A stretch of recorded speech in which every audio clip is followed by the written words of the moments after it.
our esteemed dignitaries, and our wonderful and dignified speakers who have joined us today. We welcome you to the day 2 of the International Conference on Best Practices of Education and Support Services for Independent Living of Persons with Down Syndrome, organized by Amity Institute of Rehabilitation Sciences in collaboration with Asia Pacific Down Syndrome Federation. Dear participants, we are now moving and commencing with the first session, the much awaited session of the day, titled as Supported Independent Living for Persons with Down Syndrome. And we have respected Dr. A.T. Theresia Kutti Madam with us for the session today. Before starting with the session, I would like to introduce and invite Dr. Jayanti Pujari, Dean and Director, Amity Institute of Rehabilitation Sciences. Over to you, ma'am. Thank you so much, Sampurna, and a very good morning to one and all the dignitaries and participants.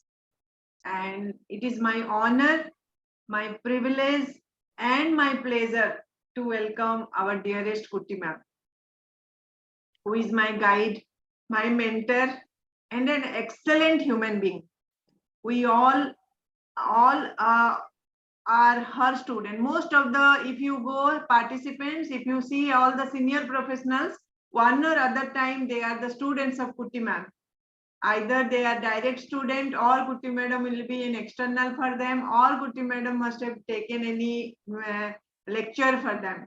And Kutti ma'am, I want to inform you that we have 3 faculty who are your students, including me. And it is not that she has taught only special education to us, but she has guided us in many facets of life, and she has helped us. That is very, very important, that she helps her student to grow as a professionals. And all over India, there are many peers. All her students are placed in very, very high rank because of her only, because of her encouragement, because of her teaching and all. And ma'am, thank you for accepting our request, and welcome to the conference. Thank you, ma'am. Over to you, Sampurna. Thank you, ma'am. Now I would request Professor Dr. Jayanti Pujari Madam to virtually present the Tulsi sapling to Dr. Theresia Kutti ma'am.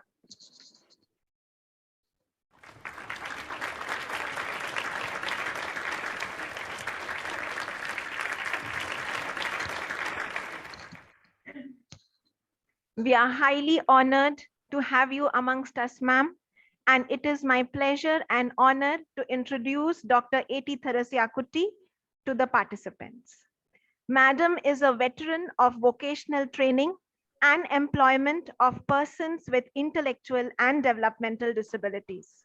She has worked as a senior faculty in special education at the National Institute for the Empowerment of Persons with Intellectual Disabilities, Government of India, and Ramakrishna Mission Vivekananda Educational and Research Institute. She is an expert par excellence in the field of vocational skill training, assessment, identification, vocational curriculum designing, and planning for persons with disabilities. She has authored several books, information booklets, and course materials which continue to guide and inform professionals and practitioners in the field of special education. Madam has chaired several sessions in national and international conferences. She is a recipient of the President's Award from the Ministry of Social Justice and Empowerment, Government of India, and numerous other international and national awards. Madam is fondly referred to as a living encyclopedia in the field of special education. She is the most student-friendly teacher who has guided and empowered her many students who are now placed in high positions in various reputed organizations all across the globe. She is highly loved, respected, and revered by one and all. We are very delighted to welcome ma'am here on this virtual platform and wish to listen to her words. We welcome you once again, ma'am, and over to you.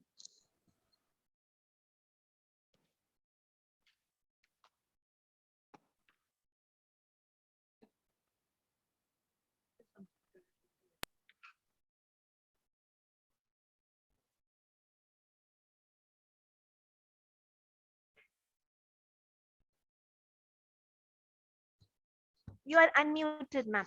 You can kindly proceed, ma'am.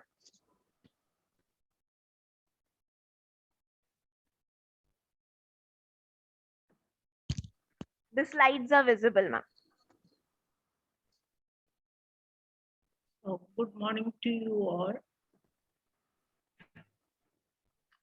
Can you hear me? Yes, ma'am. Yes, ma'am. Perfectly audible, ma'am. Audible. Okay. So good morning to you all. And also thank you for all the good words which you said about me. Today, the second day, the title of my presentation is, it is in front of you, I think, Supported Independent Housing for Persons with Down Syndrome, an Experiment. It is a very small experiment and it's a very simple paper, but it gives you, I am sure it will give you some messages which you can take with you. And if it's possible, you can implement also. So I will start now with a 1 minute video, and you see carefully, you see it, what are the messages this 1 minute video gives us. You are audible, I think, okay, no?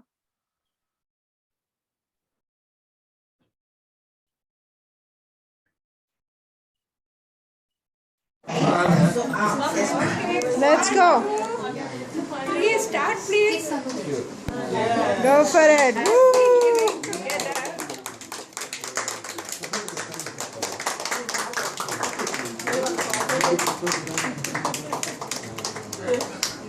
Very good. Sanju, you feed Krishna and Krishna, you feed Sanju. Independent person in the ground floor. Yeah, why not? Give Krishna. Give him a small piece.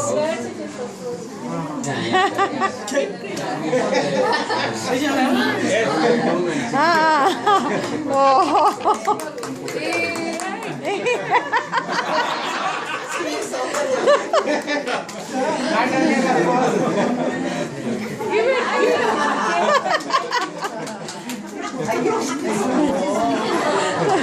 Oh. Krishna nukudi. Oh.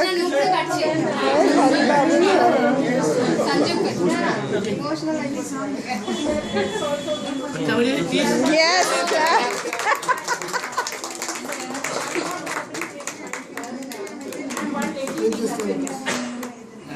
Kuppatpalli we have a house. Identify that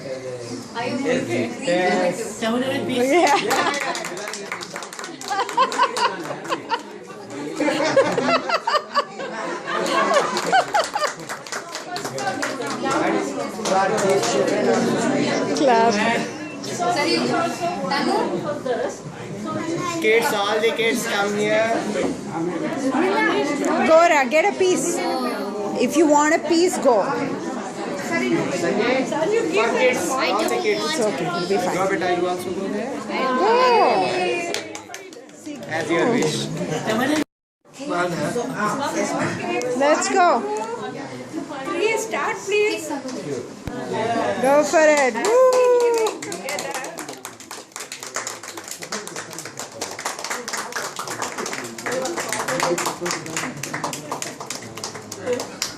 Very good. Sanju, you feed Krishna and Krishna, you feed is Sanju. an independent person in the ground floor. Yeah, why not? Give Krishna. Give him a small piece.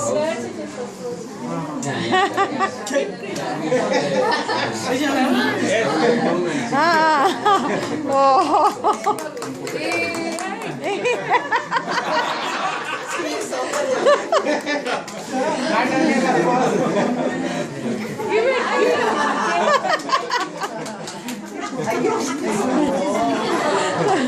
Oh.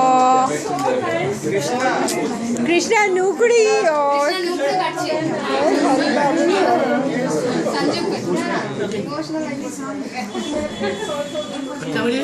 yes.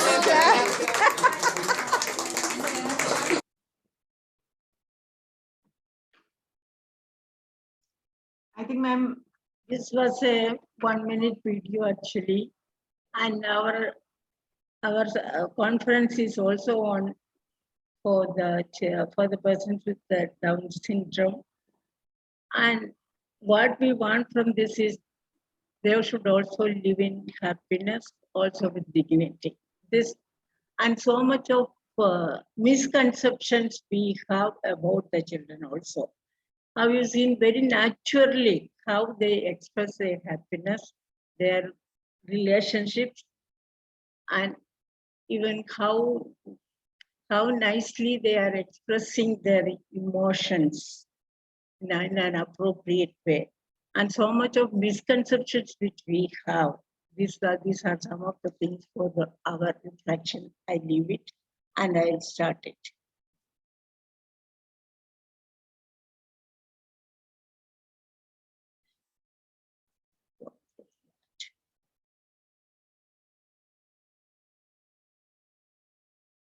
And this presentation shares the experience of 6 months training to 2 adults with the Down syndrome for supported independent housing. They were given training in morning and evening routines by attending regular jobs, living in an apartment with minimal staff support.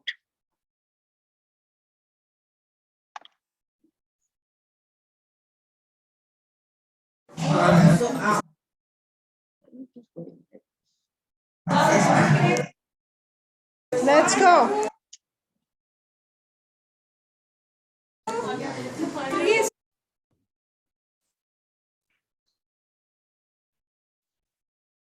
Sorry, that's going.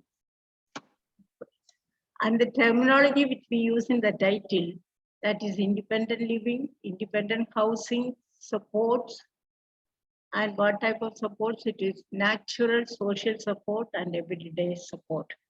What do we mean by these simple words? That I will explain first.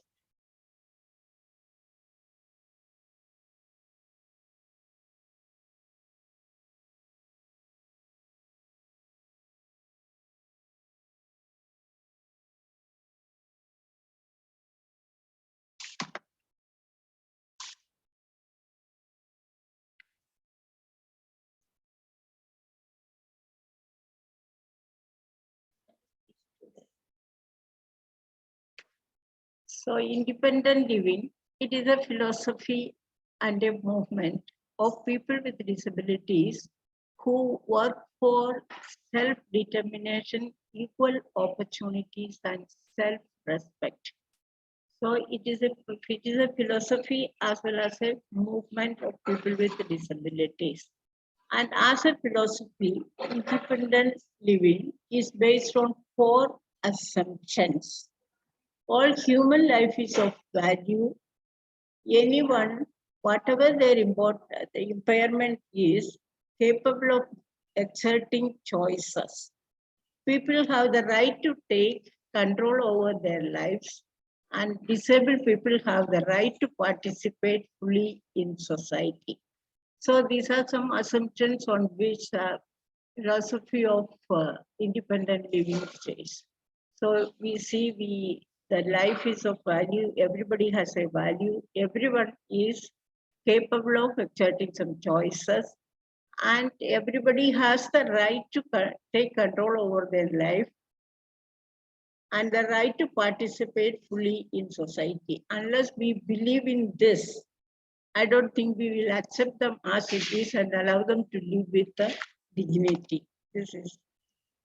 And in practice, independent living focuses on social attitudes and physical barriers rather than a person's limitations. That is a very important point. We are not taking consideration the limitations all the time, but our attitudes and the barriers which we create before them. Instead of emphasizing the person's disability, independent living stresses an individual's right to, to certain types of help and assistance to succeed. This assistance can include supports such as adaptations to the living space, personal assistance of changing policies to promote the ability to live independently. When I speak, there is a problem for me because of age. Maybe the flow of words is not that much now. That is the reason I am reading. Usually I don't read during the presentations. Then the legal base for the independent living. We all know that the 1993 UN standard rules on the equal opportunities for persons with disabilities. So the Convention on the Rights of Persons with Disabilities, that is UNCRPD, all of us know, expands upon the issues addressed in the earlier human rights documents and helps to clarify how states can respect, protect, and fulfill the right to live independently in the community. So it has a legal base. That is what we should know. Independent living, this is not simply we say for something, but it has the legal base. It has, and in India, independent living is covered under Chapter 3 of the National Trust for the Welfare of People with Autism, Cerebral Palsy, Mental Retardation, and Multiple Disabilities Act 1999, that is NTA in short. One of the objectives is to enable and empower persons with disability to live as independently and as fully as possible within and as close to the community. That is what it says. You would have read it and you would have taught also these things. That is the objectives of National Trust Act, how it says about the independent living of people with 4 types of disabilities. Then everyday support. I started with supported independent living. That's the reason I thought, what does it mean? Everyday support, personal assistance. Personal assistance expanded to include everyday support such as recreation, transportation, reading, interpreting, shopping, budgeting, and meal preparation. Such daily living activities, what kind of support they need when they live independently. That is what it says. Then independent living history. 5 social movements of the 1960s and 70s contributed to the evolving movement for independent living for people with disabilities.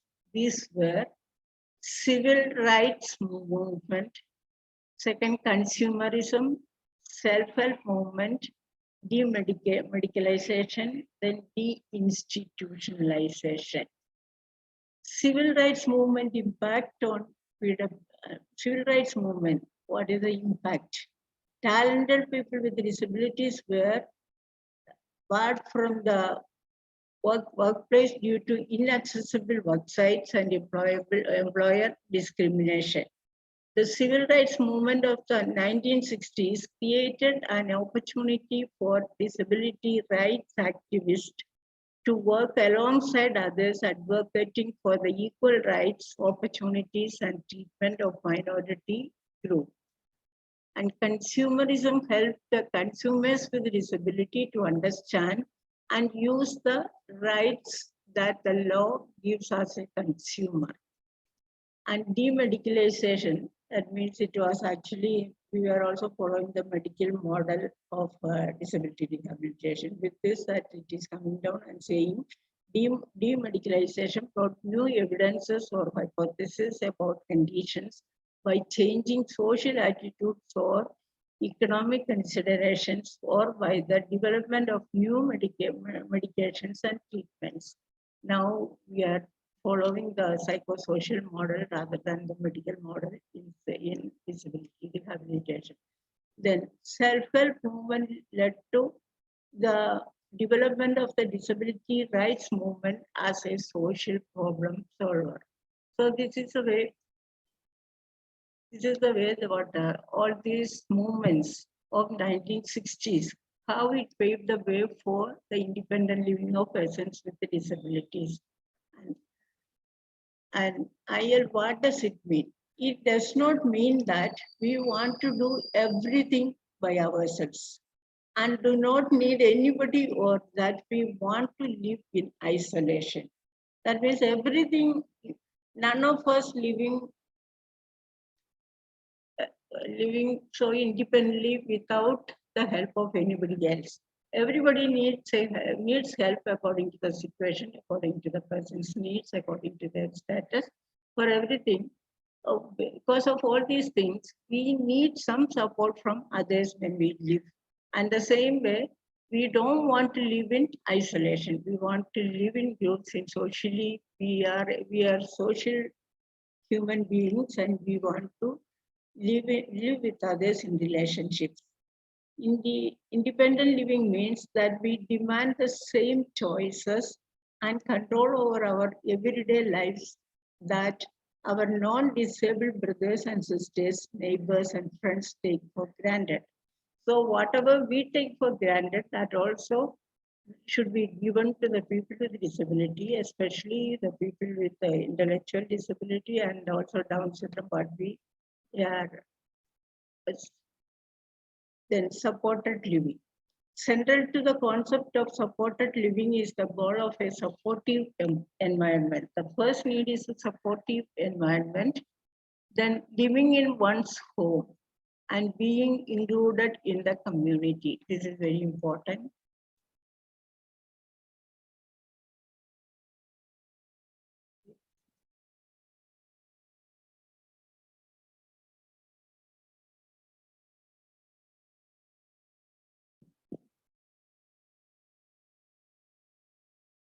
So independent living also refers to the civil rights movements that advocate for equal participation in community life and a service system made up of centers for independent living. Support goes to back.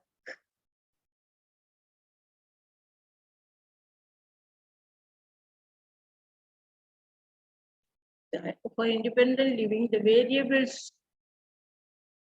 variable dimensions, what are these things? That service setting, where we are going to give a service setting, service delivery method, and also helping style, what way we are going to help them, and emphasis is on what, because they are adults, how much of vocational input is there, then what kind of goal orientation we must be taking for this, for them to have a transition from the adolescence to adulthood, and disability type served.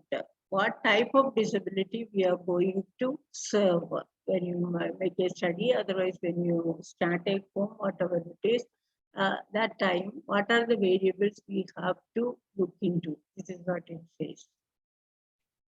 Then supported independent home living. Supported independent living services extend to continuum of care to include persons with ID, otherwise Down syndrome, who require assistance to successfully make the transition to independence and adulthood. And here, when you look at it, it has the main factors. It is a community-based program. It has substantial consumer involvement, and also it provides service. It has service provision, and for what it is, to increase self-determination and to minimize the dependence on others. Natural social support. First, I said social support, everyday social support. Here, natural. When friends, neighbors, relatives, co-workers, and others volunteer to help a person with disability live more independent life, they are called natural social supports. So now already we have got an introduction to the independent living, otherwise to the supported independent living of people with intellectual disability as well as people with Down syndrome. supported independent housing, the experiment. That this is what I'm going to come now. How I did this experiment, I tell you first. I was working in an IMH, and after retirement also, I was there around 10 years, I think, as a consultant. And this was the last experiment, last thing which I have done before I came from NIMH. How it happened it is, there was the two children, two boys you have seen. The first one, the shorter one, his name is Krishna. His father wanted to have a birthday celebration of Krishna in the auditorium, the NIMH auditorium. He invited around 100 parents and children, they were there. And they asked me to give a talk, one talk there during the celebration. So what I have done is I put this independent living as the title of the talk. Immediately one parent got up and told me, very strongly he said, this is not possible with our children, independent living. Why do you want to talk on this and waste the time? So what I have done is, when other parents, why he said, I agree with him because his son is severely handicapped. So he feels that, and it is his right to say what he feels. And many other parents also, those who have mildly handicapped children, those parents also agreed with the first parent who said what he said. So when everybody agreed to that point, that means our children cannot live independently, otherwise with support also it is difficult for them. This was the conclusion from their side. Then I didn't say anything. What I did is I just stopped talking, and there was no talk that day. But at the end of the talk, at the end of the celebration, I took a decision. I took a challenge, whether it is possible or not. I wanted to show to them to what extent it is possible. It is possible to some extent that I believe, today also I believe, and made them believe also. So then first I'll put up that after that the 6 months training, we have taken a documentary. It is one day of one of the boys, what he does one day, and what way it is the independent living of the people with the Down syndrome. That is also you can see. So after the video, then again I will start the rest of the presentation, because from the video itself you can realize, you can understand what it is and how it is.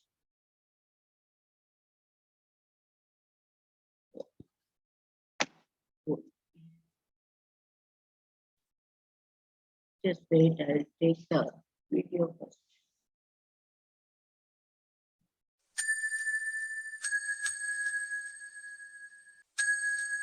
I think all of you can see, visible and audible. This is Krishna. Now he might be around 36 years. Yes, ma'am, it's audible, ma'am. It's audible, ma'am. Okay. Yes, ma'am. Krishna Teja is a Down His syndrome father is child. talking. On third day of his birth, Teja was affected with TB as the BCG vaccine given to him was not sterilized properly. On the 21st day of birth, the doctor told that he is born with Down syndrome and cannot be normal like other children. The doctor also told that his TB can be cured by giving number of penicillin injections, and he should be in continuous medication for the next 5 years. Eventually, his growth was affected and he developed liver problems. Teja has also a lot of health issues. He was practically bedridden up to the age of 7 years. Slowly, Teja's physical condition improved. This is an apartment and the ground floor, one 2-bedroom. This flat is taken for them. That is actually, it is owned by the Krishna's father also. So now early morning he is going for buying milk. You can see he is a moderately handicapped boy.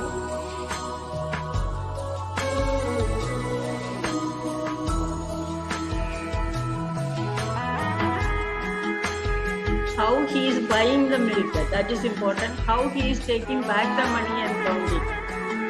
Even though he is not able to count, he does it and brings it.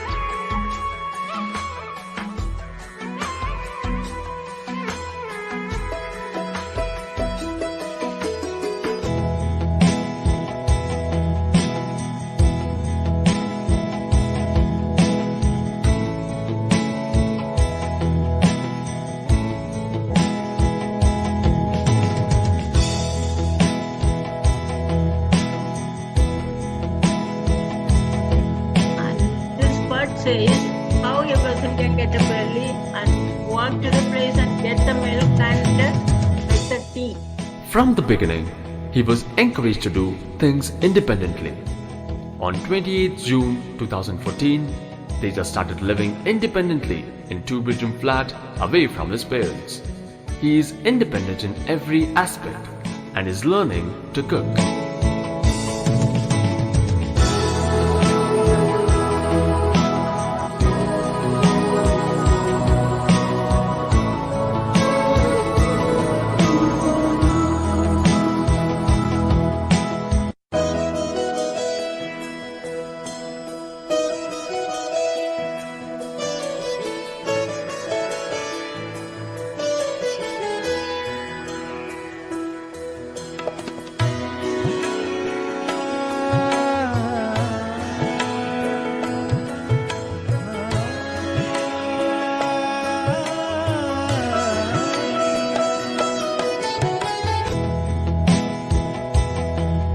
He's asking us that he is good.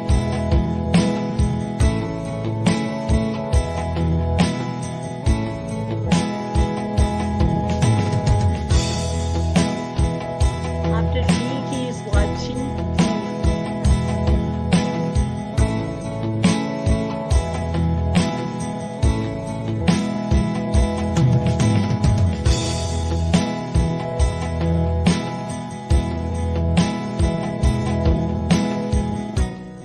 Teja was sent to special school. With the guidance of teachers, Teja slowly learned all life skills like brushing, going to toilet, washing himself, taking bath, dressing himself, taking food on his own, learning dance, going to gym and going to temple. The educators have seen how neatly he was wearing his t-shirt.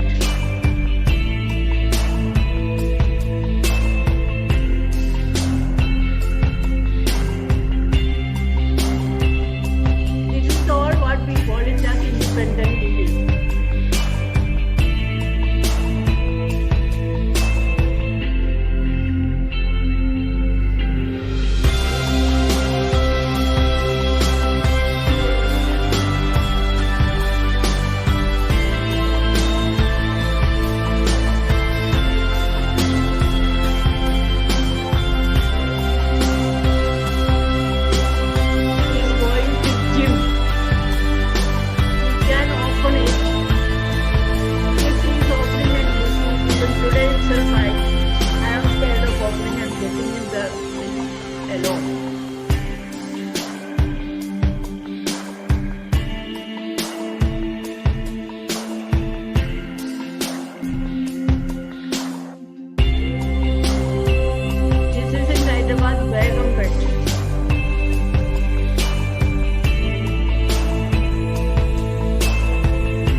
for learning dance also.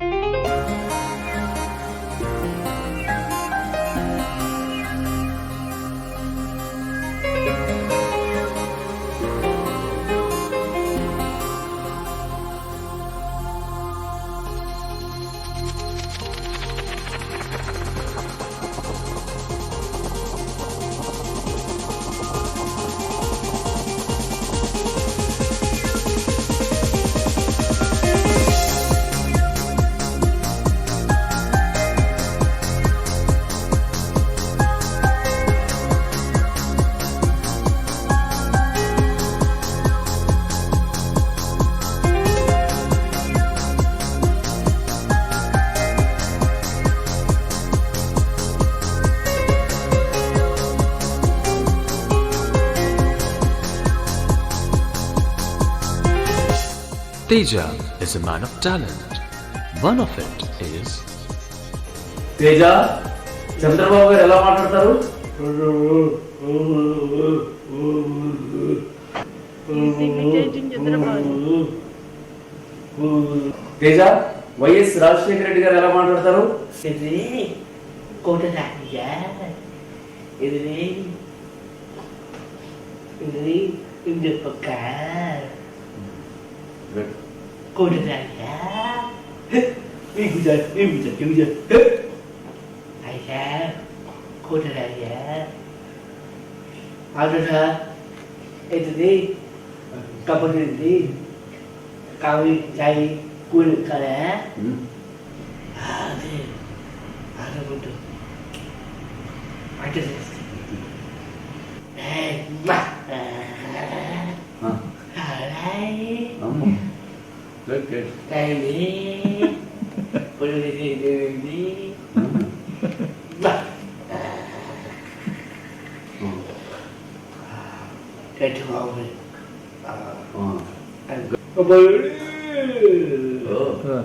Very good. పక్క పక్క వస్తా very good. Very good. అప్పుడు అపరిశుద్ధుడా? అయ్యా కనబడ అయ్యా కనబడ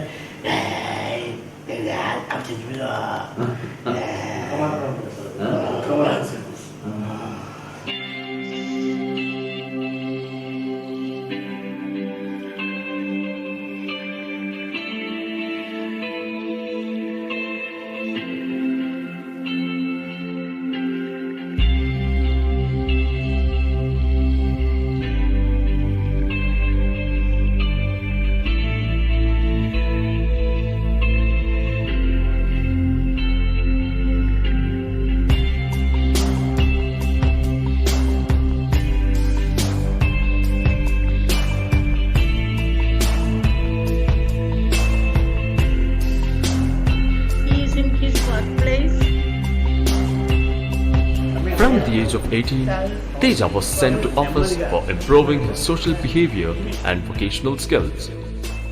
Over the years, Teja has shown excellent progress. He is very regular to his office and does every bit to help his colleagues.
Strict discipline follow అవుతాడు. టైంకి lunch పెడతాడు, రాగానే అందరినీ wish చేస్తాడు, good morning అని.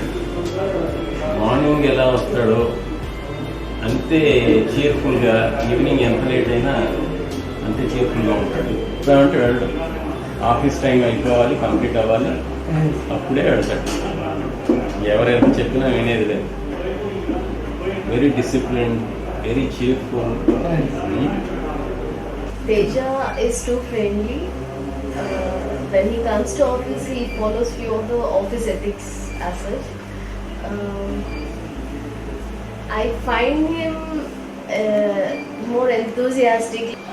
If one day he is not there in the office, we miss him. We feel that something is missing in the office. Teja's father always wanted his son to be independent. His father, they only can understand what is this. I am Haribabu, father of Krishna Teja. From the beginning, I am not ashamed of Krishna Teja and his condition. And from earlier days, we specially trained him so that he learns the life skills and in future he becomes independent in all aspects. Today, he lives in a separate 2-bedroom flat away from us, and he lives independently doing all his work alone. The Krishna Teja, the living is an example for all the similar children, and the parent must be enthused to make them special training, and they can live on their own alone. And he is such example and a success story. Teja's father took him everywhere. He's never ashamed of his son's condition. He is an inspiration to similar children. If we give proper special training to these children from early age, they can learn and be able to do life skills on their own.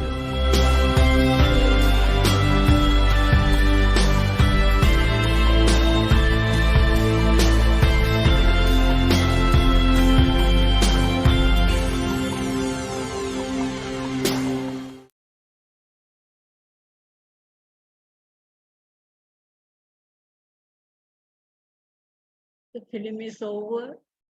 Now we have seen what we call as independent living of our children, and how supported independent living, what kind of supports they need, and how far, to what extent they can learn things. When we see here, one thing I see, whatever he does, even though he is a very low capability boy, with a moderately retarded child or whatever it is, he does not have speech, nothing. But whatever he learned, he is doing it perfectly. He goes to the shop and coming back, when he gets in, how he is using the food, that food match, how he used these things, but I was listening. And the way he wearing the dress, the way he eats, and the way he meets the people, and the presence, his face always present, and how he lived. He is living happy. So for 6 months, we were giving this training. So now I just say briefly how I went about. The overall aim is to better prepare and support him in making a smooth transition from out of home care to independent living, self-reliance, and adulthood through the provision of accommodation, case management, and support services. With these three, how we are going to give him a transition. How the transitions are very important in life, and I used to give more importance to that transition. When you look at first, the child is the transition is from home to school, then from school to work, transition from school to work. Now the transition from adolescence to adulthood, transition. And this adulthood transition, it is very important, but how much importance we are giving at this stage, when they have to be transferred to the next stage. Every stage they need training, they need support. That's why we call it as lifelong education, lifelong training. that lifelong training, whether it is included in our curriculum, in our training sessions, in our rehabilitation services, these are the things which we can reflect on during this. This is a very small presentation, but there are lot of messages. That's what I am looking into this. And here the target group, as you saw, a trial was conducted for 6 months for supported independent home living for 2 adults with Down syndrome. Both of them were above 30 years of age under the category of Down syndrome. One of them was a high functioning person with a mild intellectual disability, whereas the second person was a low functioning person with moderate intellectual disability.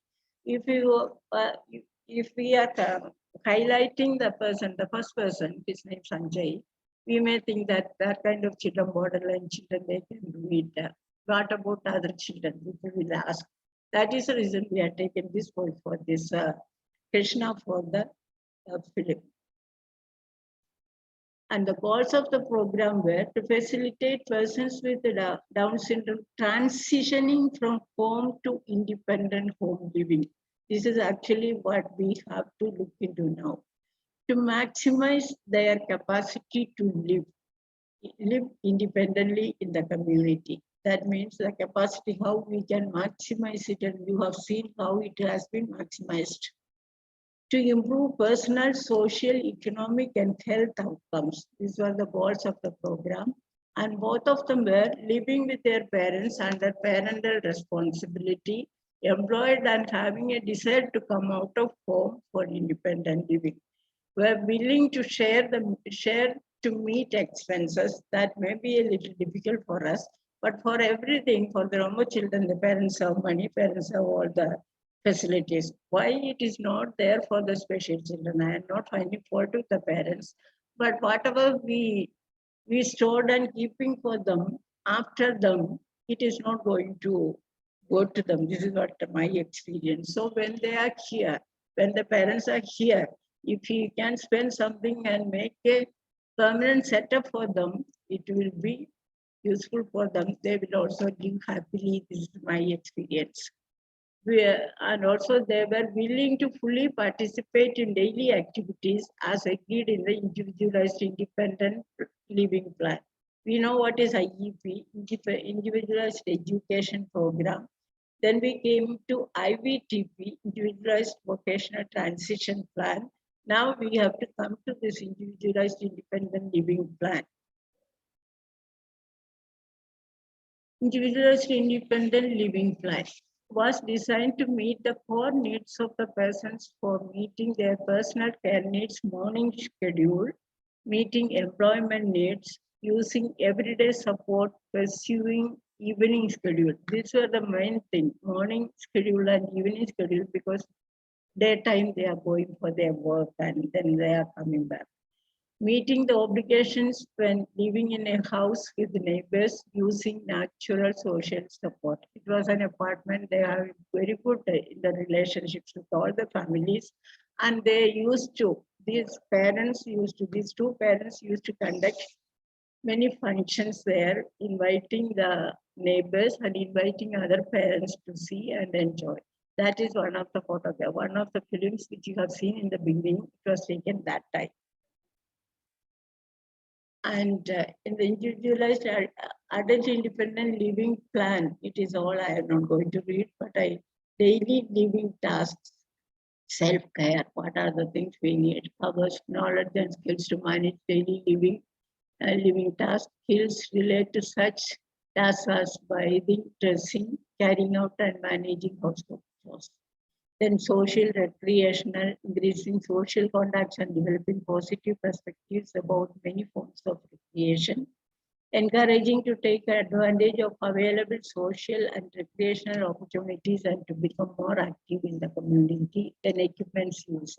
You know, in the house, what are the kind of equipments we use, that kind of equipments, how to introduce to them and train them to use it to avoid accidents.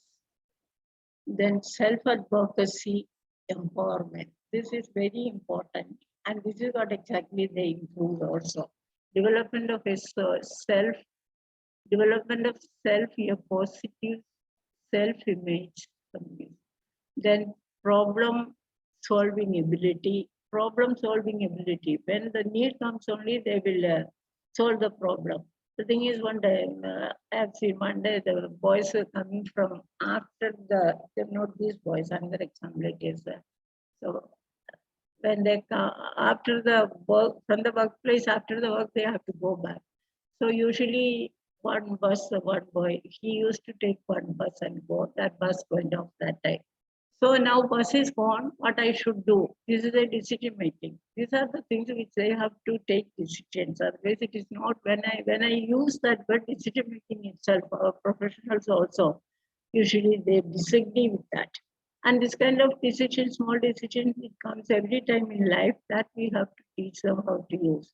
And this boy, what he did is he took an auto and went home because bus is gone, then how to go? He did not have money. So after reaching there, when he asked money from the parents, they are getting angry. So this story he told to his friend, and the friend was explaining this in a meeting, and he asked, is it not our right to use our money? We are going to work. And one day it happened and we are asking money for the auto. How can they disagree with the parents? How can they shout at him and all those things? They themselves were discussing it in a big meeting also. This is what self-advocacy, how you are going to advocate by yourself, and small problems which comes in, how they are able to solve it, making a transition from restrictive and dependent situations to a more independent lifestyle. Healthcare and medical. Knowledge of individual health needs in order to manage preventive health care, and the nutrition, the exercise, and the food which they are taking, all these things. And this is as a small curriculum for them. It has been made and concentrated on this. They are learning these things. This is the individualized independent living plan, one plan which I showed. Staff here only 2 people, caretaker, that is full-time, visiting social worker. Actually, it is a need, but their parents themselves, they used to come and visit them also. Then case manager monitoring that I was doing. Then most important, supportive parents. They should support. That is the main, and that I told you that meeting where they disagree with the point. And one of the parents, 2 of the parents only agreed to this and I conducted, because unless the parents work with us, it is impossible for us. It is not like a school. This kind of things the parents are to give full support, then only we will be able to do. And this is the need of the hour, if I say, because there are school, early intervention, there is school. After the school, it is the vocational training, it is slowly coming up and it is coming up and going on. But after that, what? After that, whether they along with the vocational training, they can live with dignity, that is also an important thing.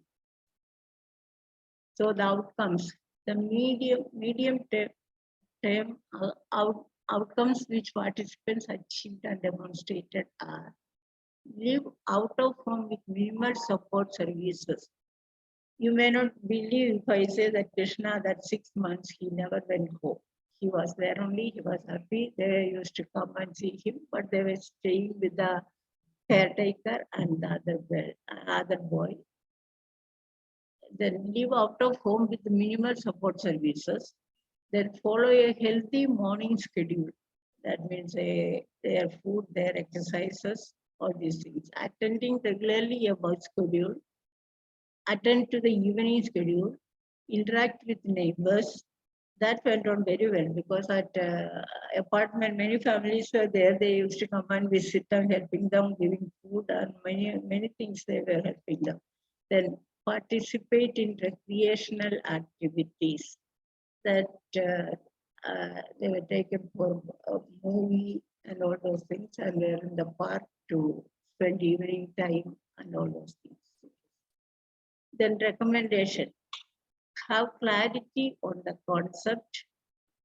We need to have first, we professionals need to have the clarity on the concept, and also we also believe that the people can do beyond what we are, what we are thinking. Jayachandran sir, most of you know him. He always say a sentence: "What we have given, that is what they are.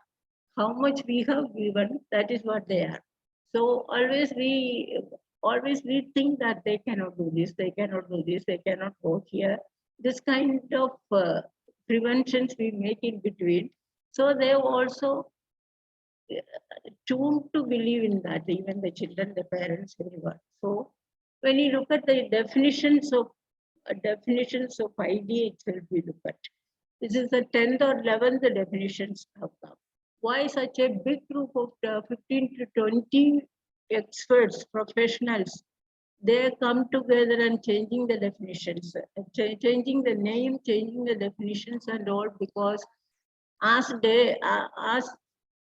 time goes, people are finding that they can do, their capability is much more than what we believe.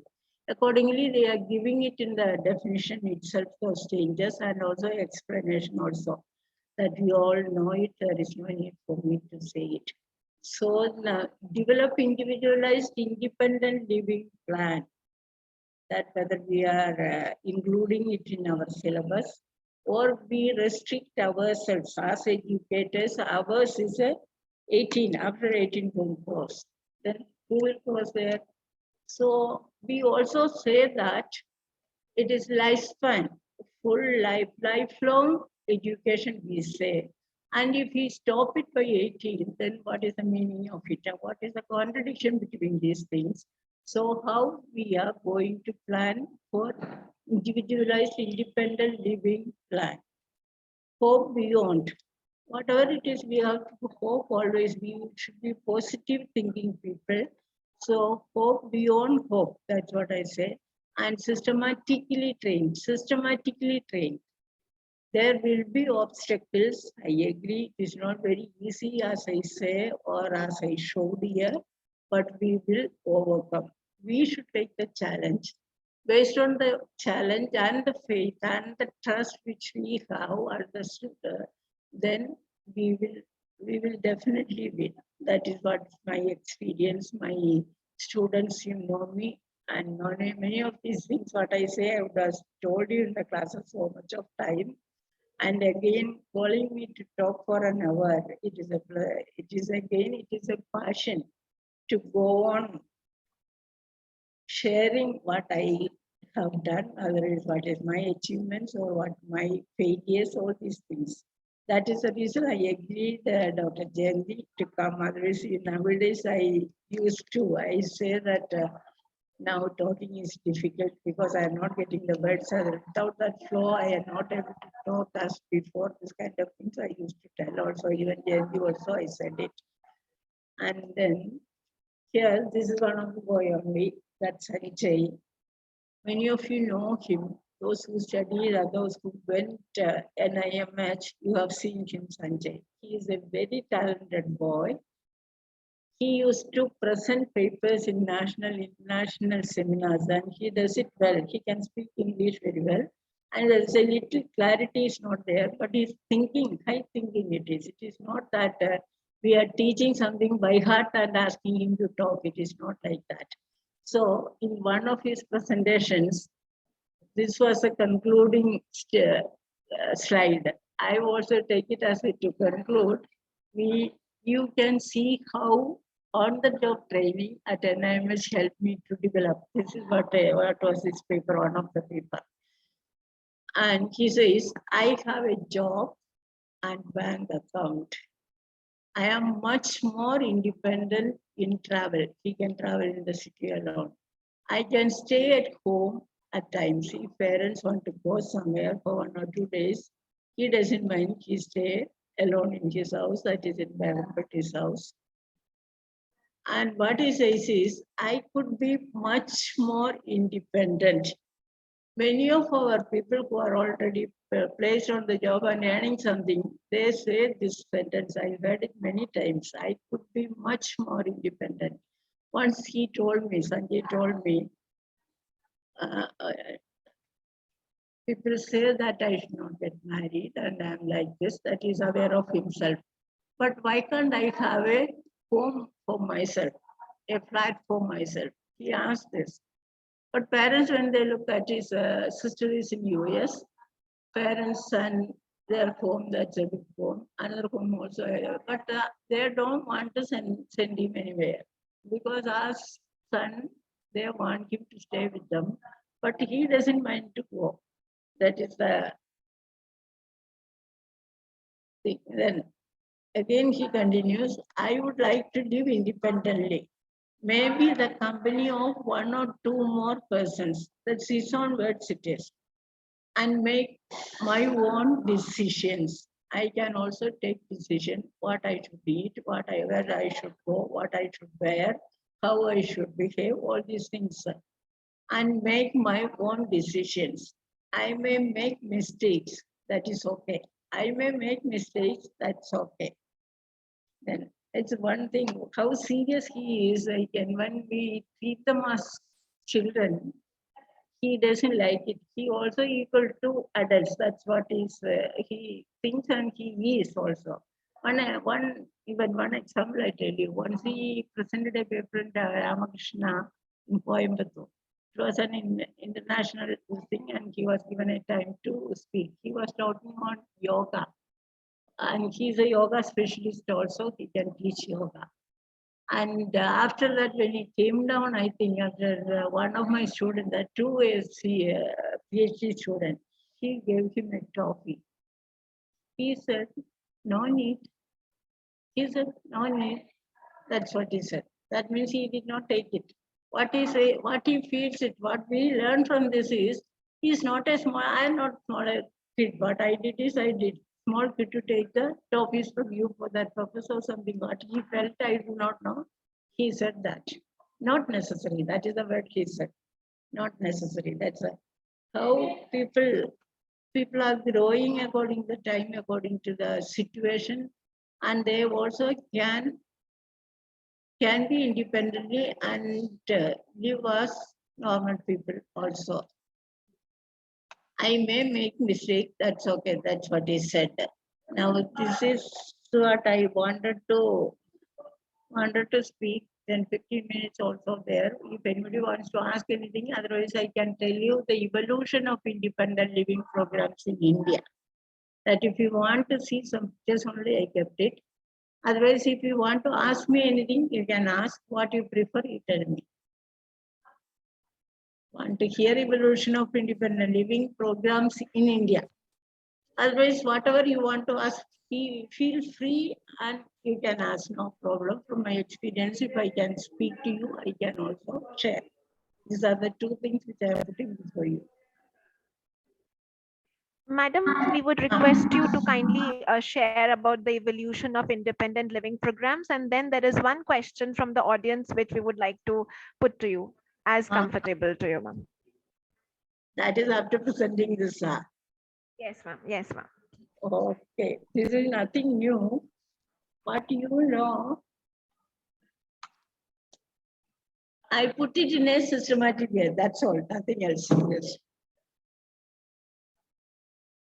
You know, first when you look at the now we people, the lack of clarification on concepts, it is there with us. Okay, the first I am talking about the traditional large residential institutions with minimum facilities by providing shelter, clothing and food. This is the way the residential services started.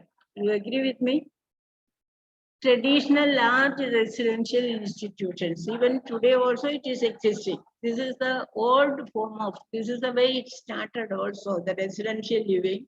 That day we never use the word of independent living programs. And also in this, they are not giving any chance to be independent. That is also there. This is the first stage which I say. And some of this type of institutions improve their services by providing better housing, training in independent living skills such as personal, social, vocational, and recreational areas. That's why the first, the traditional institutions, and then it comes a little bit improvement in their services. That is the second stage. That time also the residential institutions were big, but exceptions were there. But here, I'll show you something. This is in Maharashtra. It is in Satara. What happened is one group of people, they wanted what is it, a juvenile home in Pune. They had many people with the intellectual disability, all boys, that time wherever they are, sometime some crime means some stealing, these things happens, and people put our people in, and they take them and put it in the juvenile homes. So in the juvenile homes, and that one priest only, what he did is 42 boys. Boys we cannot say, young men. It is around the age is from 25 to 40 or something. That kind of children. He took them from the juvenile home. Took means on contract or by legally he has taken them and started in Pune, some place. It is in a place name. It's the interior place. It is near hill. It is 75 acres of land he bought. And there he started making a gram for these children. That village is called as Asha Gram, Asha village. And here you see the buildings are put up, then the water facility has come, electricity has come. When everything has come, what happened? That place is a residential place. That areas people came and bought it, and they started agriculture. They have school, they have church, temple, all these things. So because of this thing, the area also developed. Here you can see where these boys, these around 42 people, they were living there. I'll show some pictures from there. You can see how severe they were. They are giving a program. And this is a group of people. And here you see it's a hill there. They can see is in front of the school or somewhere assembly they are standing. And here's cubicles, small cubicles for everyone to sleep and all. And here also cultural program. Fruits they are plucking.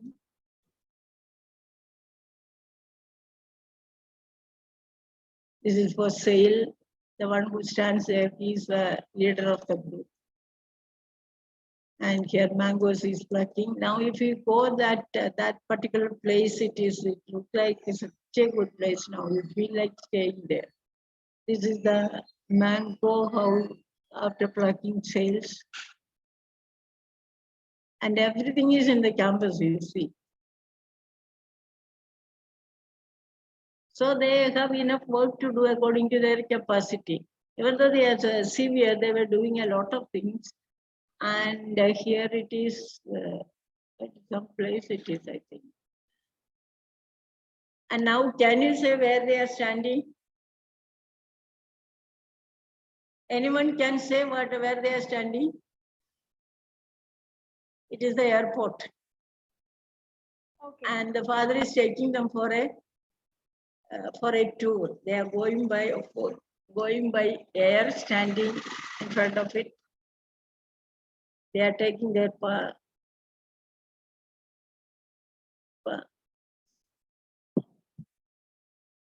they have already taken the tickets and all those things. Now where they are sitting?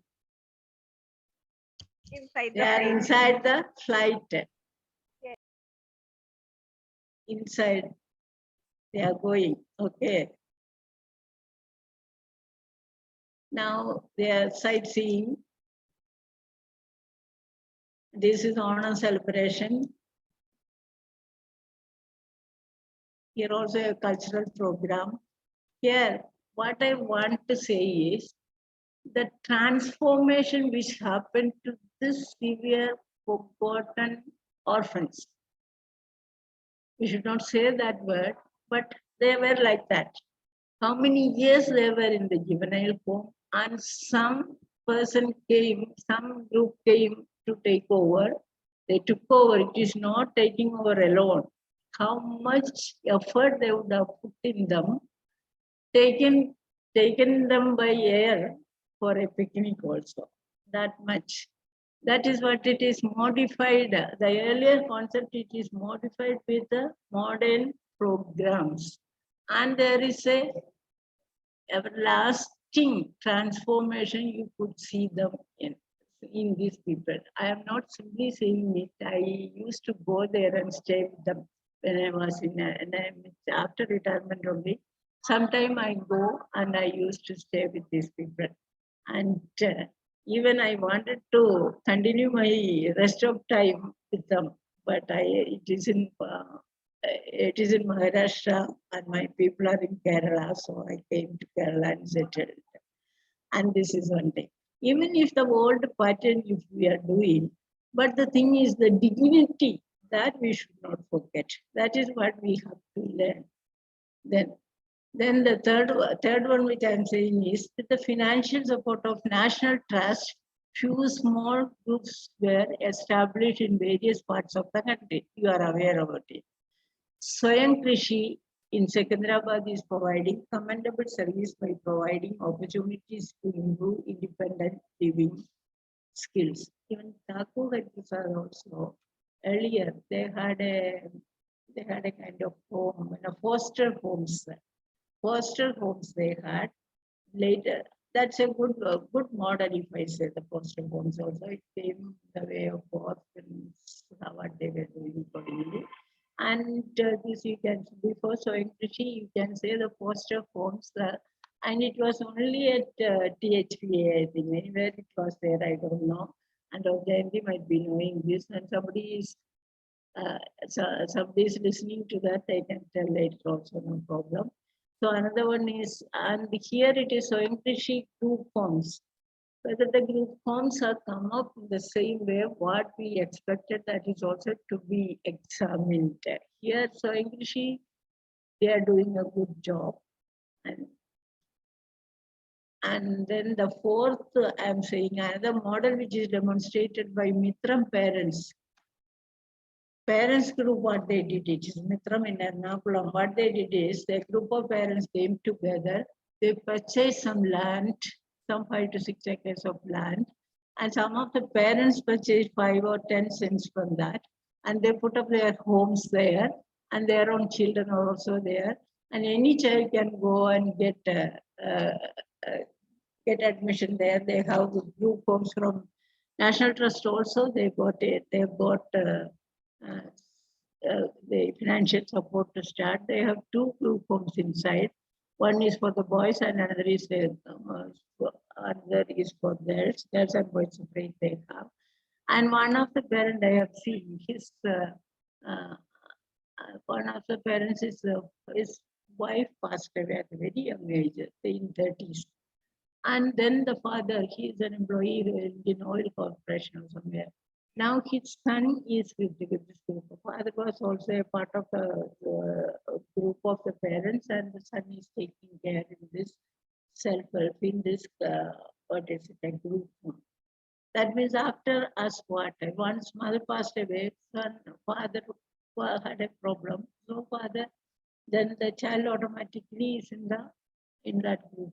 That way another parent also. The father passed away and the mother is there working for them, and the daughter is also with them. Like that it is going on. So group of National Trust contribution. Another model which is that is of Mitram parents, which I said, these things are good to see also. Because which is good, which is bad, which is more comfortable, these things I am not saying. This is person to person, this is place to place, need to need, that we have to decide which is best for our children and otherwise the children whom we are supporting. This is also Mitram group only, they are playing. And physiotherapy is given and fear exercises. This is all in Mitram. Many of them are adults only there. They have school also. That means above 18 years, above 40 years, there are so many people are there.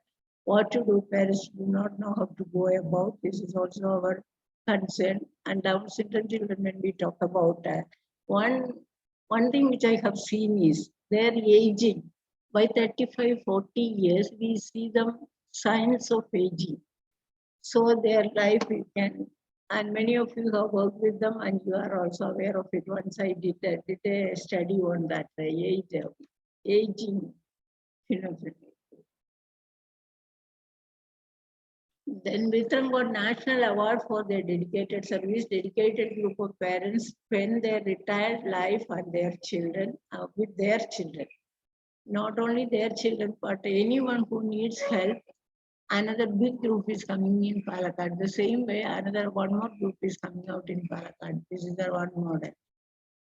And this is a very good model. Have you heard about it? I do not know. This I put it like this. Why it is a design is like this. 4 homes for 15 to 20 people can stay in one.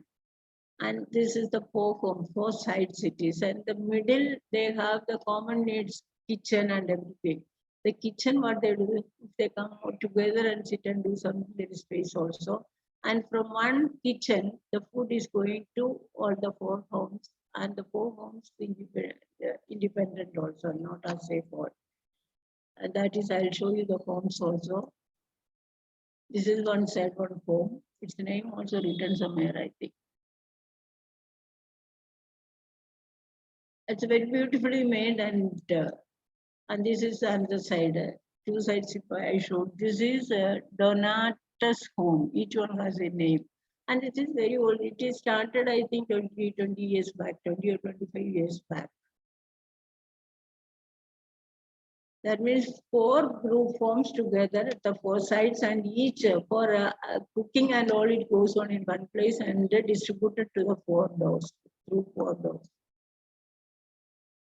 I just put it like this because I cannot take that. These photos I have taken it from with permission. So this is one model. Then 7 permanent stay. And in the same place itself, it is in Kottayam, they made a 3-storied building. They call it as Taravada. Taravada means the grandfather's house where we were born. And we keep it, those houses, we keep it as Taravada. That is 3-storied building with ramp facility, with attached toilet facility in each room, provision for caretaker in the room, that also it is given. Then guest room for parents, visitors to invite also, they have provision there. This is for permanent stay, single rooms with all facilities, caretakers, and if they come, they can stay with them like this. It is another one. So different types of, first I started with the traditional service which we had, then improved services, then the parent groups what they have done, then I said the National Trust what they have done, then again individually how the different shapes they have brought it up. And now where I am staying, here what they have done is, parents, it's a big area, 5-8 acres of area. There they brought their school. School is built up, boarding. Those who are studying children, for them boarding is there. And the parents who have, suppose 1 child or 2 children, no other children, and they are staying with only the special child, that kind of parents. If they want, they can build their house inside. That means they pay an amount to build the house. And after that, in that building, the parents can come and stay with their children. And these children will go to school or vocational training center. That facility is inside. So lifelong, these people will be taken care by that institute. It is called as Angels Village. First, I showed you Asha Gram. This is Angels Village. It's a very expensive thing he has done. Around 20 to 30 crores of rupees he spent in that. Is something which you can see also. Like that, I think now 11 parents or some people who paid the money, and still they did not come in because the final works are going on. That is a model I never seen anywhere else. That means parents can come and stay, they can make their food and eat if they want. Otherwise, if they want some servants to do it for them, that is also possible. Otherwise, if they should be provided food also, that is also possible. That's the way it is. It is planned, prepared, and it is in progress. Within 1 or 2 months, they will come inside the campus. That is Angels Village, Angels Homes, and the place is Kanyirapalli in Kottayam district, where I am also going to be there in my rest of life, and I already came. So few parents made facilities for independent living of their adult sons and daughters attached to their own home. This is what I say is one. It was a parent's one. Their mother is a doctor, father was a captain in the army, and their last child is 5, 6 children here. They have, I think the youngest one is a Down syndrome boy. So what they have done is, near to attach their house itself, they made provisions for his independent living. So the parents of the brothers who are there, under their supervision, he is learning to live independently in his own provision. That also I have seen. I found that is also good. Everything is good according to their family culture, also family needs, and the way they lived. In the army, they lived army. They were army-based people. So this is also, I have seen this also. So this is what Annapurna, what you asked me that this is from nowhere I have written it. We don't have any documents on these things actually. So I just one day I had to prepare this to present somewhere. I usually see something innovative, something new, which instead of going and repeating what others say, I will say something maybe very simple, but it has some messages which people can take and people can do it also. That's why. So this is evolution of you can teach your students these things. You can teach because independent living. This is coming very strongly and the same way self-advocacy, self-determination, self-taking decisions. All these things are the part of the curriculum. Still, we are not going, still, whether it is inside, now we have to see to these advanced skills, which the latest definition also says it. And once they say the social, cognitive, and practical skills, they have given a list of skills what is to be taught. There it comes self-determination, self-decision, all these things, self-advocacy, choice-making, all these things are coming there. Why I am saying like this? Because the universities also are running teacher training courses also you are running, schools also, the teachers have to be taught, the institutions have to think aloud, and we also have to touch the need of the hour. What is the need of the hour that we have to think, and this is very much needed for the children because they themselves started asking for this. Even we cannot just close our eyes and sit. So that's the reason I said. So I was telling what is independent living, which the various factors or definitions, all these things I shared. After that, the independent living, is it possible with children with the Down syndrome or as a whole intellectual disability? I say it is possible. It is possible if you put your mind and heart, they will do, and they will have a very dignified life which you are expecting. Their future will be good. Our satisfaction for our profession also will go up. That is also very important. Now, I thank you all, especially Dr. Jayanti and the one who asked Annapurna and all others who I know there. I do not know because I can't see anyone here now. So for everyone, regards and good luck. And Annapurna said one question they wanted to ask. Okay. Yes. Yeah, ma'am. Ma'am, firstly, a lot of congratulatory messages and wishes are coming from all the participants, thanking you for such a wonderful session.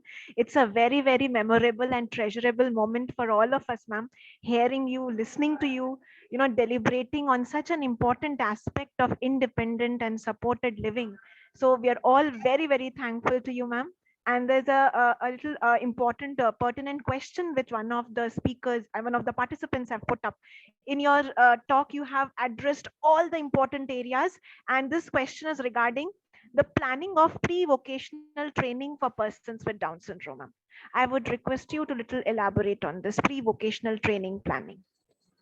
Pre-vocational training, how I learned, it is my what happened. I used to say this also. Wherever I speak, I used to say maybe a repetition also. Because I was in an MH, especially when vocational, that was my interest, that was mainly I was doing. So any parent, when they have a problem with their adolescent children, they used to call me. I may not know them, but they used to call me. Like that one boy, and boy, Vishwas, his parents, mother only called. She called and she started crying. Then I asked him, why you are crying? What do you want? Then she said, his son is diplegia. Both the lecture affected Kennebuck, also wheelchair based, and he was going to a school there, Lumbini school, and 14 years he attended the school. Now the Lumbini school up to third class only, this boy has grown up. So the principal said, now from tomorrow onwards, that tomorrow is the new academic year starting, and your son is grown up, so please don't send him. So this is the time we have to tell him that the child is happy to go there. The parents are thinking that they are there next. What to do, they do not know. Exactly, they do not know what to do. That is a situation when they go going on in the school. So now they are saying not to go. It's a joint family. Joint family, then every child, all children will go to school. My child will be sitting at home. What should I do? This was the question. So this is the pre-vocational time. What I have done is that many of you know it, I think, because I said it even in the book I published. That is, what I did is I called them. Then finally I say it in very brief. And we discussed, and I said it is 17 years now. He can already start learning something vocational.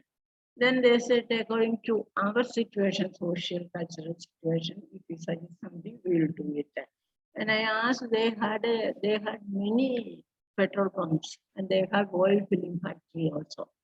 So what they only suggested, they used a small machine, billing machine, they use it in the petrol pump.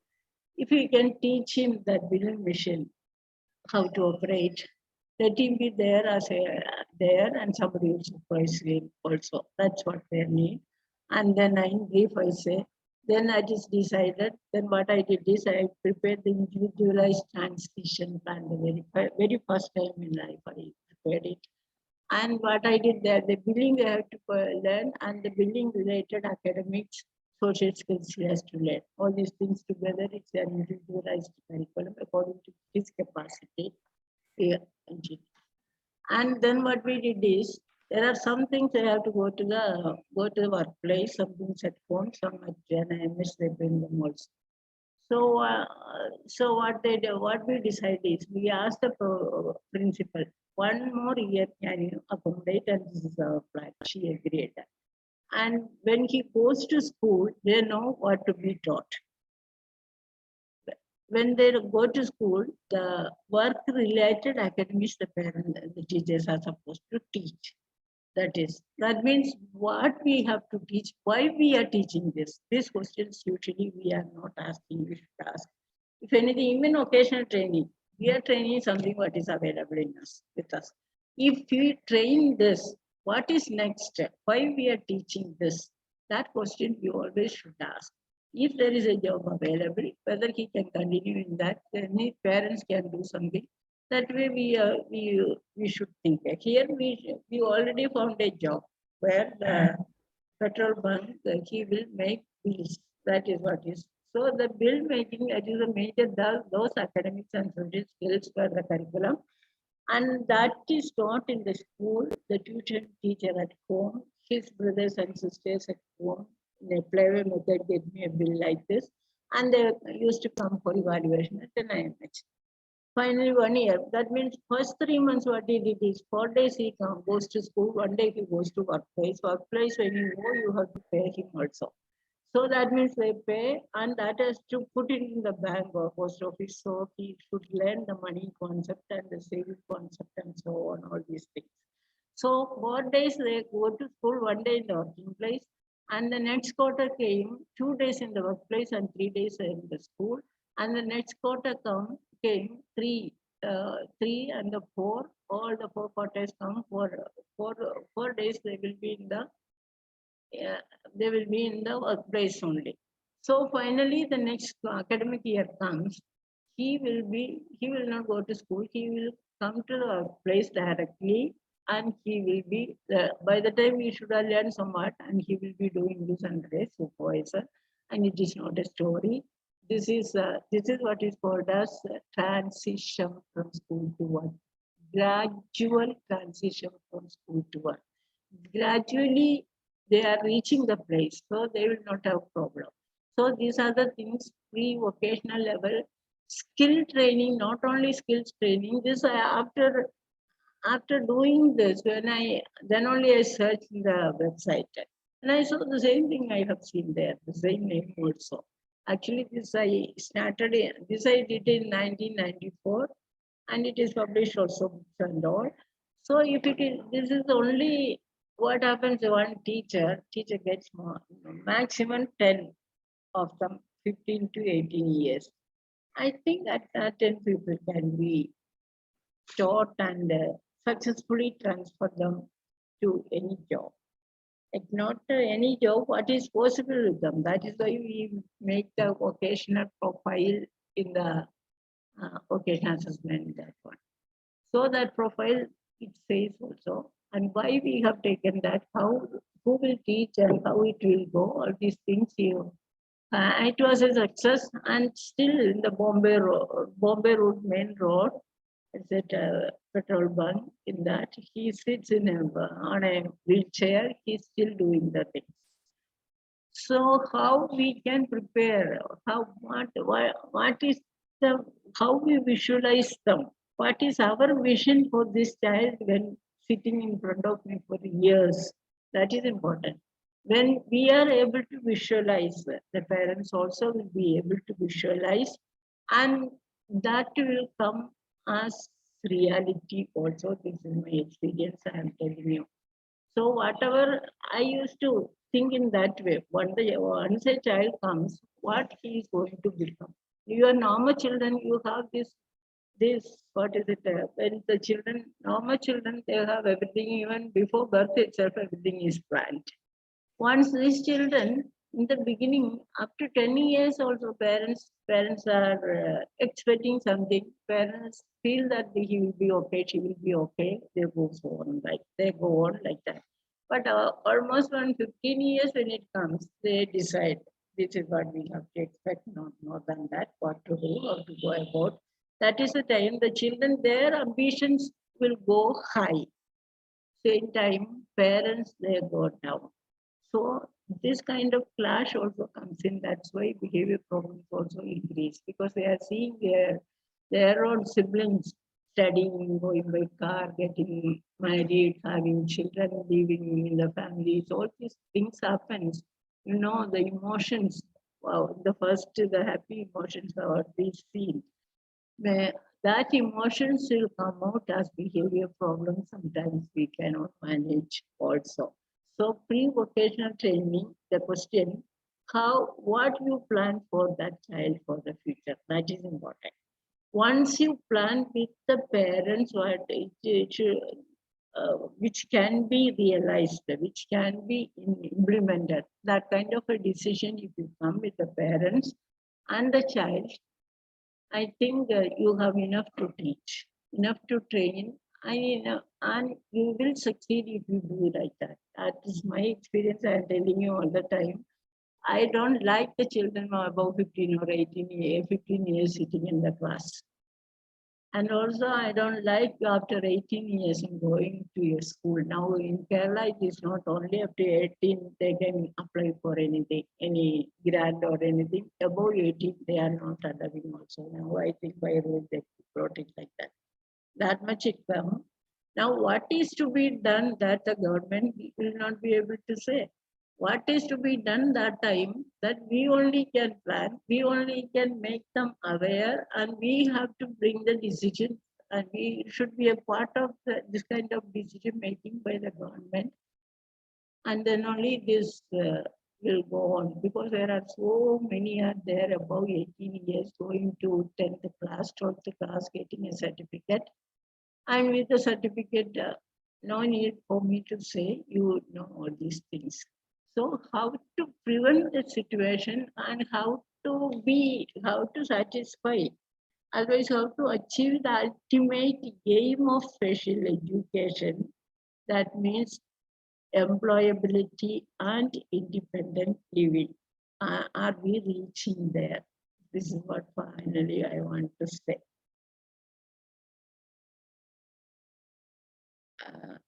Annapurna, is it okay? Answer is okay? Annapurna? So, ma'am, I think Sampurna is not. Sampurna, are you there? Any Yes, other yes, person also ma'am. can say, because No, on behalf of everyone, Annapurna asked the question. Yes, ma'am. It's exactly what is the question. The reply is wanted. Thank you, ma'am. Okay. Thank you so much for such an enriching and enlightening.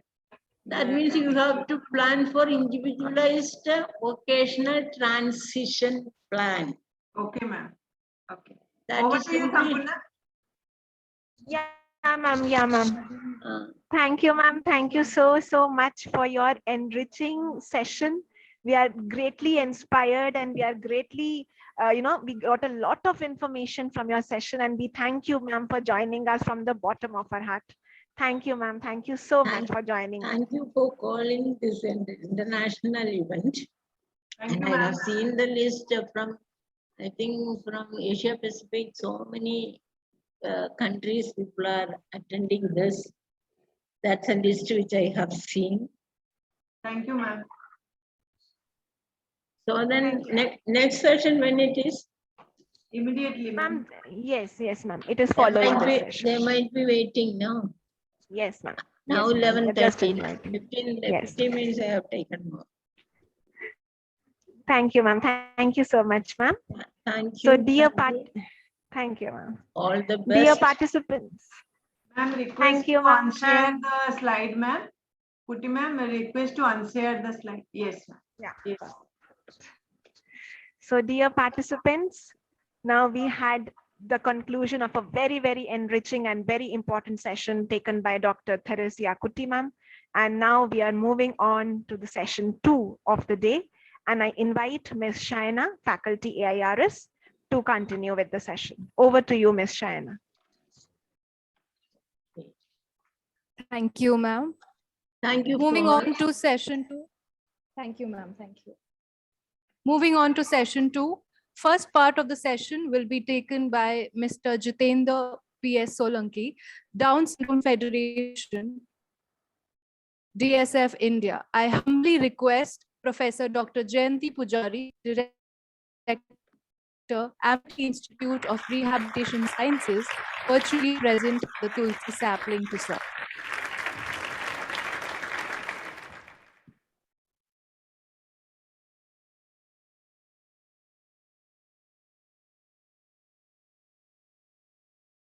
It is my pleasure to introduce Mr. Jitendra P.S. Solanki. Sir is an investment advisor based in NCR and has earned the much respected professional designation of Certified Financial Planner, Chartered Estate Planner. He is a postgraduate from IIT Roorkee and has spent more than 50 years his own financial planning practice in 2010.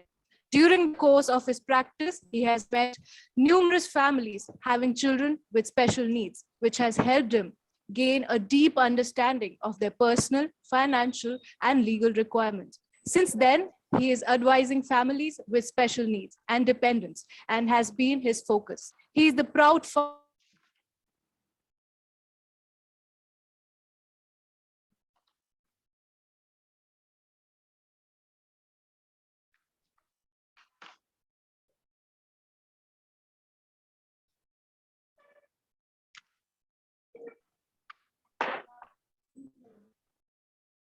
I apologize. Since then, he is advising families with special needs and dependents has been his focus. He is the proud father of 2 sons.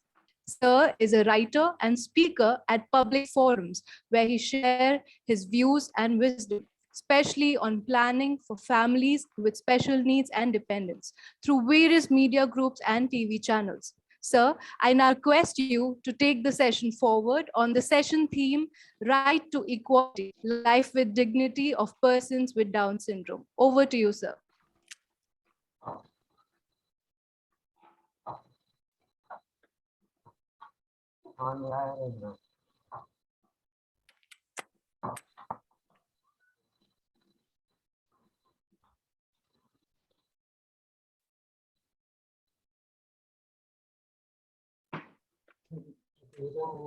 See my screen? Yes, sir. Yes, sir. We Okay. can see your screen and we can hear you as well. Yes. Thank you, and thank you for the invite. This is my honor to present my views, and this is one of the topics which I am always vocal and which I always speak to families, that everything you have planned well, but unless and until your financial and legal strategies are not planned, then the future, you won't be prepared for the future, because the financial issues are something which you have to resolve, and the legal issues need to be addressed, because unless and until you address these legal issues, there will always be problem for the special needs child life care. So with the paucity of time, I'm going to brief my presentation, but just to brief, so this is me, Jitendra Solanki. I'm founder of Client Special Needs, which works on financial planning for families with special needs children. I'm also a director of Special Needs Estate Planners Private Limited, which works on the legal aspect on will, private trust, and we guide families on formation of these, and plus we also manage the private trust. And so these are my business partners, and also I've written a book, Financial Planning for Families and Children with Special Needs, which families, you can find it on Amazon. So today's objective, we will understand special needs financial planning, and we will look at 5 Sir, building sorry blocks to of interrupt. special needs planning. See, when we Sir, talk sorry to about- interrupt. Yeah. So I request you to please check your audio. We are not able to hear you properly. Okay, one second. And sir, requesting you to also be bilingual in your speech, because we have. I'll Hindi में बात करूँगा, no problem. Yes, sir. Thank you so much. Okay. So my audio is okay? Yes, sir. Yes, sir. Now we can hear you. Okay. So I'm talking about special needs planning. होता क्या है और special needs planning में क्या-क्या cover होना चाहिए? Why I'm talking on this? Because जब हम बात करते हैं किसी भी special needs child के future की, तो we are talking about residential living. हम लोग और चीजों के बारे में बात कर रहे हैं. But financial is something which parents has to provide. Parents को खुद plan करना है, और financials are not कि एक दिन में प्लान हो जाएगा, 2 दिन में प्लान हो जाएगा. ये लॉन्ग टर्म प्लानिंग होती है, और जब तक आप इसको अर्ली स्टार्ट नहीं करेंगे, there will always be financial issues later. तो स्पेशल नीड्स प्लानिंग होता क्या है? एक ट्रेडिशनल प्लानिंग होती है जहाँ पे हम घर खरीदना है, गाड़ी खरीदनी है, दूसरे गोल्स होते हैं, हम उसको ट्रेडिशनल प्लानिंग बोलते हैं. उसके साथ एक यूनिक रिक्वायरमेंट होती है, क्योंकि स्पेशल नीड चाइल्ड है, उसकी अपनी यूनिक रिक्वायरमेंट है, और जब हम इन दो प्लानिंग को इंटीग्रेट करते हैं आपस में, तब आपकी स्पेशल नीड्स प्लानिंग कंप्लीट होती है. क्योंकि स्पेशल नीड्स चाइल्ड की प्लानिंग के साथ साथ पेरेंट्स का खुद का फ्यूचर भी प्लान होता है, और रिसोर्सेज आपके वही होते हैं. एंड आई ऑलवेज से कि जब भी आप एक स्पेशल नीड चाइल्ड फैमिली जब एक फ्यूचर के लिए प्लान कर रही है, तो ये 2 जनरेशन की प्लानिंग इसमें इन्वॉल्व होती है. इसी तरीके से फाइनेंशियल स्ट्रैटेजी तो है ही, फाइनेंशियल स्ट्रैटेजी भी करना है, साथ के साथ लीगल स्ट्रैटेजी भी प्लान आउट करनी है। अब वो लीगल स्ट्रैटेजीज क्या है मैं थोड़ा सा डिस्कस करूंगा, बट आपकी जो प्लानिंग है फ्यूचर की, आपके लिए, आपके स्पेशल नीड चाइल्ड के लिए, उसमें फाइनेंशियल और लीगल स्ट्रैटेजी दोनों का इंटीग्रेशन बहुत इंपॉर्टेंट है। Right, will writing, trust, guardianship, ये इंपॉर्टेंट एलिमेंट्स है जब हम फ्यूचर प्लानिंग की बात करते हैं। और जब आप एक स्पेशल नीड्स प्लानिंग करते हैं तो आप अपना विजन भी अपने स्पेशल नीड चाइल्ड के लिए बहुत क्लियर करते हैं। देखिए, पेरेंट्स को सब कुछ पता है, एज अ पेरेंट मुझे पता है मेरी स्पेशल नीड चाइल्ड की रिक्वायरमेंट क्या है और क्या कैसा उसका उसको ट्रीट करना है, कहाँ कहाँ पे उसको दिक्कत है, मुझे पता है। और मेरा एक विजन है कि मेरे बाद चाइल्ड का जो केयर है वो इस तरीके से हो, लेकिन ये विजन मेरे माइंड में ही रह जाता है अगर मैं उस विजन को डॉक्यूमेंट नहीं करता हूँ। तो इसीलिए जब आप स्पेशल नीड्स प्लानिंग करते हैं, फ्यूचर की प्लानिंग आप बनाते हैं, तो आप अपना विजन भी बहुत क्लियर करते हैं। तो special needs planning in totality एक इंटीग्रेशन है। आप ट्रेडिशनल प्लानिंग को अपनी यूनिक रिक्वायरमेंट इसके साथ इंटीग्रेट करके जब आप फ्यूचर प्लान करते हैं जिसमें फाइनेंशियल और लीगल स्ट्रैटेजी दोनों इन्वॉल्व होती है। अब हम बात करते हैं वो 5 बिल्डिंग ब्लॉक्स की जिसके ऊपर आपकी प्लानिंग जो है वो डिपेंड करती है। ये वो 5 बिल्डिंग ब्लॉक्स हैं जिनको आपको कवर करना बहुत इंपॉर्टेंट है, क्योंकि इसी के ऊपर रेस्ट करेगा कि आप क्या लीगेसी छोड़ के जाते हैं और क्या फ्रेमवर्क आप अपने बच्चे के लिए छोड़ के जाएंगे। पहला आता है preparing a budget, estimating life time cost, setting goals, retirement planning and safety net. तो ये वो 5 बिल्डिंग ब्लॉक्स है जिसमें आपकी पूरी फैमिली का जो फ्यूचर है उसके लिए आप प्लान करते हैं। और मैं हमेशा क्यों बोलता हूँ कि प्लानिंग इंपॉर्टेंट है, और एक वर्ड में, एक सेंटेंस में हमेशा यूज करता हूँ, हमने पेंडेमिक के बाद भी देखा है, स्पेशल नीड्स प्लानिंग या फाइनेंशियल प्लानिंग एक ऑप्शन नहीं रह गया, एक नेसेसिटी है। आपको ये करना बहुत जरूरी है क्योंकि रिसोर्सेज आपके लिमिटेड है। अगर आप सैलरी हैं तो आप एक सैलरी कमाते हैं, उसी के अंदर आपको खुद की भी प्लानिंग करनी है और स्पेशल नीड फ्यूचर की भी प्लानिंग करनी है। तो सब कुछ आपने प्लान कर दिया, लेकिन अगर फाइनेंशियल प्लान नहीं हुए तो later years of life there will be always be a shortfall, और उसको मीट करना इंस्टेंटली जो है वो हमेशा डिफिकल्ट होगा।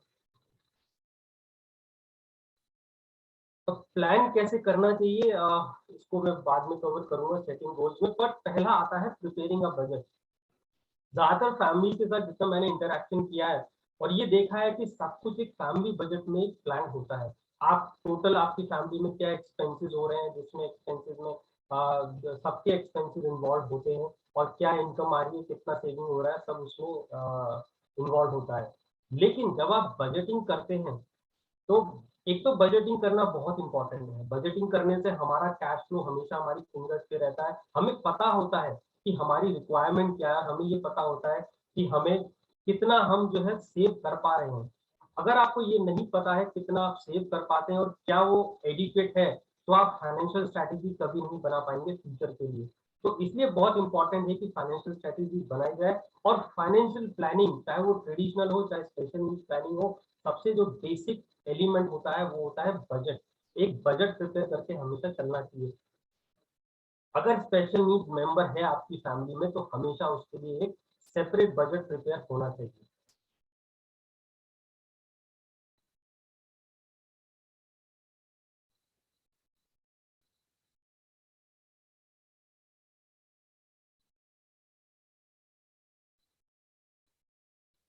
Can you see the Excel file?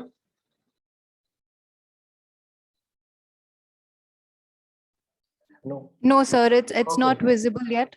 Okay, I'm just sharing it. Okay. So ये एक स्पेशल नीड चाइल्ड का एक्सपेंस वर्कशीट है। आपको ये मेरी बुक में भी मिलेगा, मेरी वेबसाइट पे भी मिलेगा, और ये जैसे मैंने कहा ये बेसिक्स है, ये बेसिक्स है जहाँ से आपको स्टार्टिंग करनी चाहिए। अगर आप इस एक्सपेंस वर्कशीट को देखें तो हमने इसको 5 एलिमेंट में डिवाइड किया है। क्या लिविंग एक्सपेंसेस है, उसके डे टू डे केयर क्या होता है, डोमेस्टिक हेल्थ, ड्राइवर एक्सपेंसेस, उसकी पर्सनल नीड्स क्या है, food, outing, clothing, cooling cost क्या है, ट्रांसपोर्टेशन है, क्लोथिंग है, बुक्स है, स्पेशल इक्विपमेंट अगर कोई रिक्वायर्ड है उसकी कॉस्टिंग क्या आती है, हेल्थ नीड्स क्या है, कोई भी थेरेपीज है, doctor visit, transportation, social recreational अगर एक्सपेंसेस हैं तो वो क्या है, और कोई मिसलेनियस हो गया, इंश्योरेंस प्रीमियम हो गया। ये एक एक्सपेंस वर्कशीट है केवल स्पेशल नीड मेंबर के लिए, और ये बहुत जरूरी होता है क्योंकि इसी बजट पे आपका जो है फ्यूचर प्लानिंग डिपेंडेंट होता है। और वैसे भी हम लोग अपने घर में हमेशा फैमिली एक बजट बना के हमेशा चलते हैं। शॉपिंग के लिए जाते हैं तो एक बजट बनाते हैं, हमें क्या खरीदना है, कितना हमारे हाथ में है, कितना एक्सपेंड हुआ, क्या सेव हुआ। उसके लिए बहुत जरूरी है कि आप इस तरह का जो है एक एक्सपेंस अलग से बनाते चलें। तो जब अगर स्पेशल नीड चाइल्ड है उसके लिए बजटिंग हमेशा अलग से होनी चाहिए। अब इसमें सारे एक्सपेंसेस आप इन्वॉल्व कर सकते हैं। अगर आप फर्स्ट टाइम ये बजट बना रहे हैं तो बड़ा मुश्किल होता है, अगर हम फैमिली बजट लेके चलें कि हम सेपरेट आउट कैसे करें, तो हमेशा एक असम्पशन बना के चलिए और 6-7 महीने मॉनिटर कीजिए, उसके बाद आपको जो है थोड़ी एक्यूरेसी पता लगेगी। Monitor expenses for few months, accommodate changes in budget. अब जैसे जैसे लाइफ स्टेज चेंज होगी, वो लाइफ स्टेज चेंजेस के साथ हमेशा फाइनेंसेस चेंज होंगे। और बजट बनाने का एक रीजन पर्पस ये भी होता है कि हम उन चेंजेस को हम अकोमोडेट कर सकें। आज सडनली एक एक्सपेंस है, कल को एक्सपेंस इंक्रीज हो गया, अगर मुझे नहीं मालूम है मेरा कैश फ्लो क्या है, तो वो मेरे कैश फ्लो को तो हिट कर रहा है, बट मुझे कभी नहीं पता लगेगा किस तरीके से हिट कर रहा है, और क्या वो इतना ज्यादा हिट कर जाएगा कि मेरी सेविंग सडनली रिड्यूस हो गई। तो इसलिए बजटिंग बहुत इंपॉर्टेंट होता है। और सेकंड बिल्डिंग ब्लॉक है एस्टिमेटिंग लाइफ टाइम कॉस्ट, और इसके लिए बजटिंग करना जो है वो आवश्यक है, वो बहुत इंपॉर्टेंट है। बिना बजटिंग के मैं नहीं पता लगा सकता कि लाइफ टाइम कॉस्ट क्या है। अब लाइफ टाइम कॉस्ट क्या है? हम इंडिविजुअल हैं, लाइफ अनसर्टेनिटीज है। अगर मैं किसी पेरेंट से पूछूं कि आपको पता है कि आपको अपने स्पेशल नीड चाइल्ड के लिए कितना कॉर्पस छोड़ के जाना है, कितना कॉर्पस एक्यूमुलेट होना चाहिए, कितने कॉर्पस पे उसका लाइफ टाइम केयर हो जाएगा, अगर आपने ये प्लान नहीं कर रखा है तो वो चाइल्ड कहीं भी रहेगा, उसकी फाइनेंसेस की फंडिंग कैसे होगी? क्या वो पूरी हो पाएगी? जितना आपने एडुकेट जमा कर लिया है क्या वो पूरी हो पाएगी? तो ये बहुत जरूरी है, क्योंकि फाइनेंसेस अवेलेबल नहीं होंगे तो हाउ उसका केयर कैसे मैनेज होगा। तो इसीलिए लाइफ टाइम कॉस्ट एक निकालना बहुत इंपॉर्टेंट होता है। एक केस स्टडी के जरिए मैं समझाऊंगा विच इज मच इजियर। तो suppose Vicky 25 years old, adult is a person with disability, गौरव की एज 55 years है। हम अज्यूम कर लेते हैं कि विक्की की लाइफ एक्सपेक्टेंसी 70 years है। एवरेज इन्फ्लेशन 7% है और ग्रोथ 8% है, जो भी कॉर्पस बनेगा उस पर 8% का ग्रोथ होगा। ये अजम्पशन है, और फाइनेंशियल प्लानिंग हमेशा अजम्पशन पे रहती है, और इन अजम्पशंस को हम चेंज करते रहते हैं जैसे आगे बढ़ते हैं। अब ये वो एक्सपेंस चार्ट है जो मैंने दिखाया था एक्सेल में, और आप क्लियरली देख सकते हैं कि जब मैं उस एक्सपेंस को मॉनिटर करता हूँ तो मैं आज की डेट में, गौरव को पता है कि विक्की के ऊपर 38,500 का मंथली एक्सपेंस होता है, और अलग अलग हेड्स में भी उसको पता है कि कहाँ कहाँ कितना एक्सपेंस होता है। इसका एक और रीजन होता है इस तरह की एक्सपेंस चार्ट बनाने में कि कहीं पे मैं अगर ज्यादा एक्सपेंस कर रहा हूँ तो मैं उसको एनालाइज कर सकता हूँ। अदरवाइज हमेशा डिफिकल्ट होगा कि मैं मंथली एक्सपेंसेस कैसे एनालाइज करूँ। एक रियल लाइफ एग्जांपल मैं देता हूँ। हमने एक फैमिली के साथ इंटरेक्ट किया, and when they met us first time, तो एक्सपेंसेस जो थे वो बियॉन्ड उनकी मीन्स के थे, उनकी इनकम से ज्यादा एक्सपेंसेस हो रहे थे। हमने एक्सपेंसेस सेपरेट आउट किए स्पेशल टाइम पे, और हमको पता लगा कि जो उसके हेल्थ केयर पे एक्सपेंस हो रहा था, it was more than required, almost double था, क्योंकि उसकी थेरेपीज 3-4 थेरेपीज अलग अलग चल रही थी, इंस्टीट्यूशन में भी, घर पे भी थेरेपी, विद अजम्पशन कि शायद ज्यादा थेरेपीज होंगी तो वो जल्दी रिकवर कर जाएगा। हम लोगों ने एक्सपेंस चार्ट बनाया, हम लोगों ने मॉनिटर किया, काउंसलिंग हुई, and with in 2 years down the line हम वो एक्सपेंसेस को हाफ पे लेके आए। बट अगर वो एक्सपेंस चार्ट कभी बनता नहीं तो कभी फैमिली को पता नहीं लगता कि कहाँ पे क्या जो है हम एक्सपेंडिचर कर रहे हैं। तो इसलिए ये बजटिंग इंपॉर्टेंट होता है। अब इस केस स्टडी में अगर विक्की का एक्सपेंस 38,500 है, और गौरव को ये पता करना है कि अगर मुझे कुछ हो गया तो मैं कितना कॉर्पस विक्की के लिए छोड़ के जाऊं जिससे विक्की का जो है फाइनेंशियल केयर पूरा होगा, उसके लिए कैलकुलेशन होती है। और इस मेथड के हिसाब से गौरव को 1.36 करोड़ का कॉर्पस आज चाहिए कि अगर मुझे गौरव को कुछ हो गया तो 1.36 करोड़ का कॉर्पस जो है वो विक्की के लिए अवेलेबल होगा, जो उसकी लाइफ टाइम केयर को, फाइनेंशियल केयर को मीट करेगा।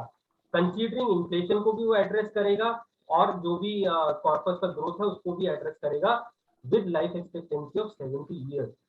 इसलिए इम्पोर्टेंट होता है क्योंकि अगर फॉर एग्जाम्पल गौरव ने ये प्लानिंग नहीं करी और गौरव के पास 50 लाख का कॉर्पस है, फॉर गौरव 50 लाख का कॉर्पस इनफ है, बट अगर जब हम एक्चुअल कैलकुलेशन करते हैं तो 1.36 करोड़ का कॉर्पस आता है। ये शॉर्टफॉल कहाँ से मीट होगा? तो फाइनेंशियल प्लानिंग अगर नहीं करी है, ये एस्टिमेशन नहीं किया है, तो बड़ा डिफिकल्ट होगा ये अंदाजा लगाना कि क्या जो मैं एक्यूमुलेट कर रहा हूँ, मैंने सेव कर रहा हूँ, ये इनफ होगा या नहीं, और अगर शॉर्टफॉल है तो क्या स्ट्रैटेजीज मैं ले सकता हूँ जिससे मैं उसको फंड कर सकता हूँ। अब हमेशा प्लानिंग है, फैक्टर्स कंसीडर होते हैं, लाइफ एक्सपेक्टेंसी कम ज्यादा हो सकती है, इन्फ्लेशन जो है स्पेशल नीड चाइल्ड का हमेशा हाई रहता है क्योंकि हेल्थ केयर एक्सपेंसेस इन्वॉल्व है, तो इसलिए भी इंपॉर्टेंट है क्योंकि आपकी लाइफ में जनरल एक्सपेंसेस है, वो जनरल एक्सपेंसेस 7% हो सकते हैं, moment health care expenses add हो जाएंगे, इन्फ्लेशन हायर हो जाएगा। तो इसलिए वो क्योंकि उस साइड आपके थेरेपीज पे एक्सपेंसेस हैं और दूसरी तरफ एक्सपेंसेस, वो इन्फ्लेशन हमेशा हायर साइड पे रहेगा। अब थर्ड बिल्डिंग ब्लॉक्स आता है गोल्स। विदाउट सेटिंग गोल्स आप सेविंग कैसे करेंगे? क्योंकि कोई भी सेविंग करते हैं तो हम गोल पहले सेट करते हैं ना कि मुझे घर खरीदना है 10 साल के बाद, तो मैं आज से सेविंग स्टार्ट करता हूँ, मुझे 5 साल के बाद गाड़ी खरीदनी है तो मैं आज से सेविंग स्टार्ट करता हूँ। लेकिन जब एक स्पेशल नीड चाइल्ड होगा जिसका रिक्वायरमेंट जो है लाइफ लॉन्ग है, तो उसके लिए आप कैसे गोल सेट करेंगे? हमने एक टाइमलाइन ड्रॉ किया और ये टाइमलाइन का पर्पज ये है कि इस टाइमलाइन को ड्रॉ करके आप किस लाइफ स्टेज पे क्या इश्यूज आएंगे उसको आप एड्रेस कर सकते हैं, और प्लस आप ये पता लगा सकते हैं कि मुझे आगे क्या गोल्स हैं अपने स्पेशल नीड चाइल्ड के लिए जिसको मुझे मीट करना है। जैसे 5 लाइफ स्टेजेस है, minority, adult living at home, adult external living environment में शिफ्ट होता है, फर्स्ट पेरेंट डेथ होती है, सेकंड पेरेंट डेथ होती है। ये वो फ्यूचर लाइफ स्टेजेस हैं जो लाइफ में आएंगी, आप मना नहीं कर सकते कि ये कभी नहीं आएंगी, आएंगी कभी ना कभी, लेकिन इस पे जो इश्यूज हैं वो जब तक एड्रेस नहीं होंगे, अगर आज एड्रेस नहीं होंगे, आज प्रिपेयर नहीं होगा, तो उस टाइम पे एड्रेस करने में बहुत डिफिकल्टी आएगी। For example first parent death होती है, एसेट्स कैसे डिस्ट्रीब्यूट होंगे, कैसे चाइल्ड का केयर होगा, कौन लीगल गार्डियन बनेगा, तो ये सब वो इश्यूज हैं जो आपको आज एड्रेस करने हैं, और उसके लिए ये टाइमलाइन एक बड़ा इंपॉर्टेंट एलिमेंट है। अगर आप टाइमलाइन ड्रॉ कर सकते हैं तो आप जो है इन इश्यूज को एड्रेस कर सकते हैं। इसी तरीके से जब आप गोल सेट करते हैं स्पेशल चाइल्ड के लिए, तो क्योंकि वो लाइफ लॉन्ग एक्सपेंसेस है तो फैमिलीज के लिए गोल सेट करना बड़ा मुश्किल होता है, ये तो लाइफ लॉन्ग है, इसके लिए हम कैसे सेट करें? जैसे आप ट्रेडिशनल में सेट करते हैं कि 5 साल के बाद ये रिक्वायर्ड है, 10 साल के बाद ये गोल आने वाला है, उसी तरह से स्पेशल चाइल्ड के एक्सपेंसेस को आप ब्रेक डाउन जब करते हैं, कुछ एक्सपेंसेस 10 साल के बाद मीट होंगे, कुछ एक्सपेंसेस 5 साल के बाद मीट होंगे, इस तरह से ब्रेकअप करके आप गोल सेटिंग कर सकते हैं और अपने सेविंग्स को उससे लिंक कर सकते हैं। तो गोल सेटिंग भी एक बड़ा इंपॉर्टेंट फैक्टर है अगर फाइनेंशियली प्रिपेयर होने के लिए। फोर्थ बिल्डिंग ब्लॉक है रिटायरमेंट प्लानिंग। रिटायरमेंट प्लानिंग आज की डेट में हम भी जानते हैं, हम सब जानते हैं कि कितनी इंपॉर्टेंट हो गई है, कंसीडरिंग कि हमारी प्राइवेट जॉब है, हमें पेंशन नहीं मिलने वाली, जो हम एक्यूमुलेट करेंगे उसी से मीट करेंगे। जब आपके पास स्पेशल नीड चाइल्ड होता है तो आपके पास रिटायरमेंट में 2 एक्सपेंसेस होते हैं, एक खुद का एक्सपेंसिस, एक स्पेशल चाइल्ड का एक्सपेंसिस, इसलिए आपकी रिटायरमेंट नीड जो है वो ज्यादा होती है, और इसीलिए इंपॉर्टेंट है कि रिटायरमेंट प्लानिंग पहले से करी जाए, क्योंकि सडनली आपके पास कहीं से कॉर्पस नहीं आने वाला, जो भी होगा आप सेव करके उसको बिल्ड करेंगे, और सेविंग अगर मैंने इन्वेस्ट ढंग से नहीं किया है तो मैं उतना एक्यूमुलेट नहीं कर पाऊंगा। रिटायरमेंट प्लानिंग में पेरेंट्स का रिटायरमेंट है, स्पेशल चाइल्ड एक्सपेंसेस है, रेजिडेंशियल नीड्स कहाँ पे होंगी, कहाँ रहेंगे, इसी सिटी में रहेंगे या शिफ्ट होंगे, ये सब प्लानिंग करनी जरूरी है, और क्या सेविंग रिक्वायर्ड है।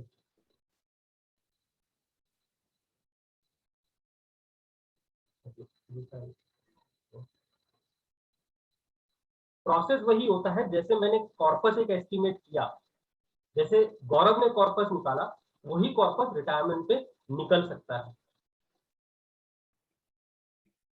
अब डिटेल में जाने के बजाय केस स्टडी समझ लेते हैं, बहुत सिंपल है। Same case study, Vicky 25 years old, Gaurav की एज 45 ईयर्स है, मैं एज फैक्टर थोड़ा कम कर देता हूँ। गौरव की खुद की लाइफ एक्सपेक्टेंसी ही अज्यूम की 85 ईयर्स रहेगी, 70 ईयर्स विक्की की अज्यूम कर लेते हैं। Gaurav wish to retire at 60 years of age, और रिटायरमेंट हम जनरली ये सोचते हैं कि मैं वर्क लाइफ से रिटायर हो जाऊं, उसके बाद मुझे जो भी वर्क करना पड़े वो मैं प्रेशर में आके ना करूं, तो that is what you call as a retirement, कि मैं वर्क लाइफ से जो है अपना रिटायरमेंट ले लूं, और जो मैं एक्यूमुलेट किया है क्या मैं इसी से जो है आगे का फ्यूचर मीट कर सकता हूँ।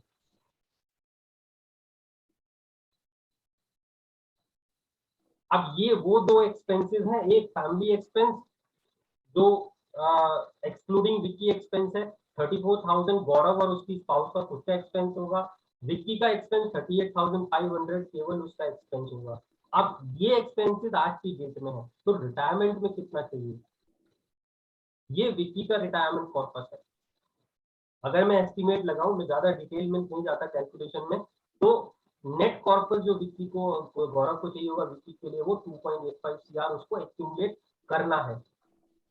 अब इसी से अगर मैं सेकंड उसमें जाता हूं तो खुद के लिए भी उसको 2.50 का कॉर्पस जो है वो एक्यूमुलेट करना है रिटायरमेंट पे। इसीलिए आई ऑलवेज से कि प्लानिंग इतना इंपॉर्टेंट है, बिकॉज सडनली ये कॉर्पस नहीं आएंगे, बट स्ट्रैटेजीज बनाई जा सकती है कि ये कॉर्पस कैसे एक्यूमुलेट होगा। एंड 60 इयर्स को हम 70 इयर्स कर सकते हैं, रिटायरमेंट डिले कर सकते हैं, हम आज के कैश फ्लो को चेंज कर सकते हैं। तो जब भी आप प्लान अपना रिटायरमेंट प्लान कर रहे हैं, जब भी आपके माइंड में आए कि रिटायरमेंट हमें प्लानिंग करनी चाहिए, तो identify the corpus needed retirement, and जितना जल्दी हम प्लान करेंगे उतना कम सेविंग के साथ हम कॉर्पस एक्यूमुलेट कर सकते हैं। It should include special need child expenses.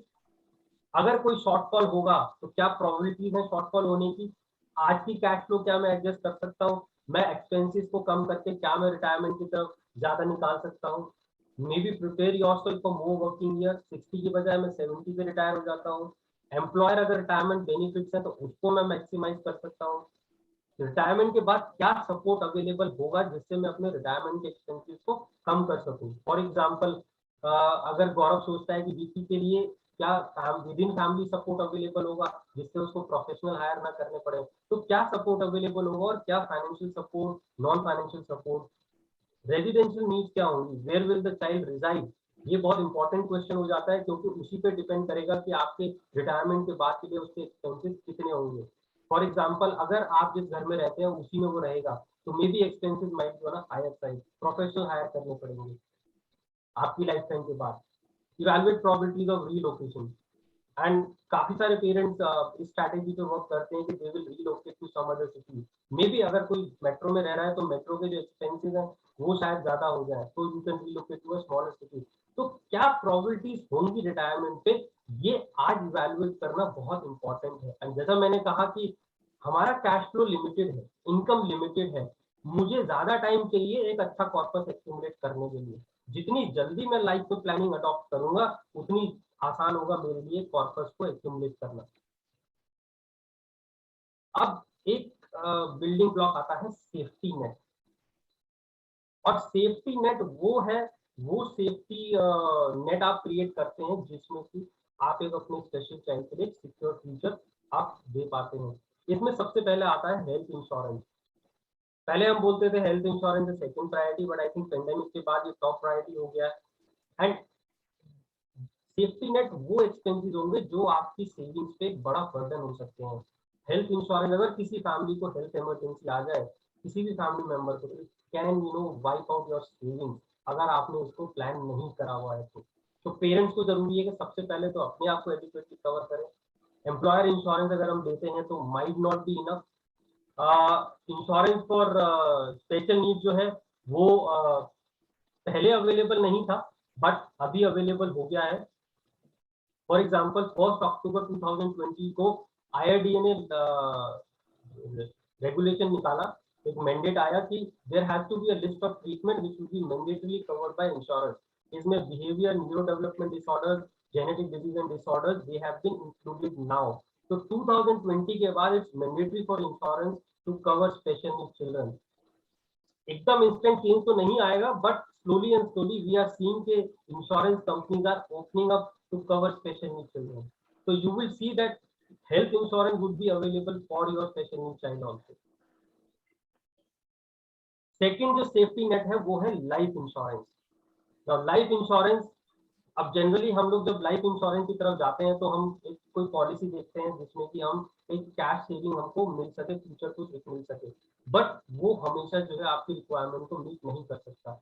हम यहाँ लाइफ इंश्योरेंस बात कर रहे हैं कि कोई ऐसा टूल जिससे कि मेरी जो शॉर्टफॉल है फाइनेंसिस के अंदर अपने स्पेशल नीड चाइल्ड केयर को, क्या वो मैं मीट कर सकता हूँ?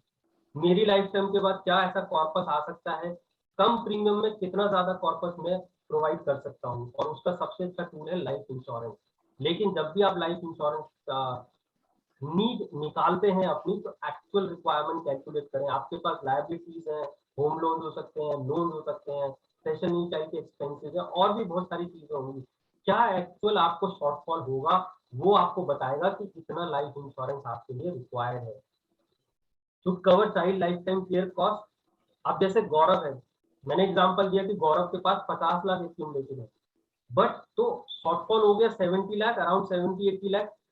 तो ये 70-80 लाख का शॉर्टफॉल कैसे मीट हो सकता है? एंड गौरव थिंक्स कि अगर आज मुझे कुछ हो गया तो ये 70-80 लाख का मैं कहाँ से मीट कर पाऊंगा? And the best tool for that is life insurance. अगर गौरव एक लाइफ इंश्योरेंस लेता है अपने लिए 80 लाख का, तो if anything happens to him, उसकी लाइफ टाइम के बाद this 80 lakh would be available for weekly expenses. So that means life insurance becomes the tool which can provide an instant funding whenever it happens, whenever any eventuality happens. It can provide an instant funding to the special needs child care. And I always believe both parents need life insurance, क्योंकि दोनों का equally importance है एक special needs child के care giving में।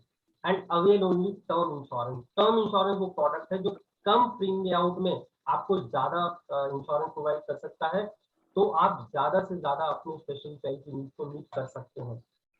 Specific policies पहले होती थी, आज की डेट में अवेलेबल नहीं है। एंड हम अगर प्राइवेट ट्रस्ट बनाते हैं जो कि स्पेशल चाइल्ड का केयर देखेगा, फाइनेंशियल केयर देखेगा, this life insurance become an important aspect for instant funding.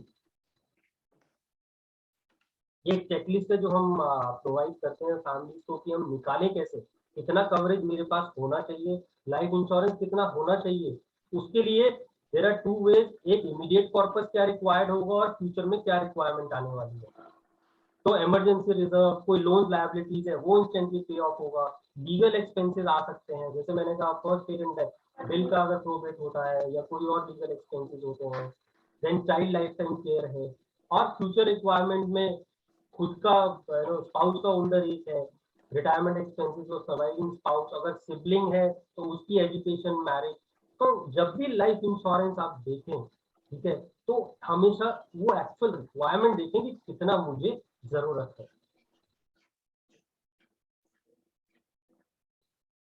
अब इसके साथ इन्वेस्टमेंट भी आता है। Won't go much in detail, but investment कैसा करना चाहिए, तो मैं वो स्ट्रैटेजी बताता हूँ जो ज्यादातर फैमिली अडॉप्ट करती हैं एंड विच दे फील की is a much beneficial strategy, और वो होती है बकेटिंग स्ट्रैटेजी। अब सब अगर हम एक साथ पूल कर देंगे तो बड़ा डिफिकल्ट होगा, तो मैं बकेट बना लेता हूँ। 6 बकेट बनाए, 5 बकेट बनाए, डिपेंडिंग मेरा नीड कितना है। एक बकेट मेरा अगले 2 साल के एक्सपेंसिव मीट करेगा, एक बकेट मेरा 3 से 5 साल के एक्सपेंसिव मीट करेगा, एक बकेट मेरा 10 साल से बाद जो एक्सपेंसेस आने वाले हैं उसको मीट करेगा, और एक बकेट मेरा जो है इमरजेंसी को मीट करेगा। जब मैं ये बकेट्स बनाता हूँ तो मैं हर बकेट के लिए इन्वेस्टमेंट टूल चूज कर लेता हूँ। हमेशा ध्यान रखिए, इन्वेस्टमेंट में शॉर्ट टर्म और लॉन्ग टर्म अलग अलग टूल होते हैं। शॉर्ट टर्म को आप लॉन्ग टर्म में मिक्स नहीं कर सकते, लॉन्ग टर्म को शॉर्ट टर्म में मिक्स नहीं कर सकते। इसलिए जरूरी है कि मैं एक बकेटिंग स्ट्रैटेजी, ऐसी स्ट्रैटेजी बनाऊं, हर गोल के लिए मैं अलग बकेट बना दूं, और उसके अकॉर्डिंग फिर मैं इन्वेस्टमेंट प्लानिंग को मैं अडॉप्ट करूं।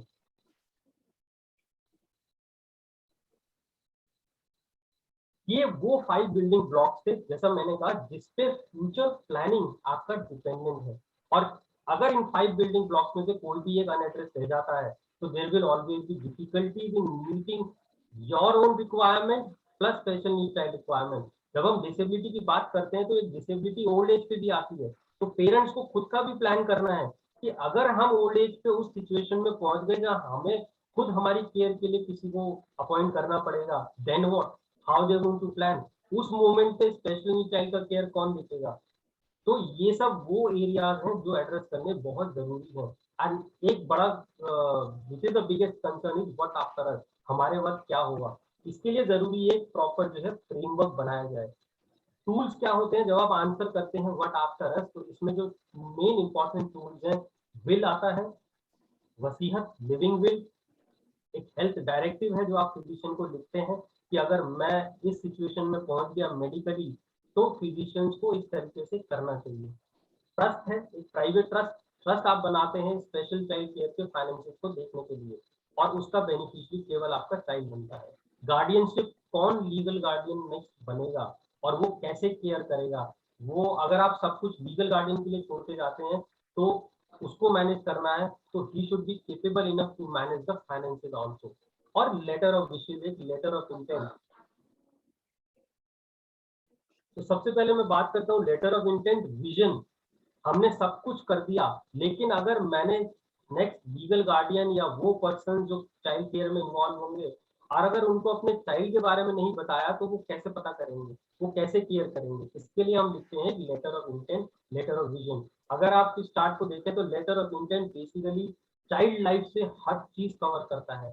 फैमिली क्या है, उसकी पास्ट क्या है, हिस्ट्री क्या है, आपका विजन क्या है, living daily routine, habits, cultural needs, your vision for उसकी लाइफस्टाइल के लिए आपका क्या विजन है, रेजिडेंस, करंट रेजिडेंस क्या है, आपने क्या ऑप्शन चूज किया है, what is not going to work for the child, health care, क्या मेडिकेशन है, क्या थेरेपीज है, पास्ट में क्या वर्क नहीं किया है मेडिकेशन में और जो रिपीट नहीं करना चाहिए नेक्स्ट लीगल गार्डियन को, सोशल एक्टिविटीज क्या है उसकी, कहाँ उसका अच्छा इम्पोर्टेंस है, एजुकेशन कैसा रहा है, क्या education you expect, religious activities में वो कहाँ इन्वॉल्व होता है, एंड फाइनल अरेंजमेंट। तो एक लेटर ऑफ इंटेंट और लेटर ऑफ विशेज आप बनाते हैं, एक ऐसा डॉक्यूमेंट बनता है जो आप किसी भी गार्डियन को देंगे, ट्रस्टी को देंगे, किसी फैमिली मेंबर को देंगे, he will be able to know much more about your child, जो अभी तक केवल पेरेंट्स से ही लिमिटेड है।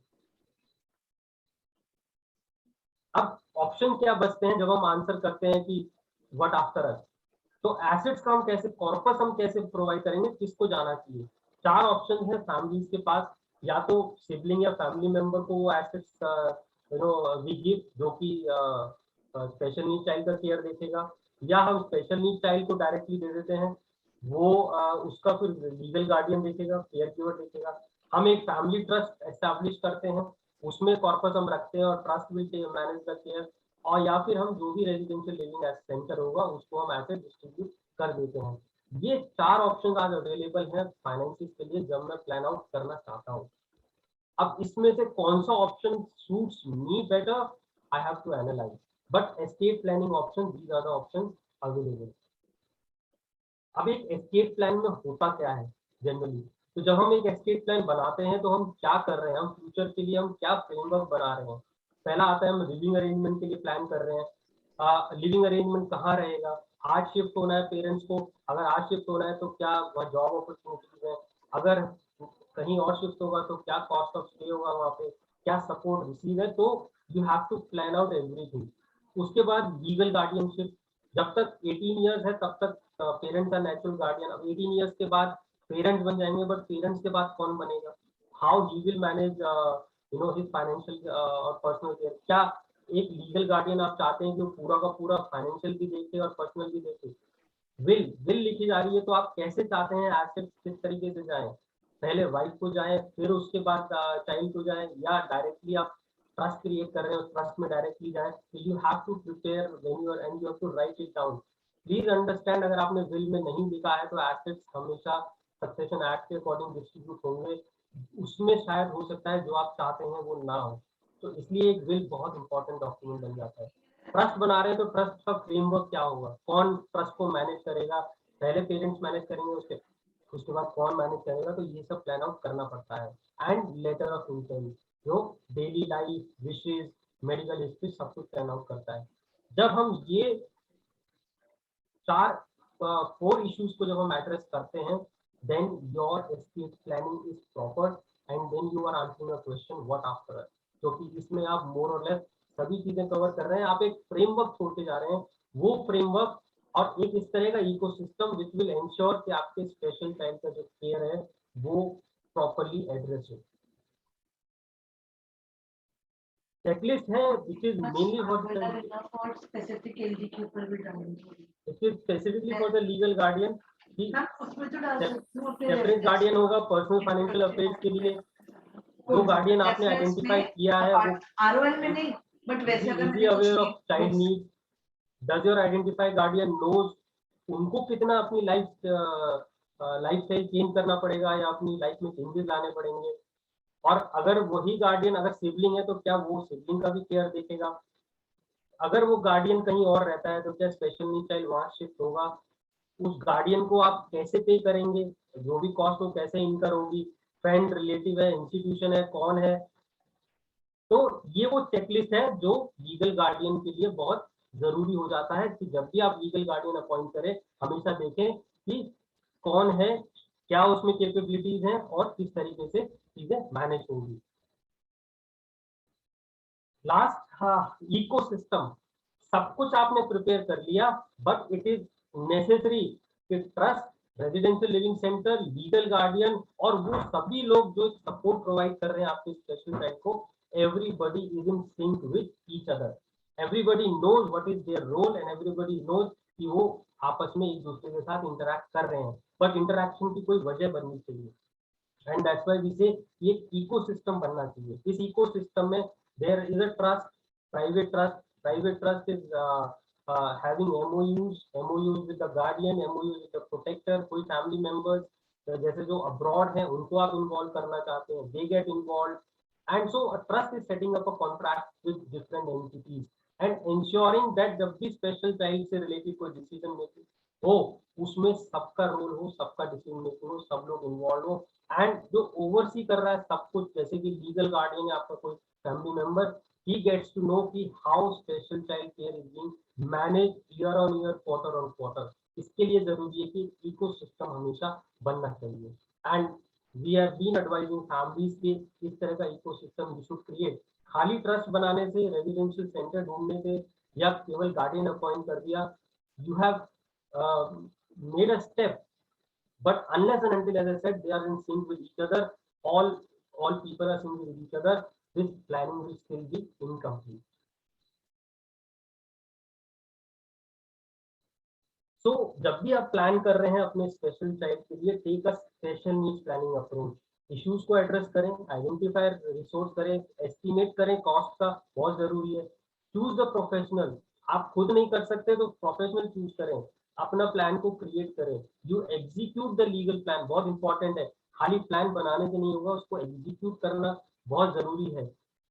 एक चीज हो सकता है आपको टाइम लग रहा हो, लेकिन एटलीस्ट वो दूसरी चीज तो आप प्लान करके चलें। Prepare a letter of intent, first document. कोई भी फैमिली थिंग्स कि मुझे पहला डॉक्यूमेंट क्या बनाना चाहिए, I always say prepare a letter of intent.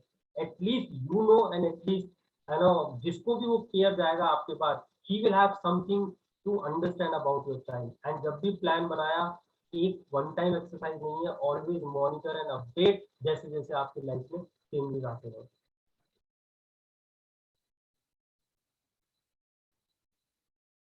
इतना मैंने बात किया, ये सब रिसोर्सेज भी आपको वेबसाइट पे भी मिल जाएंगे। And also you will find in the book I have spoken about all this thing much in detail, I have written it in my book also. I think that's all from me. Happy to take any questions if any. Thank you, sir. That was a very, very informative and very needed session, especially regarding the financial planning for parents of children with special needs. Thank you so much, sir.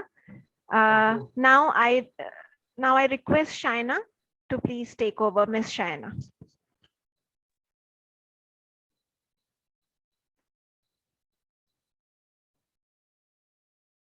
Anusha, Sampurna, I think the question what a parent has asked, you can take it one before Saina goes to the. Okay, ma'am. Yeah, sure, ma'am. Sure, ma'am. That's an important question. Yes, ma'am. Miss Shaina, just sorry for the interruption. Jitendra sir, there's a very key question as pointed out by madam. It is a question by Mr. Mithun Saha, and he is a father of a child with Down syndrome, aged 1.5 years. And he has given the details about the Star Health Family Plan and investment of 20 lakhs in land asset. He's asking whether the insurance claim will be received by him or not. Life insurance 938 table LIC 5 lakh Star Health Family Plan. So one is health insurance. Health insurance is fine, you can always claim it. Life insurance need to know the specific plan, कब इन्होंने लिया था। अगर वो specific plan है जो पहले LIC use to have, तो उसमें जो भी पे आउट मिलता है वो हमेशा जो है एक एन्युटी की फॉर्म में मिलता है। बाकी अदरवाइज अगर आपने कोई भी इंश्योरेंस प्लान लिया है, इसके अलावा कोई भी आप इंश्योरेंस प्लान लेते हैं तो उसमें बेनिफिट आपको ही मिलता है and then you distribute it to the child. But अगर वो पुरानी दो स्पेसिफिक पॉलिसी थी, जीवन आधार, जीवन विश्वास, अगर उनमें से कोई पॉलिसी है तो वो पे आउट स्पेशल चाइल्ड की बेनिफिट के लिए जाता है in the form of annuity. अब इसके अलावा इन्वेस्टमेंट 20 लाख लैंड में है, इसके अलावा क्या रिक्वायर्ड है, कितना रिक्वायर्ड है, जैसे मैंने कहा आपको एक कॉस्ट एस्टिमेशन करना होगा, तभी आपको पता लग सकता है कि आपने जो भी किया है विच इज एडुकेट और नॉट।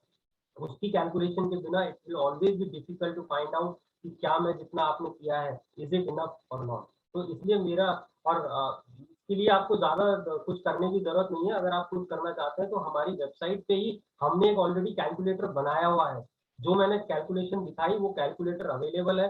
आप डाटा को इनपुट कीजिए, वो कैलकुलेटर आपको दिखा देगा कि ये कॉर्पस आपको चाहिए आज की date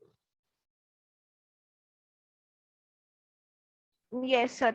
Thank you for that response. I think that will be definitely helpful for the participant to plan the expenses further. Thank you, sir. Ms. Shaina, I request now you to take over. Over to you, Ms. Shaina.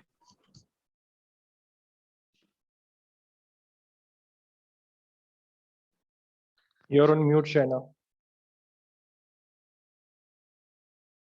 No. Not audible.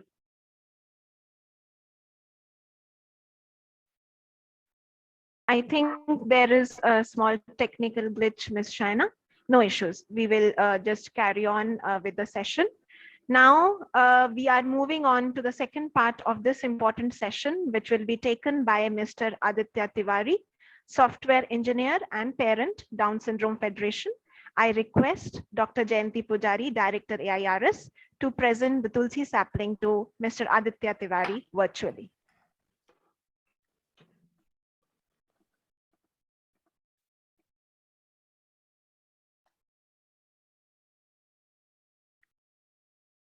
Thank you so much. Let me introduce Mr. Aditya to the audience. Mr. Aditya Tiwari, a software engineer from Pune, is the youngest single parent to adopt a child diagnosed with Down syndrome. He created history by overcoming a lot of hurdles. Sir has been facilitated with the Best Mommy of the World Award on the occasion of International Women's Day by defying all gender-based notions of parenting. The Avinch Social Welfare Society, a support group, has been initiated to provide counseling to parents of children with special needs, while also guiding parents who wish to adopt a child. Sir was also invited to the United Nations to participate in a conference on ways to bring up children with intellectual disabilities. Mr. Tiwari aims to work towards promoting employment of individuals with special needs. We truly laud your efforts, sir, to help change people's attitudes towards children with special needs while raising awareness about the same. And we welcome you on this platform. Over to you, sir. Thank you. Hello, everyone. So as in the previous discussion, when we were doing the mock test and the ma'am have asked me to share my journey about the adoption, why I adopted a child with a Down syndrome. So I believe every life has a meaning. And when I meet Avnish in an orphanage and he was left by a biological parent because of the special need, because of the medical condition that was diagnosed, and that is a Down syndrome, intellectual disability. So I thought if nobody wants, so I will adopt him. So my journey starts from here, and I thanks to Avnish, my son, who accepted me as a parent, but because it was my requirement to become a parent. So it was a journey of around 1.5 years to got the legal custody of Avnish. I was not eligible to adopt any child in India because of the age criteria from CARA, Central Adoption Resource Authority.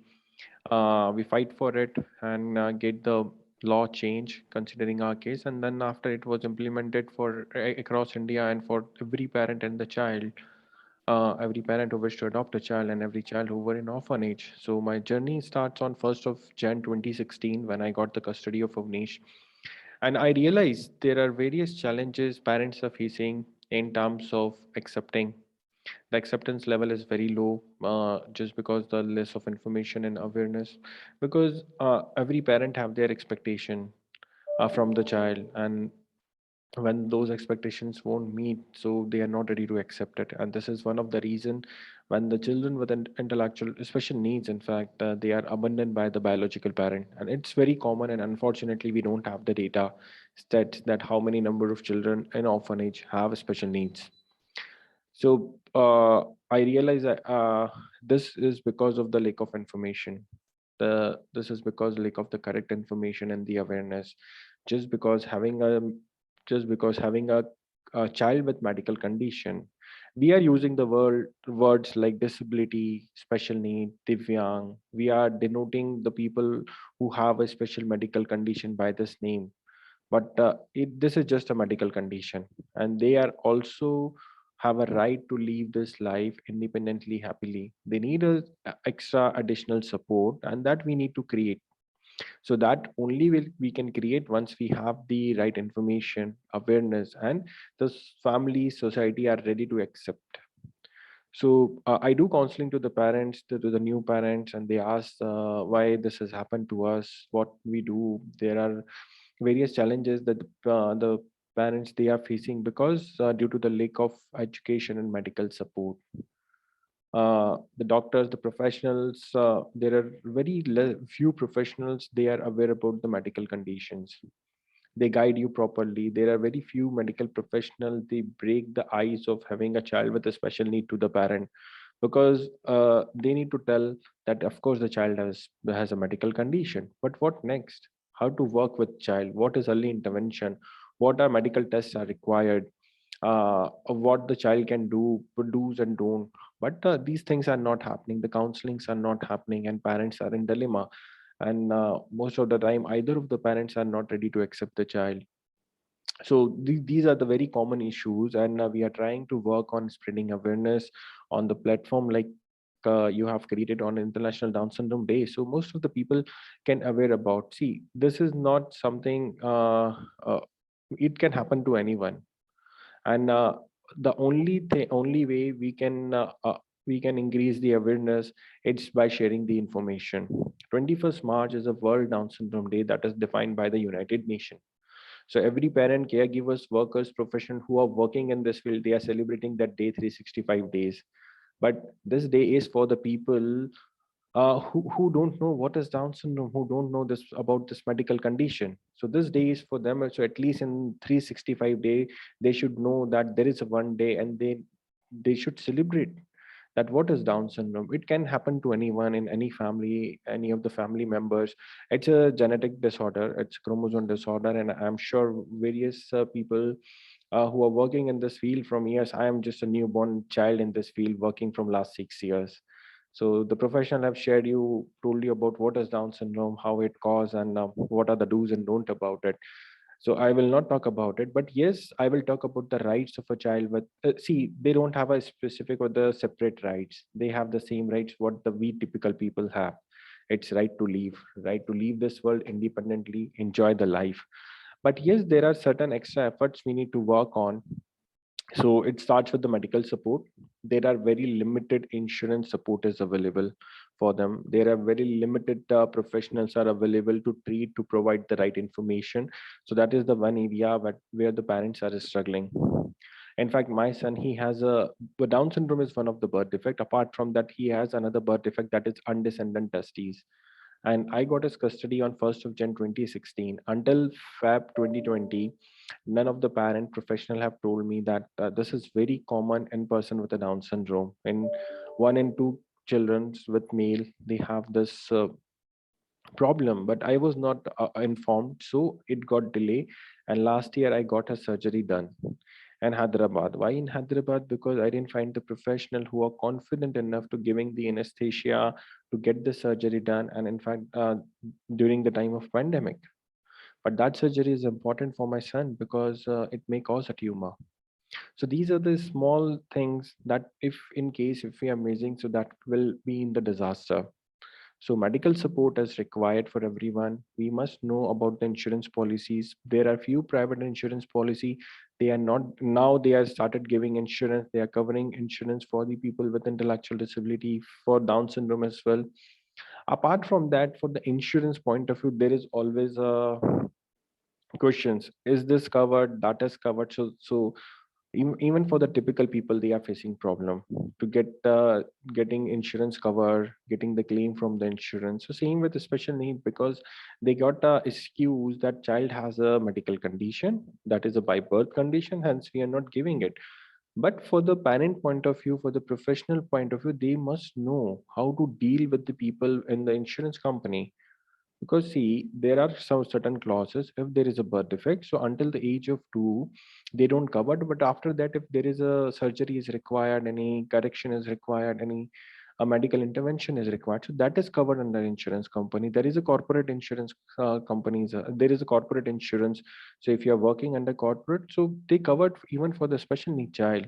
When I got the surgery for Ravnish and the insurance company rejected the claim, I file a case against them. I prove them that they are saying is wrong, because they denied the claim on the basis of there is an external congenital anomaly, and we don't cover the external congenital anomaly. And when I read about the congenital anomaly, so as per the medical terms, there is nothing called internal or external congenital anomaly. It is defined by the insurance company to give an excuse to the people that if it's external means it's cosmetic surgery. So hence we are not giving it. So we the parents have to be more know about the condition of the child, and of course explore more things like why somebody is denying it, why they don't have a right of education. It's the same thing happen at the time of education. There are very limited schools which so-called inclusive. In fact, the schools which are called so-called inclusive, only it doesn't mean that if you have a special educator, it means the school is inclusive. No, every staff should be aware about the special needs, what the inclusion meaning, the support staff, the toilets are accessible, classroom should be accessible, there should be a proper hygiene, security, safety, and awareness about the special need of a child. That means the inclusion. It's not just telling inclusion and appointing a one special educator. And also there are various things when the special educator or the school asks at the time of at the time of admission, that you have to give the IQ certificate, though you have given the diagnosis report that the child has a trisomy 21, Down syndrome. But still they ask for IQ test, the IQ reports, they ask for various things. So parent have to ask the question, means how it is going to change the academic or the way of teacher if they give this certain documents. Because Down syndrome is same.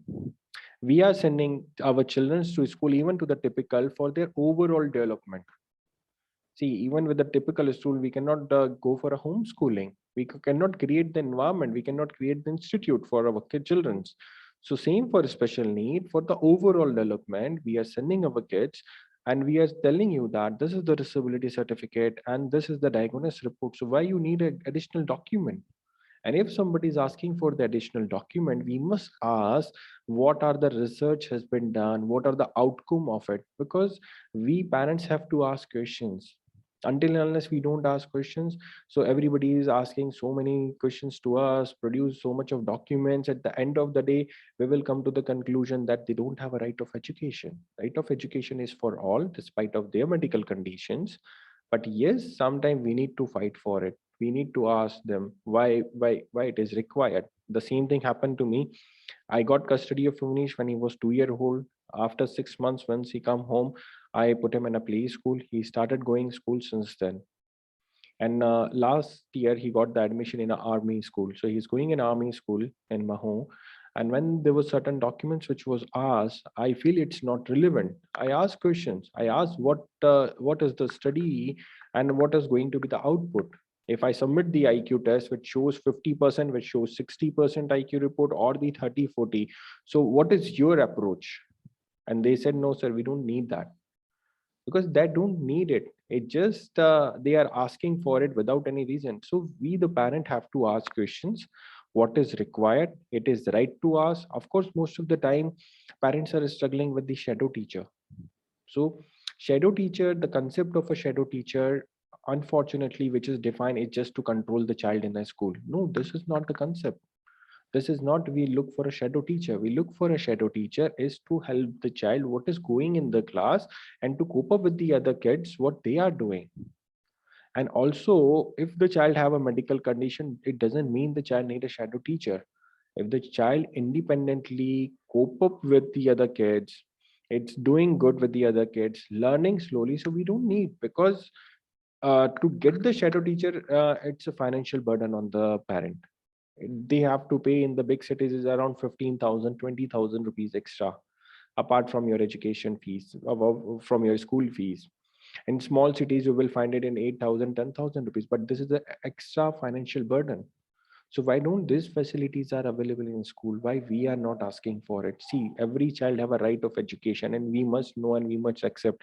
There are few parents, they call me and ask, we went for a school admission and the school has denied for the admission. And I asked reason why. No, because they said the child has a special need, and the parents didn't ask anything and they came home. I asked if the same thing they will do with your typical child, are you going to accept? Well, no, we are not going to accept. So this is what the problem is with the mindset, with the belief system we have. We will fight for the typical. Why don't you will fight? Fight doesn't mean you have to use your hands. It means to ask questions. We use the word fight, but it doesn't mean you need to use any weapons. It's you can write emails, you can file a grievances, petition. That's what I did. I'd fight with the center, with the central government, with the Ministry of WCD when I wish to adopt a child with a Down syndrome. And I said, on what basis you have decided the age 30? What logic behind it? So you need to question. I'm not here to say that adoption is best and go for adoption. I'm here to tell you that go what you feel is good for your community, for your society, and for your country.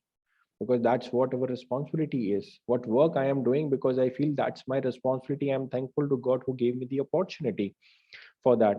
And the people are also asking about, they have of course, the intellectual disability child with Down syndrome. Few are good with the academics, but of course they have a limitation in the academics. We need to accept it's vary from child to child. But on the other side, every child have other interests as well, the capabilities. We need to look for it, like they are good with dance, music, instrument playing. They can be an athlete in a Special Olympic Bharat. They can represent the country in a Special Olympic. We must explore the option. If they are good with these sports, why they can't go for a Special Olympic? So these are the few things that we need to work on. Apart from that, recently I came to know when the last year when I want to visit Ladakh with my son Avnish, and when I asked few parents in the profession, and they said, no, you can go to Ladakh. Now, why I can't go to Ladakh with Avnish? They said, no, because it's on high altitude. It's 3,500 meters above sea level. So none of the child, hardly few maybe have done, but they don't know about it. If in case, if any have it done and visited Ladakh, otherwise the child will not survive and they have a health issues. But I understand. I'm not asking, I don't want what the output is going to be. I'm asking what is the process, how to train, how to reach. So I didn't find the right answer. And I went to Ladakh in October. Since nobody informed me what is the right way, I took a flight from Delhi to Ladakh. I reached Ladakh. And then I realized that I did a mistake, because Delhi is at 500, hardly 500 meters above sea level. Ladakh is 3,500 meters above sea level. So in 1 hour, I have traveled 7 times altitude. So, but he's a lucky child, and by a God grace, there is no health issues were happened, and we safely come back to Indore to the lower altitude, and then realize that why don't we explore the option for a trekking. So mountain trekking on the high altitude above 9,000 feet, it's never explored by any child with intellectual disability, because we have pre-assumed that it is going to be a problem for the child. So then we thought that if there will be a problem, so we will plan to track a Mount Everest base camp next month in July. And since since last year August, I started working on preparation for Avnish to trek on high altitude. So at the age of 7, the child who was abandoned by a biological parent just because of the medical condition, they thought the child is not going to do anything in the life. The child is going to be depend on the parents for the whole life. So the same child, his name was, at the age of 2, he is holding a world record. At the age of 3, his story was shared in 2 TED Talk, in TED Talk Surat, TEDx Talk, and in TEDx Talk in TISS, Tata Institute of Social Science. There was various changes we have tried to make We have give various suggestions to the Ministry of Social Justice and Empowerment that includes the creating of separate category for Down syndrome under the Right of Person with Disability Act 2016. And now there is a Down syndrome, a separate category under intellectual disability. Immediately after birth, people are getting the disability certificate. And he's the one who was invited at the various organizations, universities. And in last 6 years, we have given 1,000+ workshop, conferences, talks on disability, Down syndrome, special need, adoption. And now we are trying our best to go for the track on Mount Everest Base Camp because nobody have explored it. So for me, Avnish is not a child. I'm looking for the whole community who are orphan, who born with Down syndrome, intellectual disability, and the child who born with a birth defect. Because when you look at the orphan child, what do we expect? The child should get a food, the child should get a clothes. That's it. We don't expect the child should be independent. The child should lead the country, represent the country. We never give a thought of it. We always go in a sympathy mode. That only the few things that the child should get. Why don't we are expecting the child can also lead independently their life? So that's what the we feel for orphans. Same for the child with intellectual disability. You might have a few examples who don't have a limb, a arm or a leg, they have, or the blind, they have climbed the Mount Everest base camp, but you don't have any example who have done it with the intellectual disability. So I know it is a risk, but life is all about taking risks. In fact, what the corona has taught us, even if you are in a home, your life is on a risk. Simple. So we are working on it, and next month we are traveling there. So he's going to be the only child in the globe at the age of 7 attempting for a Mount Everest base camp with the birth defect, who was orphan, and the intellectual disability, Down syndrome. So that is an attempt. We are not going to unnecessary stretch, but a message to the world that a child who is orphan also have a dream, also can achieve so much in the life. The child with intellectual disability also go on the top of the world. The child with a birth defect can also do a tracking. So thank you. That's all about Avnish and what we are doing, and helping other peoples to explore the opportunities for their child, because that is what important. And I am thankful to my son Avnish. Because of him, I got the opportunity to explore this world. Thank you.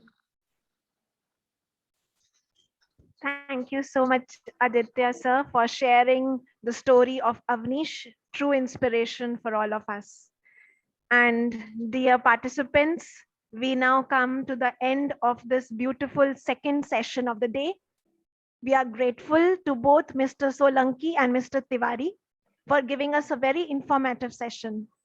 Mr. Solanki discussed key aspects about financial planning for the families of children with special needs, while Mr. Tiwari highlighted the need to change traditional public attitude and mindset through awareness regarding financial planning, even activities like hiking and trekking expeditions, among many other activities. We are grateful to both of you, sir, for being with us today and sharing many important points with our participants. Thank you, sir. Thank you. Dear participants, now it's time to move on to the third session of the day. And I invite Ms. Shaina, Faculty IRS, to kindly take the sessions forward. Over to you, Ms. Shaina.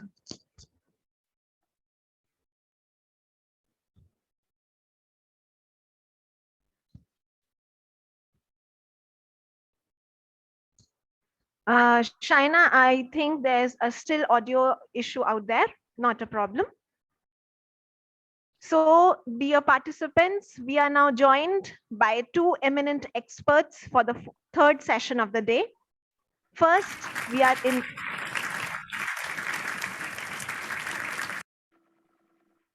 Firstly, we have Dr. Ravi KM sir with us today for the first part of the session. I invite Dr. Professor Jayanti Pujari madam to kindly present the Tulsi saplings virtually to sir.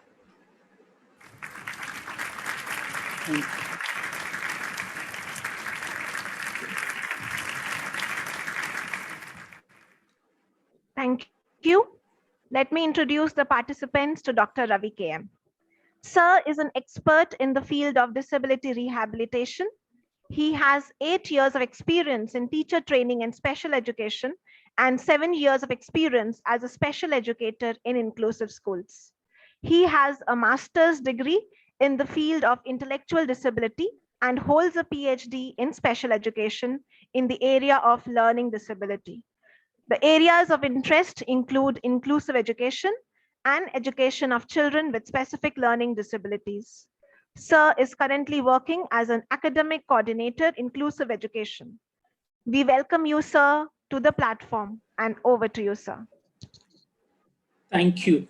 Thank you. Am I audible? Yes, sir. Perfectly audible and visible, sir. Yes, yes. Thank you so much. Thank you, Dr. Sampurna, for the beautiful introduction. Respected Jayanti ma'am and all other respected SK Srivastav sir and all others who are present here today to be part of this wonderful international conference. I convey my regards to all of you. I am really lucky to be part of this conference, this effort which is being taken by MIT every year. It is being organized, and I am lucky to be part of this conference this year. Even though my topic is specifically talks about inclusive education for children with Down syndrome, I will start with me and what I am doing at present, and then I relate with what is going on in the area of inclusive education with specific focus to the state of Delhi.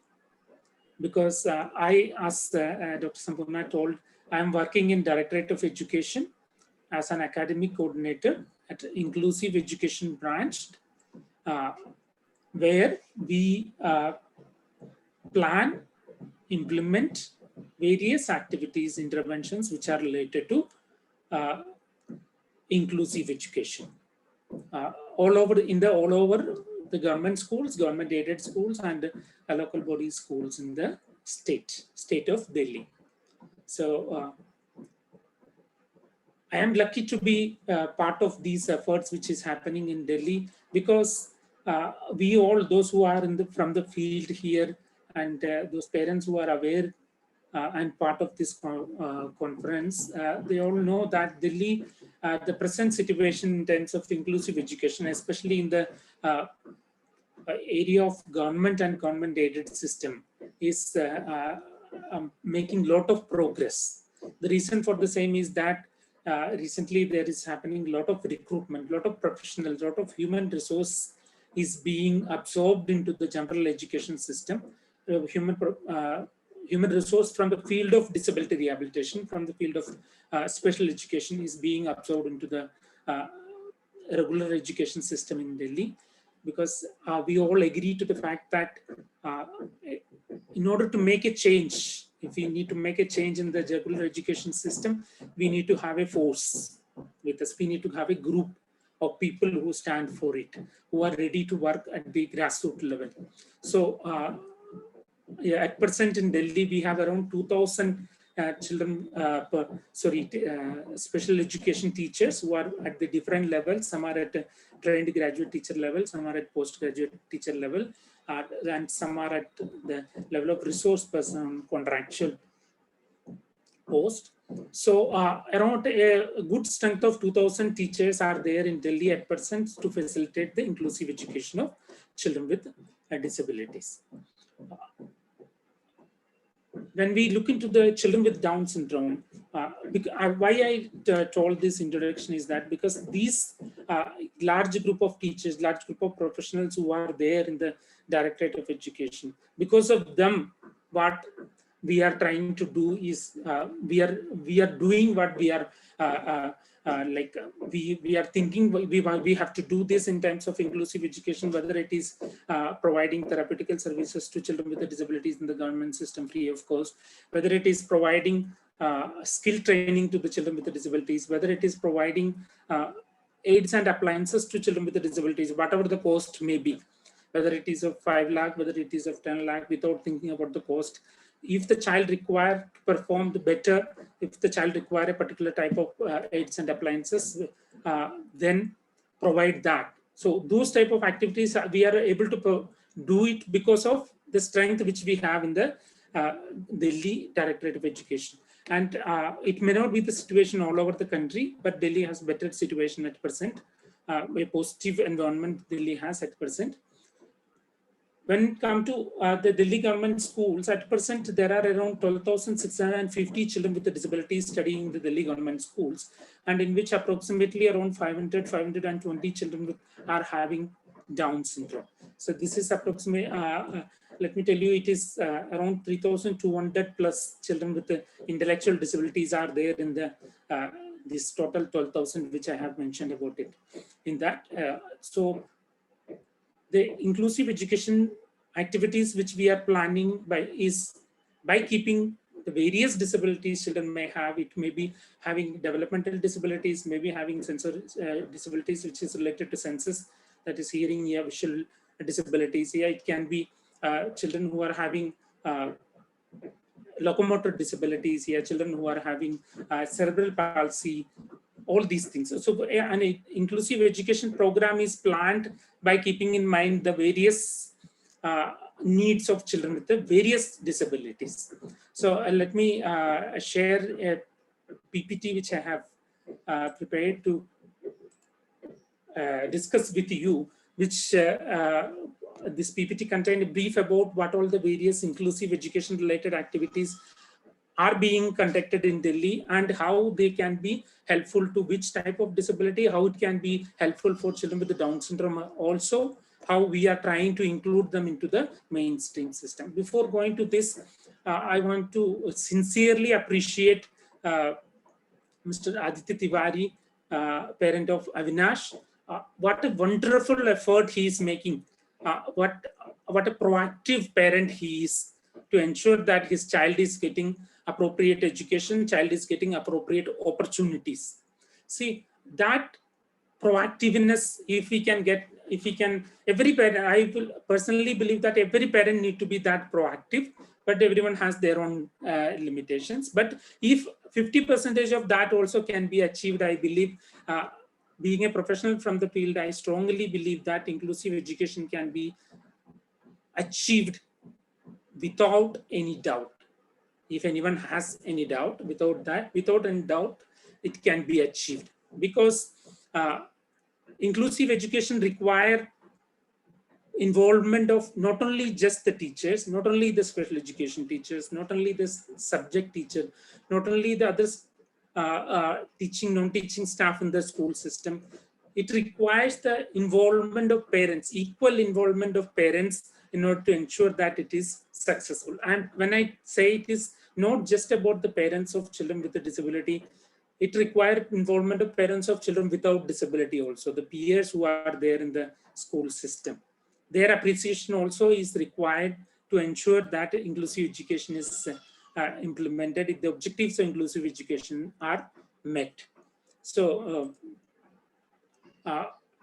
I will move on to my presentation. The Directorate of Education, Delhi, implements inclusive education as per the provisions of Rights of Persons with a Disability Act and Right to Education Act 2009. As I said, there are 12,650 children with disabilities presently enrolled, and out of that 520 children are having Down syndrome, and more than 3,000 children are having intellectual disability. This I already mentioned, there are around 2,000 teachers, RCA recognized special education teachers, to look into the specific educational needs and other needs of children with disabilities in the school system. But let me tell you, there are 1,030, near about 1,030 government schools are there at present in Directorate of Education, and this number is almost dynamic. It increases and sometimes schools get merged, so it decreases, sometimes stays static. So that's why I told approximately 1,030 schools are there. So these 2,000 teachers are spread over 1,030 schools of Directorate of Education. When it comes to children with the Down syndrome, we all agree to the fact that owing to their chromosomal abnormality, owing to their biological limitations, I mean, they have developmental disabilities, and intellectual disabilities. Most of them have developmental disabilities and intellectual disability. This is in addition to the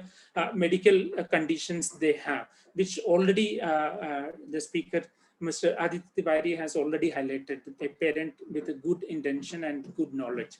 He has already highlighted that fact that the medical issues are also associated with the child.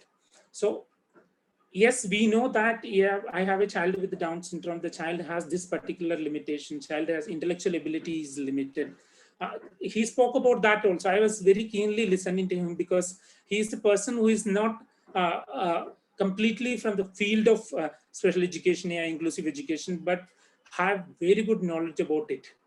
So I was keenly listening to him. So he also pointed out that, yes, my child has some limitations in types of intellectual functioning.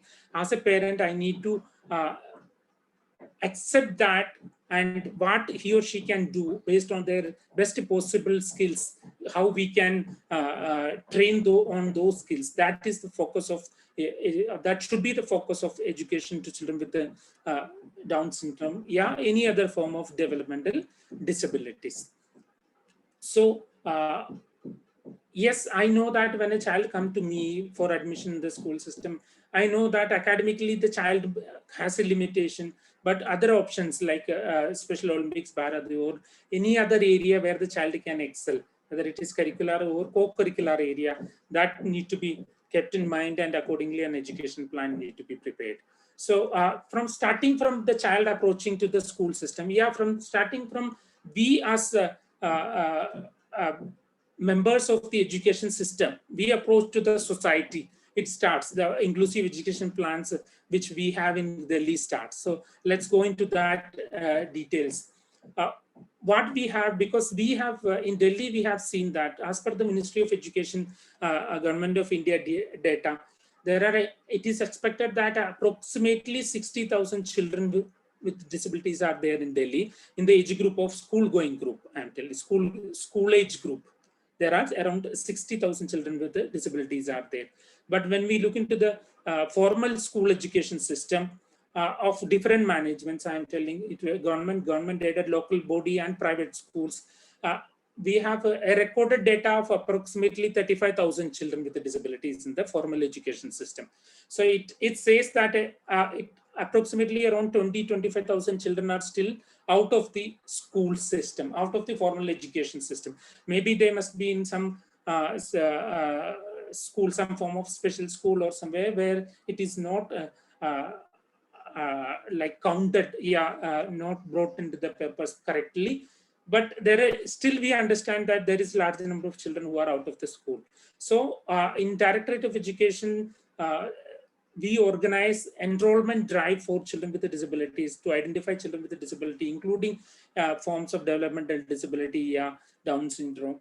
The advantage which I feel that in terms of Down syndrome is that because of the physical characteristics, many parents tend to identify that the child has some specific physical characteristics and take the child to the doctor. There is a chances, higher chances, that I am telling. So through an enrollment drive, we conduct door-to-door surveys to identify children with the disabilities are there in the school, in the homes, which are they have not get enrolled in the education system or not. Then we try to bring them back to the school formal education system. And if those children who have severe and profound level of disability, we try to provide them home-based education as well. I will be discussing it in detail in the coming slides. But what I want to say that luckily when it comes to children with Down syndrome, most of them have, in addition to their medical conditions, in terms of intellectual disability, most of them have mild or moderate level of intellectual disability. So it's a well-known fact that if appropriate education, appropriate support is received from an early year in the form of early intervention and as well as in the form of preschool education, pre-primary education, these children with a Down syndrome can be included into the regular education system, and they can get most of the benefits of the regular education, inclusive education system, so that we are clear about it. So to bring them to the admission session, I am telling, we have in case of children with disabilities, there is provision for admission throughout the year. There is a policy of no rejection in admission. There is age relaxation of 4 years, maximum upper age relaxation of 4 years in every entry level classes. And another landmark change decision which have been made by the government of NCT of Delhi in case of admission of children with disabilities. As Mr. Aditya has highlighted, it is a very challenging task to get the admission of children with a disability into an inclusive system. Yes, I agree with him completely. Yes, it is there, but there is a legal provision in Delhi which mandate that 3% seats in private schools, which comes under RTE Act, are reserved for children with special needs. We all understand there is a provision for economically weaker section, 25% seat reservation of economically weaker section in the private schools. So as per RTE Act, under that 3%, it means out of 100, 3% seats in every school which comes under the RTE Act is reserved for children with special needs.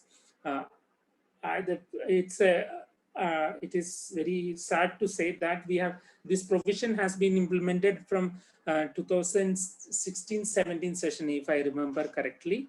But even though there are a number of seats still go vacant, it's a sad fact. We are conducting an analysis of the situation also, and we are taking steps to ensure that maximum children are getting benefit of the situation. But yes, there are many seats go vacant under this category in private schools still. This is about admission. When it comes to after getting the admission, the child goes through a detailed screening.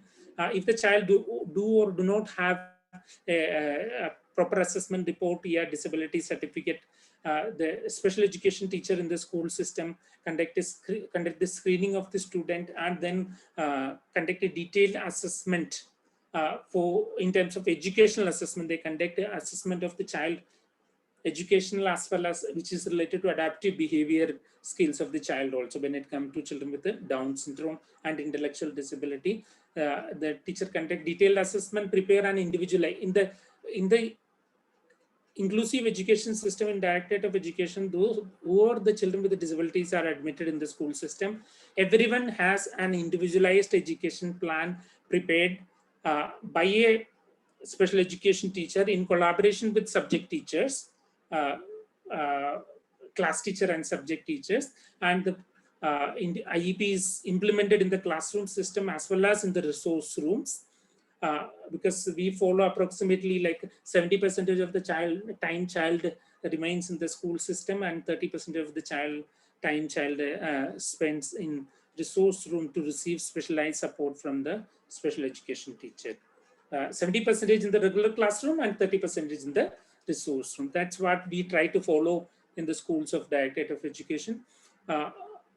Then these IEPs are implemented in the classroom by subject teachers, as well as by the specialized support which are required, individualized support which are required is provided by the special education teacher in the resource room. And these IEPs are reviewed every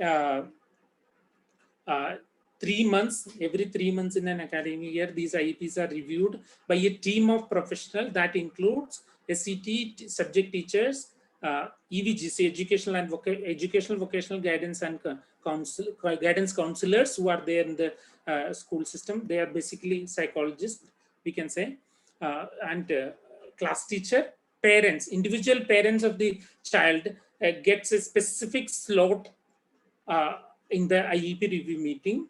For example, 12:30 to 1. The parent gets that particular slot, and only individual cases are discussed in that meetings.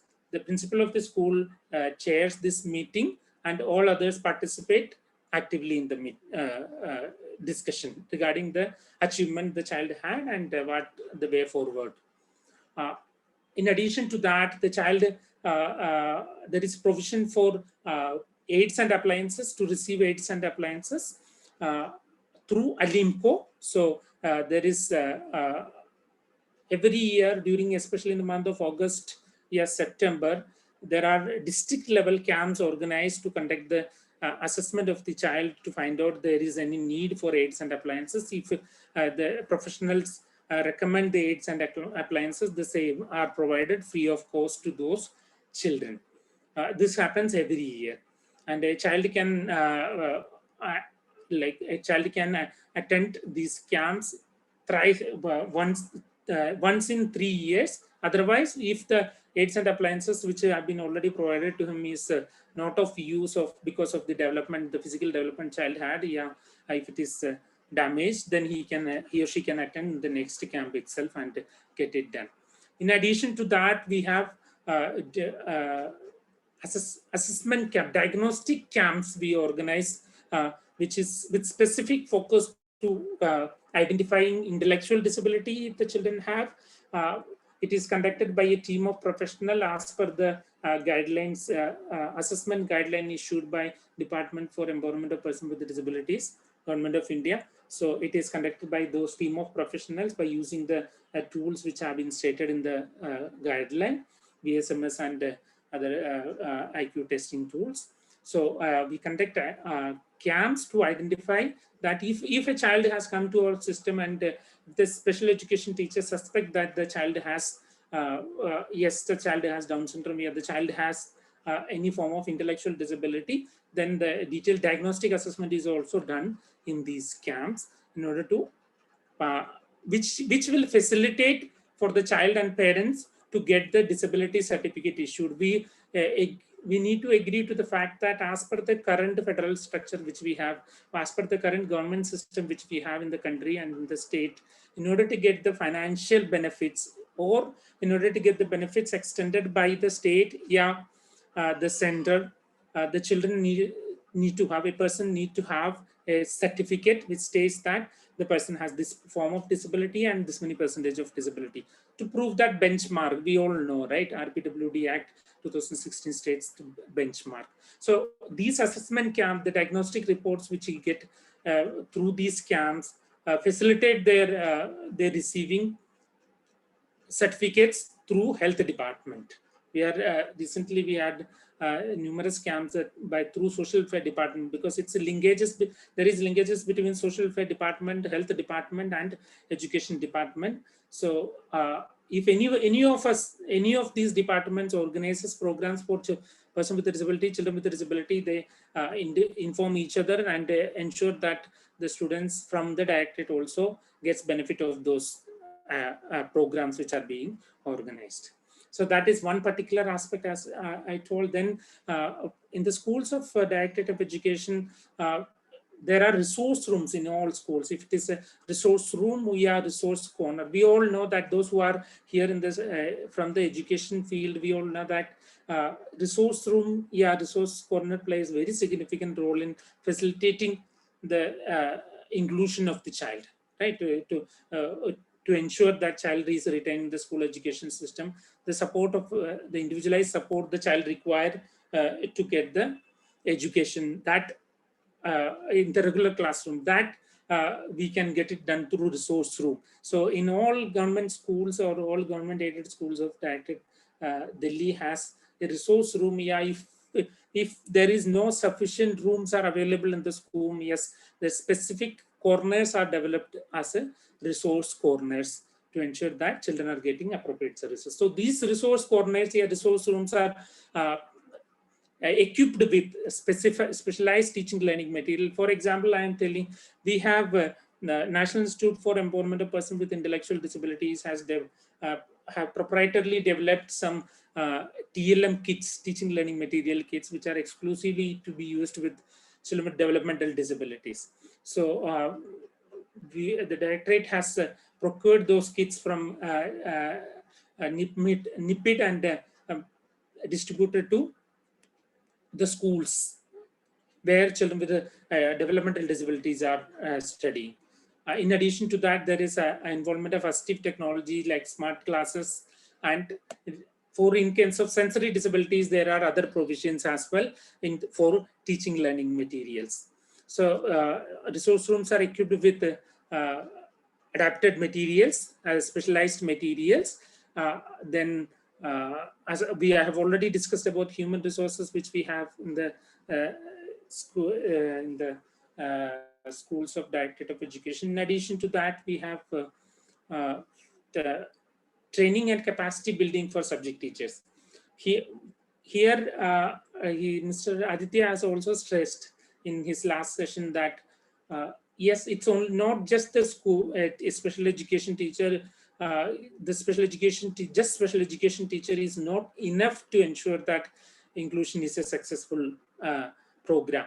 So we need to have principal, educational administrators, parents, guardians, and subject teachers, IAS attendants, which are there in the school system to support the children with the disabilities, and the special education teachers all need to be trained, all need to be provided continuing education programs in order to ensure that they are updated with the inclusive education, inclusive pedagogies, and what is happening in the inclusive education area. So these training, time to time trainings are being organized to SCRT as well as the inclusive education branch where I presently work, also conduct training programs. Here it is very important to stress about this cross disability training program which we have, which is about hands-on cross disability training which is provided to special education teachers. For example, I am from the area of intellectual disability. My specialization is intellectual disability. Then I will be trained in other disabilities, which is visual impairment, hearing impairment, learning disability, or any other form of specialization which we have as RCA recognized. Because in an inclusive school, yes, I am trained only in intellectual disability, but there are children with other disabilities also in my school, to whom I need to prepare an educational plan. I need to look after their educational needs along with other teachers in the school system. So these cross disability hands-on trainings provide, equip them with that input. It's an ongoing training program. It is planned on phase by phase. It is planned. So in the first phase we have completed. Second phase we are in the middle of the second phase program, but due to the corona, the special schools and the organization, RC recognized organization, were closed during last year. We could not conduct, but the coming year we have already have a plan to continue with the second phase of the program, and then it will be an ongoing program. It needs to be continued always. So that continuous training program is going for teachers as well as parents, as well as the IA attendant, which are there to support the severe and profound children with the disabilities. Another important development which we had in the country, one of the what I can say, one of the landmark achievement which we have in Delhi and in country also, I believe only few states have this provision. Yeah, maybe none of them have. I'm not sure about it. It's that this government of NCT of Delhi has started resource centers for children with special needs to provide therapeutic needs of to provide therapies, different therapies, physiotherapy, occupational therapy, speech therapy, and psychological counseling to children with disabilities who are studying in the government schools. Here, because as a parent, it will be concern of a child with, if the child is having Down syndrome or if the child is having any other form of disability. One of the main concern which parents have is that if my child has a speech problem, then where to approach, whom we have to approach, because getting a speech therapy done on a regular basis, it has its own financial burden also, and taking the child to the speech therapist, getting back, that will parents' activities also get disturbed. So here in the Directorate of Education, presently we have started 8 resource centers as per the provisions in the Rights of Persons with a Disability Act, which are providing speech therapy, physiotherapy, occupational therapy, and psychological counseling to children with disabilities as per the schedule. Here, children with the Down syndrome also, we know children with the Down syndrome, many of them require physiotherapy, occupational therapy in order to improve their ADL, as well as in order to improve their motor-related functioning, muscle functioning, because obesity also can be a problem if the children does not have proper physical activities, right? And counseling services are also required. Behavior modification services are also required for children. So at present, there are 18 centers which provide this all over Delhi. We have in different districts, but by the end of April, it is expected that another 23 resource centers are, another 23 to make it to the total into 31 resource centers are, resource centers will be opened in the directorate to provide those services which are other than the education, which are very essential in order to ensure that the overall development of the child is happening. So resource centers are started. These are some of the pictures which one of the resource center which we have. This is, I believe, in RK Puram we have. In RK Puram, one of the government school, we have a resource center, which resource centers are being done in collaboration with the RC recognized private organizations which in the Delhi. So those were some of the pics. In addition to that, every children with a disability who are in the class, who are in the education system in Delhi, what CBSE provides, CBSE provides accommodations for class 10 to 12 mainly. Class 10 and 12 examination, CBSE provide accommodation, but the Delhi Education Department has extended most of those accommodations, provisions, benefits to children with a disability studying in all other classes also. So if a child require extra time, child require a scribe, child require any other provisions which are extended by CBSE, so if he or she is studying lower classes also, they can avail those benefits. So in order to ensure that they are included well. And not the last, but it is very important that for us to have a barrier-free infrastructure to welcome children with disabilities into the regular education system. So in all the new buildings which are those who are in touch with Delhi and those who are aware about the things happening in the education area in Delhi know that there is a lot of things are happening in terms of accessible in terms of physical infrastructure in the Delhi school system. So those new buildings are being constructed. It is being ensured that all those buildings are accessible for persons with disabilities. Maybe having a lift, maybe having ramps, having handrails, having tactile pathway, having braille, what we can say, braille signages, and having accessible toilets. It is being ensured that all the new buildings have, and all the old buildings which we have are being retrofitted with all these facilities in collaboration with the Public Works Department of Delhi.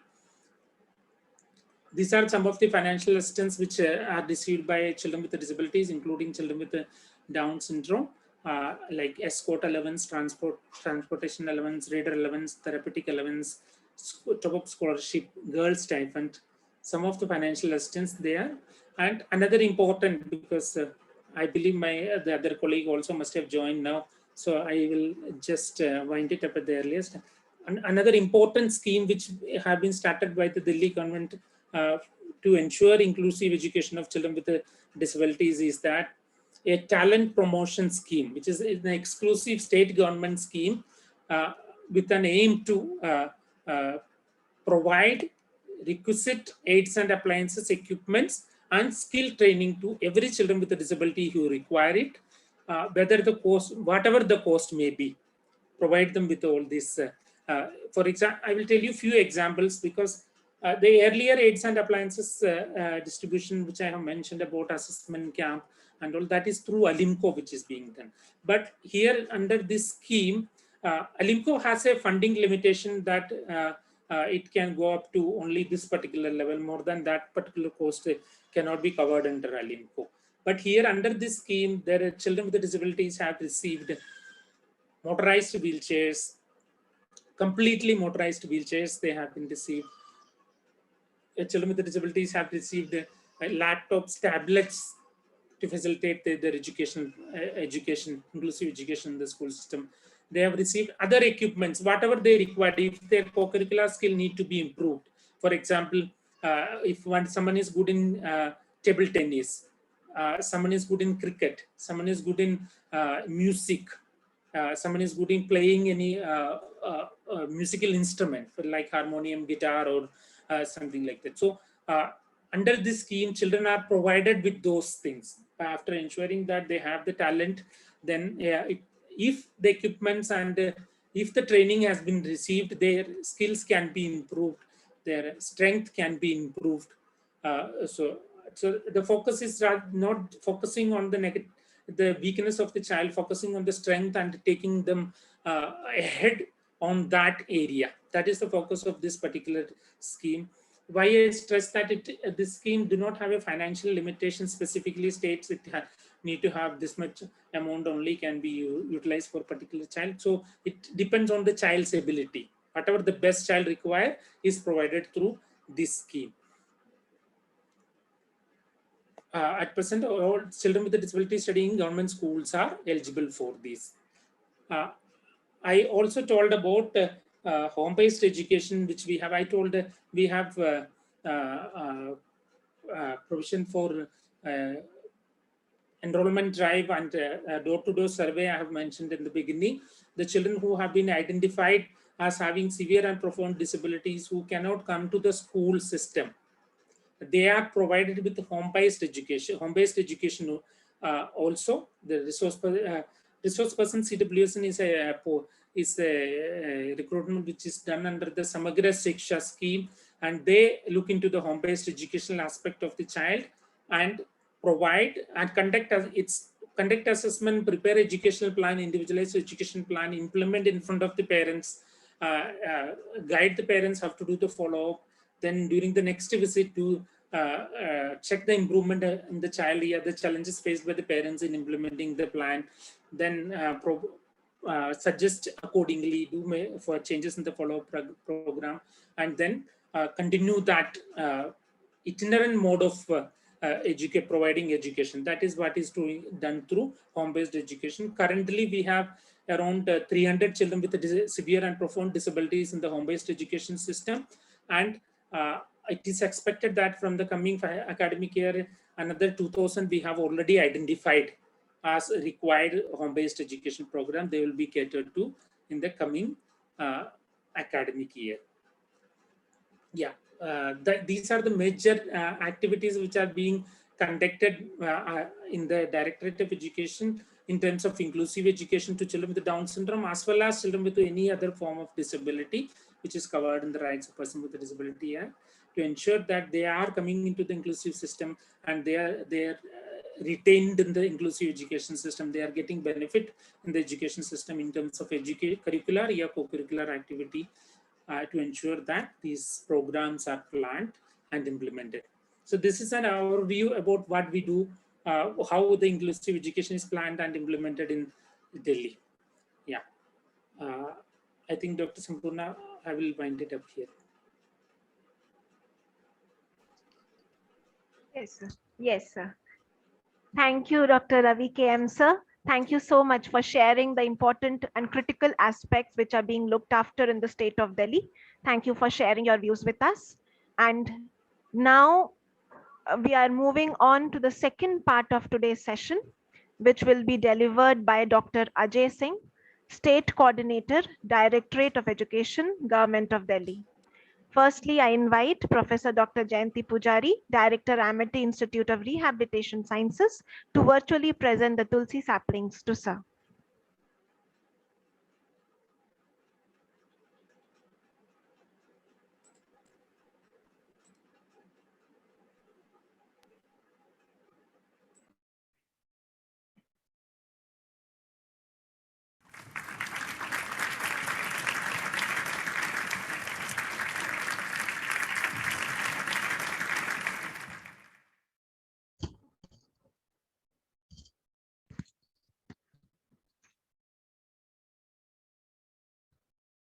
Thank you.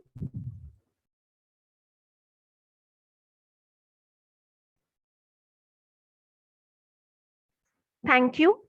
It's my great pleasure to introduce Dr. Ajay Kumar Singh, an expert in the field of disability rehabilitation.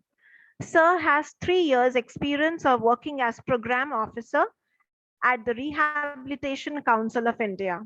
He is also experienced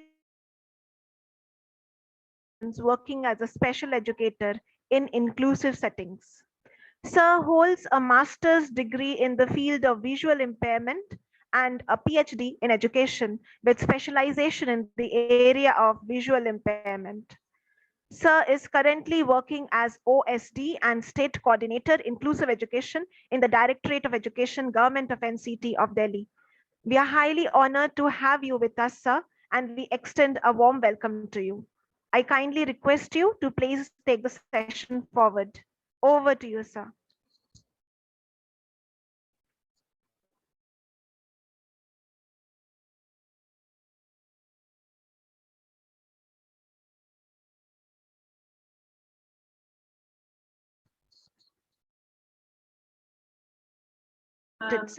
Sampurna, I think we can, Dr. Ajay will take some technical glitches there. Yes, can you take 2-3 questions? What is Dr. Ravi's session?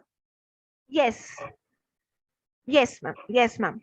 Ravi, sir, there are some questions from the participants who are belonging to different states. Just like you highlighted the key activities which are going on in the state of Delhi. There are participants from West Bengal and other states who wish to know that what are the national level activities which are going on and how can they get the information about those activities also. So Okay. First of all, I represent state of Delhi, so I can tell what is happening in the national level. I can give you some idea, but I think you will have to contact your concerned maybe Samagra State Samagra Shiksha office will be the right place to give you exact details about what is there for specific to West Bengal and what is being planned at the national level, where by including West Bengal, whichever the other state. Because at the national level, when it comes to inclusive education, it is being implemented through Samagra Shiksha. Earlier, we had inclusive education for disabled at secondary stage scheme, that is IEDSS, which was a centrally sponsored scheme. Now that IEDSS is subsumed into the what we can say to the Samagra Shiksha scheme, where Samagra Shiksha, where teacher education component as well as the complete school education component starting from preschool to class 12 is subsumed into Samagra Shiksha. So inclusive education is one of the major, one of the component of Samagra Shiksha, one of the important component, which is the central government also taking very seriously, looking to the plans which are being submitted by different states. How the Samagra Shiksha inclusive education system works, let me tell you. It's a project, right? It goes in a project mode. If the state do not have a separate inclusive education policy, then what national policy is being told, nationally what is being done, how it is being done, let me tell you. Under inclusive education, under Samagra Shiksha, every state submit a plan, usually during the month of like December, January. Every state submit a prospective plan for the coming years, and the next year as well as the coming. Last time in the last December, January, the one which we 21-22, we have to submit a prospective plan for 5 years in terms of inclusive education, what the state is planning to do. So that there's a ministry collect from every state, and then that becomes the national program, right? Then that that gets cleared in the project approval board, and necessary funding support, what is as per Samagra Shiksha, what is possible necessary funding support, that is I believe 60 to 40, 40% by the state and 60% by the central. That is what the support they provide to all the scheme, all the activities, interventions under Samagra Shiksha. So in national level, it works in that way. And this country has the Ministry of Education, Department of School Literacy and Education, that is under which Samagra Shiksha is being, the department which implements Samagra Shiksha is Department of School Education under Ministry of Education. So they prepare a plan, detailed plan, and every state can submit a plan, depends on their need, their local need. They submit a plan for, especially for strengthening of the skills of children, especially for providing financial support to children, especially for providing aids and appliances. We are conducting training, capacity building of teachers, developing infrastructure, developing resource centers, resource rooms. So there are different heads under the Samagra Shiksha, which we can provide. We can provide different project activity intervention we can suggest under these heads, and as per the local need. As local need, when I say as per the need of the state, so it then it becomes the part of national plan. Nationally, major focus is presently on ensuring that all the children are in the school system, all the children with the disabilities are in the school system, in the formal school education system, and they are not out of reach of education, ensuring that barrier-free access, barrier-free environment is provided in all school system, ensuring that appropriate trained staff available to them in terms of special education teachers, trained staffs are available for the children. These are the major focus at present. Yeah. Right, sir. That was a very elaborative information. I think it was very useful for all the participants to get to know that how things are shaping up at the national level also. So thank you for answering that question, sir. Thank you so much.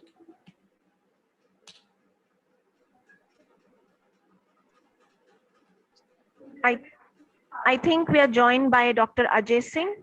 Sir, I would request you to kindly proceed with the session, sir. Hello. Hello, sir. Good afternoon, sir. You are audible, sir. Good afternoon, everybody. Just 30 seconds I need to settle down because just I'm parking the car, and Sure, then sir.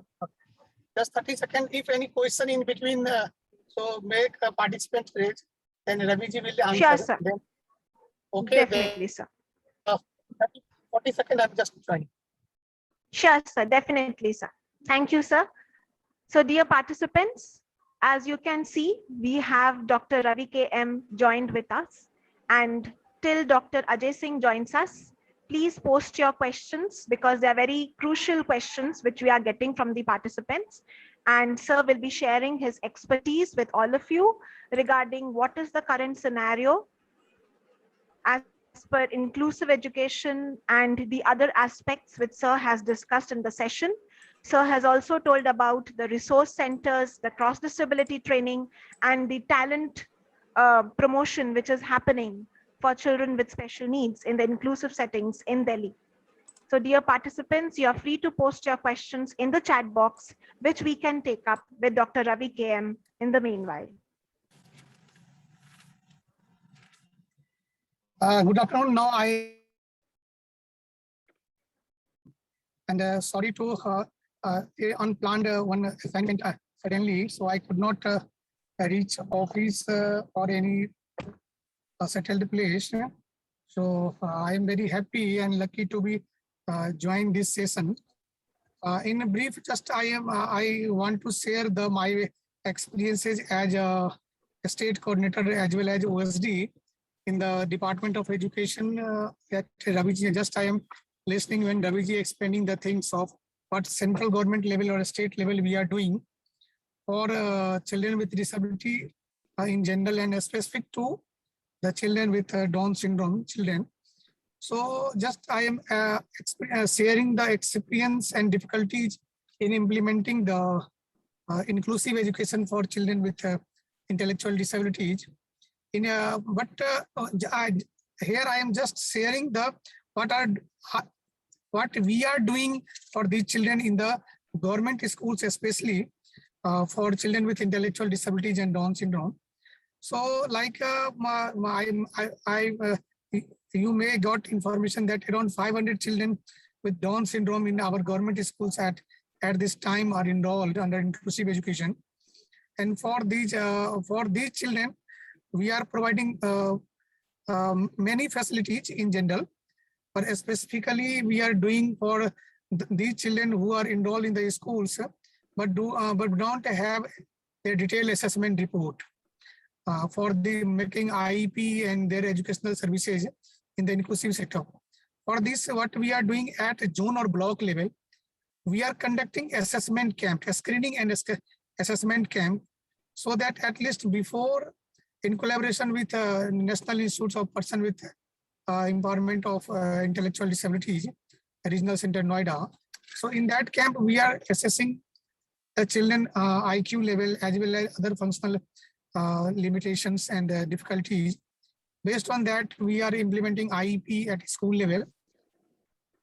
So these screening and assessment camps, especially for children with intellectual disabilities and Down syndrome children. In addition to this one specific intervention, we are also at Ravi's already shared, we are specifically running resource center. It is a very new initiative in government of Delhi because in government setup and inclusive setup, I think Delhi is the first state which who has established this resource center for children with disabilities. In this resource center, the 4 therapists and 1 resource center coordinator is there. Out of these 4 therapists, 1 speech therapist, 1 occupational therapist, 1 physiotherapist, and 1 clinical psychologist, who are not doing the detailed assessment, but also the giving the therapy and the clinical psychological services to children with disabilities. In addition to what we are doing for children with intellectual disabilities, we are providing the learning material as per their needs. In collaboration with National Institutes for Persons with Intellectual Disabilities in Secunderabad, we have provided in each school each level kit which have a sufficient and learning materials on different grades. By using these grades, learning materials, the children with intellectual disabilities are studying in our government schools, and the special education teachers are using these learning materials. In addition to this, we have procured and provided the screening tools, especially for children with intellectual disabilities by exploring the different national institutes and NGOs in Delhi and across Delhi, so that children with intellectual disabilities can study in our schools with effectively under inclusive education. There are many limitations in teaching these children in the government schools. We as a parents, as a professionals, as a administrators, we are facing day to day. But at the same time, we are also exploring and meeting these challenges with the help of our experts time to time. In addition to that, we are doing cross disabilities training to children with to special education teachers. Special education teachers who are trained in the intellectual disabilities during their degree courses, diploma courses. Even that, we are providing different grade level training in collaboration with NGOs as well as SCRT to special education teacher, especially who are special education teacher who are not trained in the to deal children with intellectual disabilities in regular classroom. So other specialized special education teacher, we are also giving training to how to make IP, how to screen the child in the regular schools, how to screen the children who are borderline IQ. So we are providing cross disability training also. And in addition to this, we are training our teachers also, general teachers, subject teachers, administrators with specific needs to the children with intellectual disabilities and in the inclusive sector. These are the specific interventions and the facilities we are providing to children with intellectual disabilities in a specific and general to all children with disabilities in Directorate of Education. But we are also moving forward our opinion of the experts and the parents time to time to improve or more effectively the inclusive education to children with disabilities. In addition to that, Ravi already told that the central government schemes we are implementing under Samagra Shiksha. So just these are the things just I wanted to share you and requested. Thank you, ma'am, Jayanti Pujari ma'am, to give this opportunity. And also Jayanti Pujari ma'am always enlighten us time to time in our meetings as well as different committees for creation, or with the help of ma'am, we have created primary level special education teacher. So now we are able to screen and implement better implementation of inclusive education at primary level, especially for developmental disabilities. Thank you, ma'am, for giving this opportunity. Thank you, Dr. Ajay. With so much your commitment and priorities, also you have come to our forum and this platform, and you have enlightened the participants. They were very much interested to hear from both of you. And thank you to Dr. Ajay and Dr. Ravi so much. Over to you, Sampurna. Thank you, sir, for being with us despite your tight schedule. I thank Dr. Ravi KM and Dr. Ajay Singh, sir, for joining us on this platform today. Your session was very informative and all the questions posed by the participants have been answered. You have both shared very crucial and very critical points regarding the current developments in the state of Delhi and also national-wide developments regarding inclusion, regarding promotion of inclusive education. So we thank you, sir, once again from the participants and from AIRS. Thank you, sir, for joining us.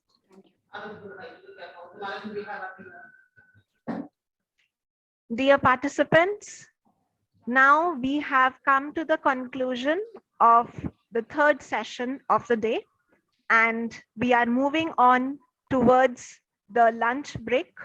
So all of you have the lunch break till 2:30 p.m. Please enjoy a hearty lunch and log in back sharp at 2:20 so that we can proceed with the panel discussion on a very, very crucial and key topic of best practices on training and education of persons with Down syndrome, where we will be joined again by very eminent panelists. So we all look forward to having you back with us for the panel discussion, which will start sharp at 2:30 p.m. Happy lunch to all of you. Please stay logged in and we will resume sharp at 2:30. The evaluation forms for today will be shared on the chat box along with the feedback link in the respective WhatsApp groups also. See you all again at 2:30. Thank you till then.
A very good afternoon, and we welcome all our esteemed panelists at the International Conference on Best Practices of Education and Support Services for Independent Living of Persons with Down Syndrome. The theme of the panel discussion is Aspirations and Experiences towards Inclusion of Persons with Down Syndrome. It's a privilege and honor to have such distinguished panelists who have joined us from varied fields, working in the field of special education, doing best of the work, empowering children and persons with Down syndrome. I welcome with a huge round of applause, Dr. Vandana Sharma, Director, Mata Bhagwanti Chadha Niketan, Noida. Ma'am, we welcome you at the panel discussion of the International Conference. Again, it's a privilege to have you with us.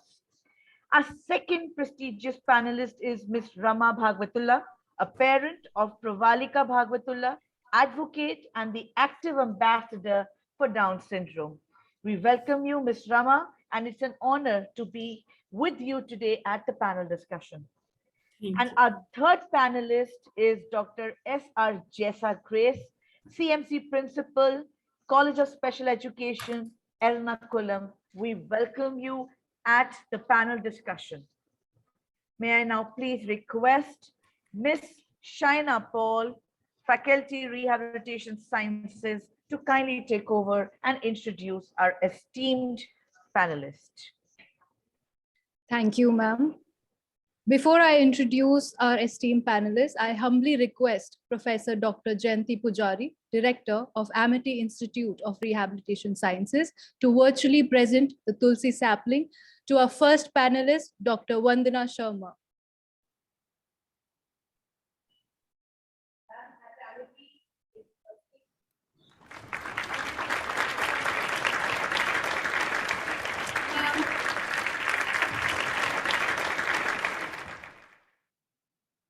Now, Professor Dr. Jayanti Pujari, Director, AIRS, shall be virtually presenting the Tulsi sapling to our second panelist, Ms. Rama Bhagwatullah.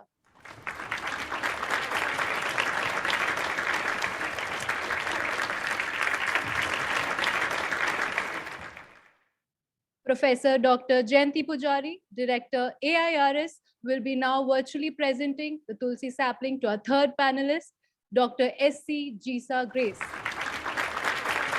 We welcome all the three distinguished panelists. It is my pleasure to introduce you all to our esteemed panelists for our panel discussion today. As our first panelist, we have Dr. Vandana Sharma, Principal, Mata Bhagwati Chadda Niketan, Noida. Dr. Vandana Sharma started Mata Bhagwati Chadda Niketan, MBCN, Noida, a charitable school for children with special needs in the year 1999, with 20 children as director and principal. Today, there are about 600 beneficiaries in the same. MBCN continues to thrive, fully committed and dedicated to the rehabilitation of children with special needs. Dr. Vandana Sharma carries more than 2 decades of rich experience in the field of disability. She has an extensive experience working towards research, advocacy, awareness campaigns, resource mobilization, counseling, guidance, special education, skill development, and employment of the disadvantaged. Ma'am has also been honored with the Women Achiever Award by the Amity University in the year 2016 for her exemplary services in the field of disability and rehabilitation. We warmly welcome you, ma'am, and we are indeed grateful to have you. As a second panelist, we have Ms. Rama Bhagwatullah, mother of Ms. Pravalika Bhagwatullah, a self-advocate. Ma'am is a postgraduate in public administration and computer diploma holder and has been an active volunteer for the last 2 decades in schools, libraries, and has been rendering services to the community she lives in. Ms. Rama lived in the US for 15 years and is a US citizen and used to spend a lot of time volunteering in the Indian community through the local temple in Chicago. She was instrumental in organizing health camps, professional talks, cultural activities, and advisory services by doctors to the Indian community in the US. After moving to India 5 years back, she continued her journey in volunteering with different NGOs like Antarbhava Foundation, Anime Organics, and Mitra for Life. She has trained her daughter Pravalika on the basics of volunteering, and she is now part of several organizations and also helps other special children in the community through her services. Ms. Rama also mentors parents of children blessed with Down syndrome through the parent support groups like the DFSI and Mitra for Life. We warmly welcome you, ma'am, and we are truly delighted to have your presence with us. As our third panelist, we have Sister Jessa Grace, the founding principal of Sneha Southern College of Special Education, Angamali, Kerala, India. She has long years of incredible experience in teaching and creatively engaging children with intellectual disability and in promoting aligned academic and instructional visions to conceptualize the integral and overall development of differently abled students through effective special education curriculum strategies. She completed her PhD in the year 2018. In addition, she also holds the following postgraduate degrees in MA English, MSc Psychology, MEd, and MA Christian Studies. Ma'am has credited many research papers and articles in leading national publications and has presented papers in some of the acclaimed international and national conferences, seminar and workshops like the United Nations Convention on the Rights of the Child, All India Course Coordinator Meet, etc. She is also actively involved in conducting awareness programs for the protection of child rights and offers psycho-spiritual counseling for students to enhance their faith in themselves as well as to develop their potential to lead a balanced and integrated life. We extend a warm welcome to you, ma'am, and indeed, we are grateful to have you. Thank you, Ms. Shaina, for introducing our esteemed dignitaries today at the panel discussion. Moving ahead, taking the panel discussion forward, which is going to see the best of the deliberations and the discussions going to come in. May I now move to Dr. Vandana Sharma, Madam, the first panelist. I put the question forward. Mata Bhagwanti Chadda Niketan, Noida, is always striving to support children with disabilities by promoting inclusion and empowering children with special needs. Madam, how does MBCN, a renowned organization, promote social inclusion of persons with Down syndrome? Let's hear to you. Over to you, Vandana ma'am. Thank you, Ms. Anasuya. Thank you so much. First of all, very good afternoon, respected Dr. Jayanti Pujari and her team at Amity Institute of Rehabilitation Sciences, my co-panelists, Ms. Rama Bhagwatullah and Dr. S.R. Jisa Grace, and all the participants. First of all, I want to congratulate Dr. Jayanti Pujari for this wonderful theme of this conference and all the work you are doing for enriching training and experiences of our rehabilitation professionals. I've been listening to some of the very enriching sessions of the conference. It's great learning opportunity for me too. I'm thankful for this opportunity to share my experiences. And as you know, that I'm working for the children with special needs since 28 years now and been serving MBCN special schools since 23 years. On an average, we have approximately 100 Down syndrome children always on the roll all these years. So if you ask me what we are doing for inclusion, we regularly organize visits and events for regular mainstream students to come and meet our children to understand them. Reason behind, motive behind these exposure visits. I think this exposure is very important to break attitudinal barriers. They find them cute, social and happy, and when they meet them in person, I think in future those regular mainstream students will accept and appreciate them in community. They will be more sensitive towards their differences, individual differences. And as I've already said, inclusion does not always mean making major changes to an institution. It doesn't always mean to be included with mainstream only. Come and see how beautifully our Down syndrome children interact with our students with hearing impairment. And hearing impairment in sign language. They have learned sign language just to interact them and for the sake of their friendship. And their friendship is so amazingly beautiful. This is also mainstreaming.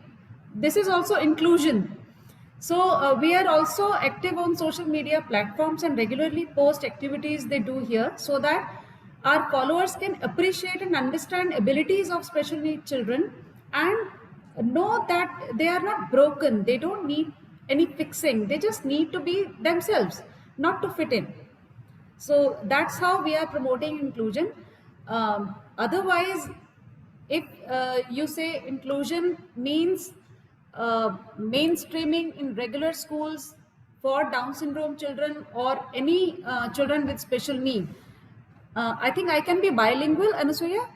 Yes, ma'am. I've been Yes, seeing, ma'am. Please. I've been Ma'am, seeing in bilingual. the chat box so Yes, many ma'am. requests to be speaking in Hindi. Yes. So, अगर हमसे पूछा जाए हमारा experience inclusion के बारे में कैसा है, I am not a big fan of inclusion. I've been listening to the person who was from Delhi Government Directorate of Education. I was so happy with his sharing, and I'm so happy to know that Delhi government schools are taking such initiatives and doing whatever is needed to be done for encouraging inclusion. लेकिन जब हम practical experience की बात कर रहे हैं, मैं अपने एक्सपीरियंस की बात कर रही हूँ. 23 ईयर्स से हम लोग ये स्कूल चला रहे हैं. On an average 100 down syndrome children हमेशा हमारे रोल पर रहे हैं. एंड इंक्लूजन क्यों लैक कर जाता है, क्यों हम इंक्लूसिव एजुकेशन में सक्सेसफुल नहीं हो पाते? बिकॉज हम लोग अग्री नहीं करते अंडरस्टैंडिंग पे. इंक्लूजन की अंडरस्टैंडिंग सबकी अलग अलग है, सबकी डेफिनेशन इंक्लूजन को लेके अलग अलग है.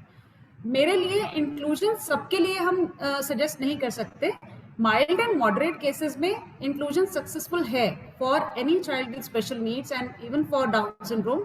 लेकिन तब जब इंक्लूसिव एजुकेशन के लिए वो स्कूल जिसमें आप मेन स्ट्रीम कर रहे हैं बच्चे को, वो फुली इक्विप्ड है with all the needs, individual needs of the child. अगर वो फुली इक्विप्ड है, एक्सेप्टिंग है, सेंसिटिविटी है उनमें, उनके पूरे सिस्टम में, and they are really accessible in terms of physical infrastructure and their system, तो definitely बच्चे को बहुत benefit है learning में and उसको करना चाहिए.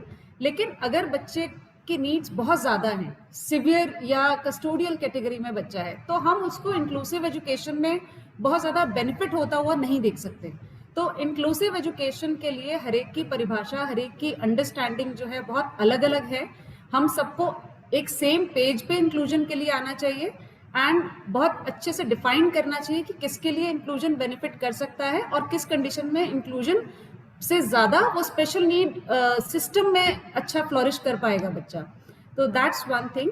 But definitely we should encourage inclusion and सिर्फ अवेयरनेस पर ही नहीं, प्रैक्टिकली इंक्लूजन की जो जो चीज़ें ज़रूरत है उन सब पे हमें बहुत सारा काम करना पड़ेगा. And we should be working towards the same goal, on the same page. Anusuya? Very truly said. Yes, very truly said, ma'am, that attitudinal barriers need to be removed and we need to be more active towards promotion of inclusion and collaboration. Also, one point that comes forward from your deliberation is we need to remove the misconceptions that are today in the society, very importantly focused upon, and also empowerment and how we can best make it possible to include them in the society. Persons with Down syndrome has to be taken care and is utmost important. Thank you so much. Moving to our next panelist, Ms. Rama Bhagwatullah. I would like to ask you, you're a parent of a self-advocate, Ms. Pravalika, who is inspiring in all with her journey. A very, very passionate. We have had Pranalika in one of our panel discussions just we had recently. Please highlight the challenges faced by you as a parent in nurturing her into a successful, independent, and an empowered individual. Over to you, Ms. Rama. Thank you so much. First of all, a big thank you to Amity University for having me over, and a warm good afternoon to all the dignitaries in this forum. It's my pleasure to be here in the midst of you all to share the challenges that we as parents faced while raising Pravalika for the last 24 years. The diagnosis happened right at birth when I was 24 years old, not having a clue of what it is and how to cope. Our journey towards raising this beautiful star started after our first meeting with Mrs. Rekha Ramchandran, mother of Bubbly, the special star, and the founder of the Down Syndrome Federation of India, when I remember she was about 2 months old. Myself and my husband entered this journey with the primary goal of giving her the best in her life and making her as independent as possible. For the sake of clarity and to answer this question in a few segments, I'm going to answer it in a few segments. starting from the elementary level, then your middle and high school, and what are the challenges we faced. So starting at the elementary, at the initial years, like 0 to 5 years, maybe I'll say, the biggest challenge was the developmental delays that we were supposed to see in Down syndrome kids, and how we had to address this. And that was the biggest challenge, because we were in a position where we were confused. We were not in an age where we could expect such a thing to happen. And number two is, not many resources were available in those days. Like we didn't have enough knowledge about what Down syndrome was. So most of it was just a trial and error basis.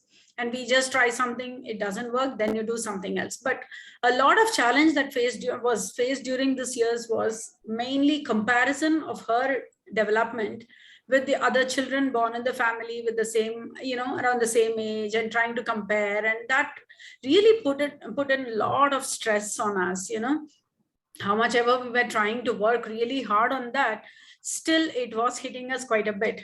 But anyway, after a point, I think we overcame that issue of managing the people around us. And we said, we're just going to only focus on what needs to be done and how we are going to be doing it. And from then on, there was no stopping. And the way we addressed was, we started off with early intervention.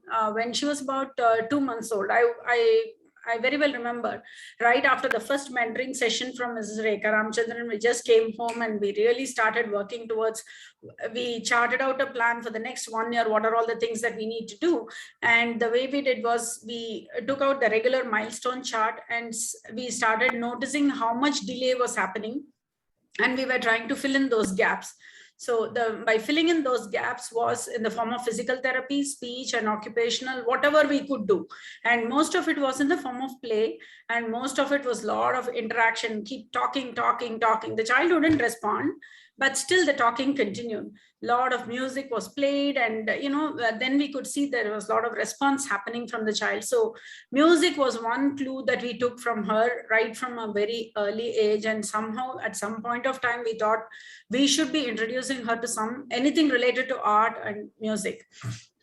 So that was the early challenges. The second phase was the school readiness, which was like the 3 to 6 years, where a lot of fine motor skills had to be worked on at home.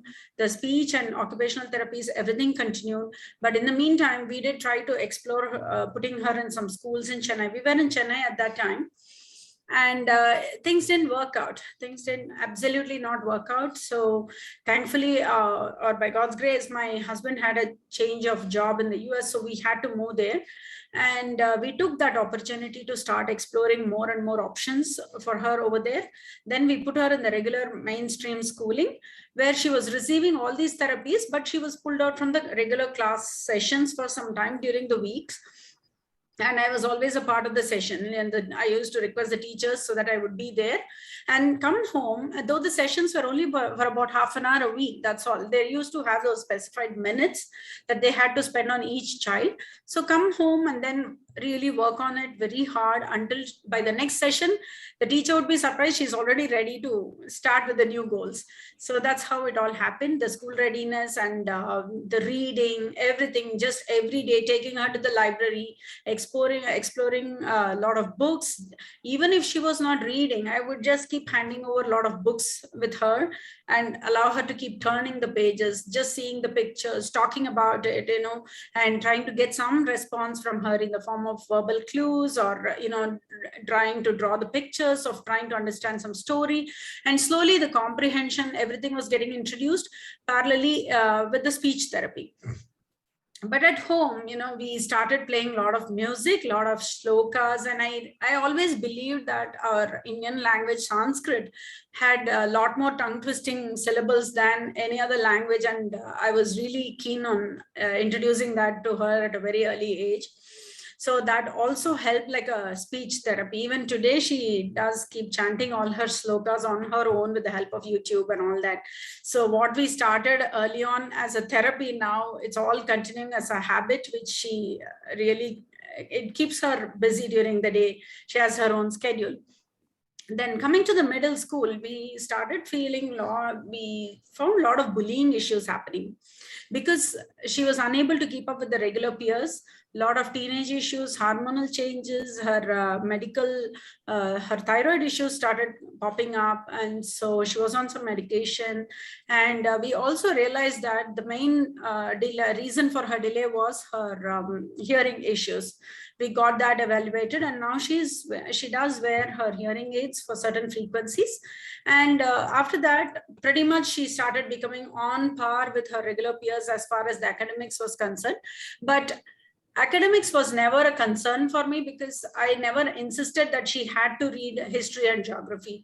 My main idea was, as long as she knows how to read and write, and her functional math skills, her time skills were clear, I think we are all set for her independent living skills. So we were but continuously working only on the same skills over and over again. Since our children like a lot of repetition, I think we capitalized on that fact, and we started working more towards that. And we also started introducing her to dance at around the age of 8, because physical therapy and the therapy sessions were getting more boring for her. Like, she didn't want to be in the session. So we thought we'll make it more fun. And seeing her interest in dance and everything, we just enrolled her in a class. And thankfully, a teacher came forward and she said, I'm going to take her as a challenge and I'm going to teach her. Let us see what she does. I was not confident. I said, I'm not sure whether your venturing is right or wrong. But finally, she took it as a challenge and she started giving performances in the US. And that's how and that was in Bharatanatyam dance. So it just continued like that along with her regular schooling. And coming into the middle school years, she also joined the Special Olympics, because for the fitness and other priorities, we said, let's just go into sports. We figured out also sports was going to be her another avenue where she was going to start socializing with children. And at the family level, we were trying to also create our own friendship circles where we had children come over, play with her and interact. Of course, there were a lot of issues that keep popping up once in a while, because of lack of communication and because of the other children not trying to understand us and things like that. So there is always that constant reinforcement of trying to educate the community and educate the child, right? So it's very difficult sometimes to find that balance, and you're constantly on your toes trying to figure out whether the child will be accepted in this particular environment, that particular environment, how am I going to deal with it? So you're only preparing the child for every little environment that you're going to expose her in. But then over a period of time, she gets used to it, and then she was getting comfortable. And so did the community where we were living also. Then we said, let us just start taking her out. But we never hesitated. One thing I should tell the other parents who are listening in this forum is that we never ever hesitated to take the child anywhere we went. Be it in places even where they told, even for the school meetings, or anywhere they say that children are not allowed, we would still request, get some special access, take her and go make her sit outside, because that way she was also learning to be independent. Until mom and dad finished their meeting, she was outside waiting, absolutely no issues. So she was getting tuned to everything. We were just putting her in different situations on our own also, and as well as from the societal perspective. So that way it was really good. And parallelly in the middle school, she was also beginning to learn how to be self-independent, like the morning routine, the getting ready to school process, trying to get her day organized. Everything was getting worked in parallel. There has been a lot of work that keeps going in, and we are always circling around different skills. We just cannot finish one skill. We cannot say that we'll work on this one first and then we'll come back to the next one. No, it doesn't work that way. Our children need that constant reinforcement and constant revisiting of the skills that they have already learned. I think that is what keeps them motivated and also keeps them to remember what they have learned. And the other important point which I felt was while going with this journey is that whatever we teach them, it has to be taught in the right way and in the most simplest form, which doesn't need much more modifications. The more you modify, it becomes a little more hard to unlearn and then come back to the original. So teaching them the right way, the right skills at the right time, keeps them going, and there's no looking back, and we don't have to keep going and checking on whether they're doing it right or not. Once learned, you can expect perfect results. So that is the confidence that our kids give, so, and I really built over that trust with her. And it has been a very easy journey after a point. Like, maybe the first 10 years was really, really difficult because you had so many things to be worked on. But after a point, when the communication started establishing between me and the child, it was becoming easier and easier. And we started talking about more of the social situations, teaching her, putting her in a different environment and trying to tell her what is going to happen there and how she should be handling herself. Then we started working more on the self-defense, how to handle the bullying issues on her own. We said, Mom and Dad will not be there with you all the time. You have to stand up for yourself. This is how, if somebody talks to you like this is how you're going to respond. So a lot of those kinds of phrases have been taught. And so even today, now she knows when to say no, where to stop.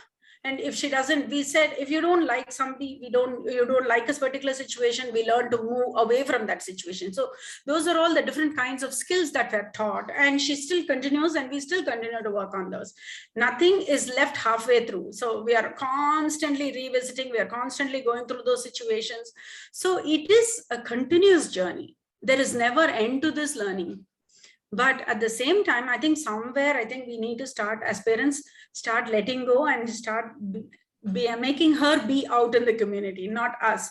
So that is where we decided. After her high school journey was excellent, because though she was not doing more academics, she was more into that peer system. So she had much more opportunities to learn from her peers. So at that time, I would say my role was pretty less, other than just chauffeuring her from home to school. So that was about it. But she had a very good set of peers who really molded her very well. And I'm still thankful for them for doing that. And after her high school, we decided to move back to India. She was the prom queen in her high school, and then we moved back. But in the meantime, while she was in her middle school, she attended a Mohiniyattam dance performance, and she walked up to the lady who danced, and she said, "Can you teach me?" And I didn't say anything. I couldn't stop her. And then the next day, I'm there at the teacher's house trying to fix the classes for her. And we had our second child 7 years after she was born. And so that also kind of helped her growth, because both of them were helping each other out. And this one was trying to be the big sister and throwing surprises for us by teaching the younger one what to do and what not to do. So that was a fun journey we had. Thank you. Yeah, very beautifully you have penned down a journey as a parent of Pranalika, and you focused on her independent living, very particularly how she has to move ahead in the society very much independently. And a quote that comes to my mind as a parent, dedicating different, not less, downright beautiful. So we really appreciate your efforts being a parent, and how you focus on early intervention programs are helpful in managing Down syndrome. And we need to build a very strong support system in today's society. Thank you so much, Ms. Rama, for your deliberation. Dr. S.R. Jessa Grace, let me put forward the question to you. Besides offering courses in special education, which are taught through robust pedagogy, your esteemed organization is also a leader in research and innovation.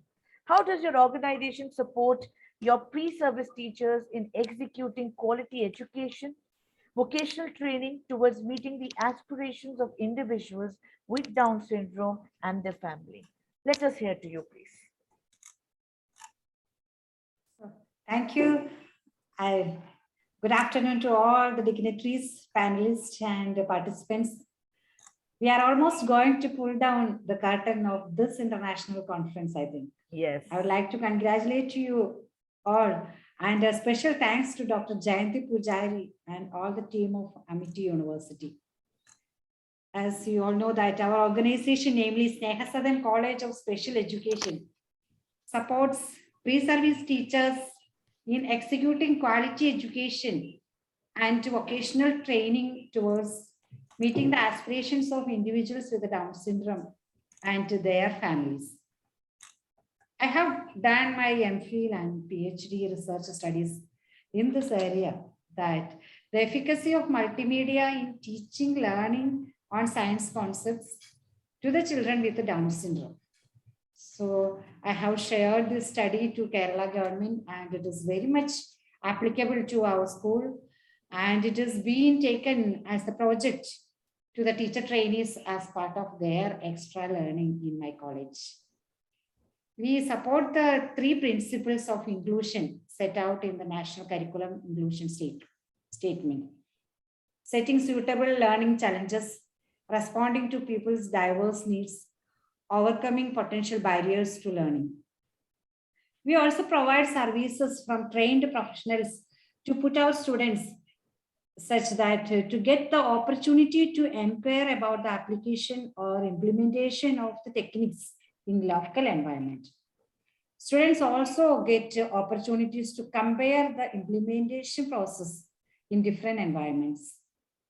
We also try to make a platform for our students to teach vocational skills to children from special schools, which includes children with the Down syndrome. If you have any doubts, you can clarify, or whether I have to continue the second question answer. Yeah, we will be coming to the second question. Yes. Very well said that how your organization is knitting together the principles of inclusive education, and how your teacher trainees, the pre-service teachers, are getting the best of the practices to be understood practically when they're going to be with these children, work with these children, and help them move ahead in the society. May I now please, thank you so much. May I please now invite Dr. Sampurna Guha to move ahead with the panel discussion. Over to you, Dr. Guha. Thank you, Anusya ma'am. Now we are moving on to the second pertinent questions of this panel discussion.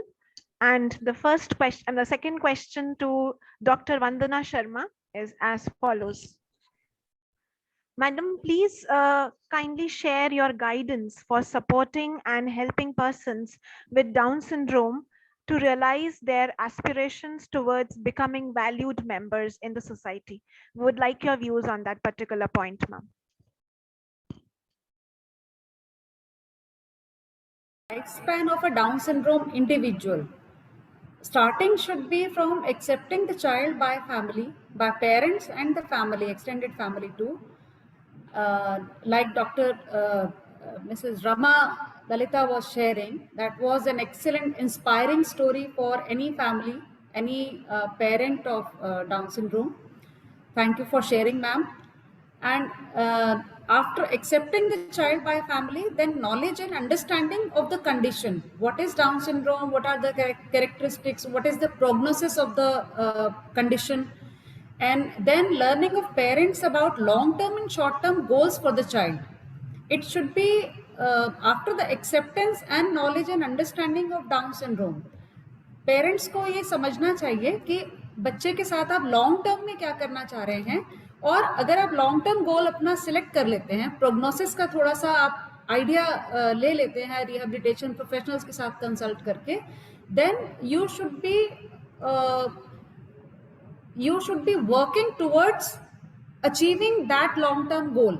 ऐसा नहीं है कि जब बच्चा 18 साल का हो जाएगा या 16 साल का हो जाएगा या 20 साल का हो जाएगा तब हम सोचना शुरू करेंगे कि अच्छा इसको अब आगे क्या करना चाहिए. अगर स्टार्टिंग में ही, बिगिनिंग ईयर्स में ही हमें लॉन्ग टर्म गोल का पता होगा, we can start working on readiness skill for that particular goal in the long run. So it is not कि आप प्री वोकेशनल या वोकेशनल या ऑक्यूपेशनल स्किल्स पे काम करेंगे जब 18 साल का हो जाएगा बच्चा. जो काम आप उससे 18 साल के बाद करने का प्लान कर रहे हैं, उसके प्री रिक्विजिट्स, चाहे वो फाइन मोटर स्किल्स हैं, चाहे वो वर्क बिहेवियर स्किल्स हैं, चाहे वो ग्रॉस मोटर स्किल्स हैं, वो फ्रॉम द वेरी बिगिनिंग आपको उन स्किल्स को डेवलप करने के लिए काम करना शुरू करना पड़ेगा. एंड पेरेंट्स अगर लॉन्ग टर्म डिसाइड कर लेते हैं, शॉर्ट टर्म गोल्स उसी के अकॉर्डिंगली प्लान करते हैं, प्री रिक्विजिट्स पे बिगिनिंग ईयर से ही उस पर काम करना शुरू कर देते हैं, तो आप उसके साथ एज अप्रोप्रिएट स्किल्स डेवलप करने के लिए हेल्प करते हैं. दैट मीन्स जैसे ही बच्चा टीन में आएगा तो ऐसा नहीं है कि आप सिर्फ और सिर्फ एकेडमिक स्किल्स पे काम करते रहेंगे, आप उसके वर्क बिहेवियर पर भी काम करेंगे, आप उसकी सोशल स्किल्स, कम्युनिकेशन स्किल्स को डेवलप करेंगे, सो दैट वो कम्युनिटी में, सोसाइटी में या कहीं भी अपने कंफर्ट जोन से बाहर निकल के जाए तो वो बहुत अच्छे से रिस्पेक्टफुली एक्सेप्टेड हो. ऐसे सब स्किल्स हम डेवलप करेंगे, अपने बच्चे की जो पोटेंशियल है उसको वो 100% यूटिलाइज कर पाए, उसमें जो एबिलिटी है वो 100% यूटिलाइज करके जितना उसको हम इंडिपेंडेंट बना सकते हैं इंडिपेंडेंट बनाएं, और जितना उसको सोसाइटी में, कम्युनिटी में, फैमिली में, नेबरहुड में, उसके पीयर ग्रुप में एक्सेप्टेंस दिला सकते हैं, उतनी एक्सेप्टेंस आ पाए. And then training and education of the child as a team with professionals. Parents अकेले ये काम नहीं कर सकते, टीचर्स अकेले काम नहीं कर सकते, they should work as a team. Parent and family, including siblings. Siblings can be a great resource for training of this special child.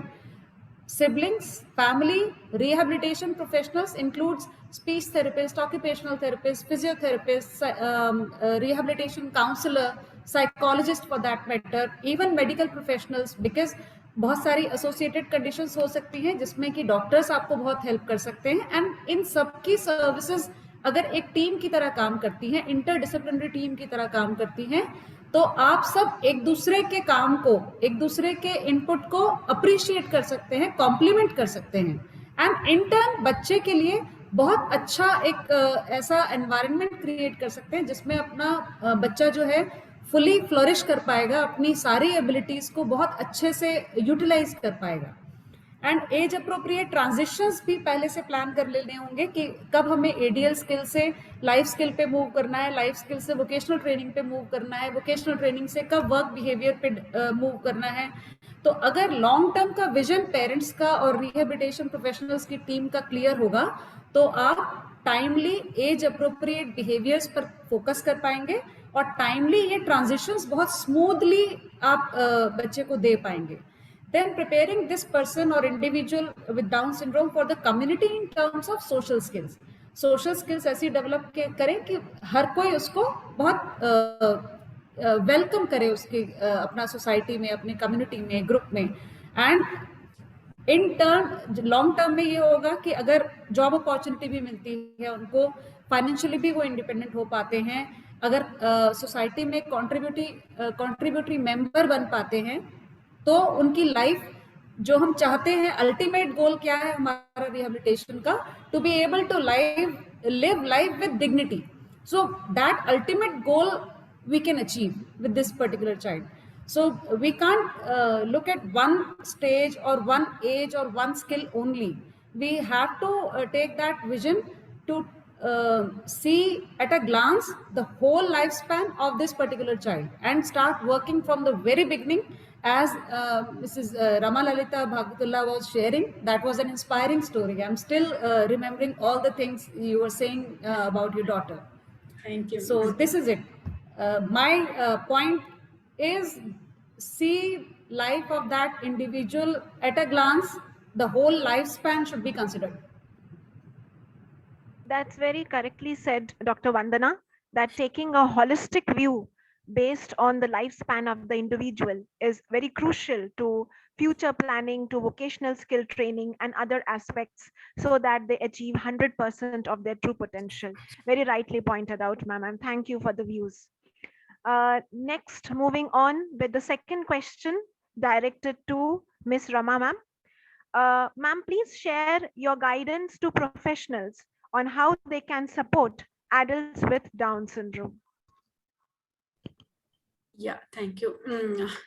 See, my thoughts are, in order to see the individual growing up into an adult with full independence, right? I think it starts from the school level. I know we are talking about the adults, but I think the foundation has to start from the school level. I would say once the child is ready with her reading or writing or whatever it is, and you have taught her the functional living, the independent day-to-day routines and stuff, they should, the vocational training or should be introduced in a very subtle manner while the school education is also happening. While they are still in high school, I think we should start getting them mentally prepared to face the society and to also look at financial independence at some point of time.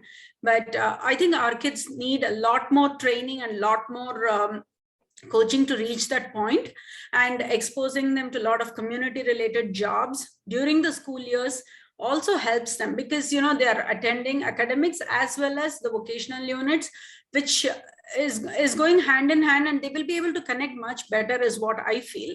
And it gives them a lot more confidence when they are out of high school. And from then on, by then we would have known which fields they are interested in more, and then the parents will also start working towards that, identify the NGOs that are giving them the proper vocational trainings, and that is one way of doing it. And then the other way is providing a lot of community-based training and trying to start off these skills. Inclusion for these kids should start at a very young age with special concessions and required tools so that they'll have equal opportunities as other students. So job training is one of the most critical things that I'm still looking at for my daughter, and will continue to work on, because it's not a one-day event. It just goes hand in hand, because the job doesn't mean that just going and working and coming back. It involves a lot of thinking, a lot of problem solving, money management. So many skills go hand in hand. So, and especially independence, right? So they need to understand that they're going to be out of the house for 8 hours straight. So they need to be learning how to handle themselves in that particular situation. And bullying doesn't stop only in the school. It happens at the workplace also. There also we will continue working on the same thing.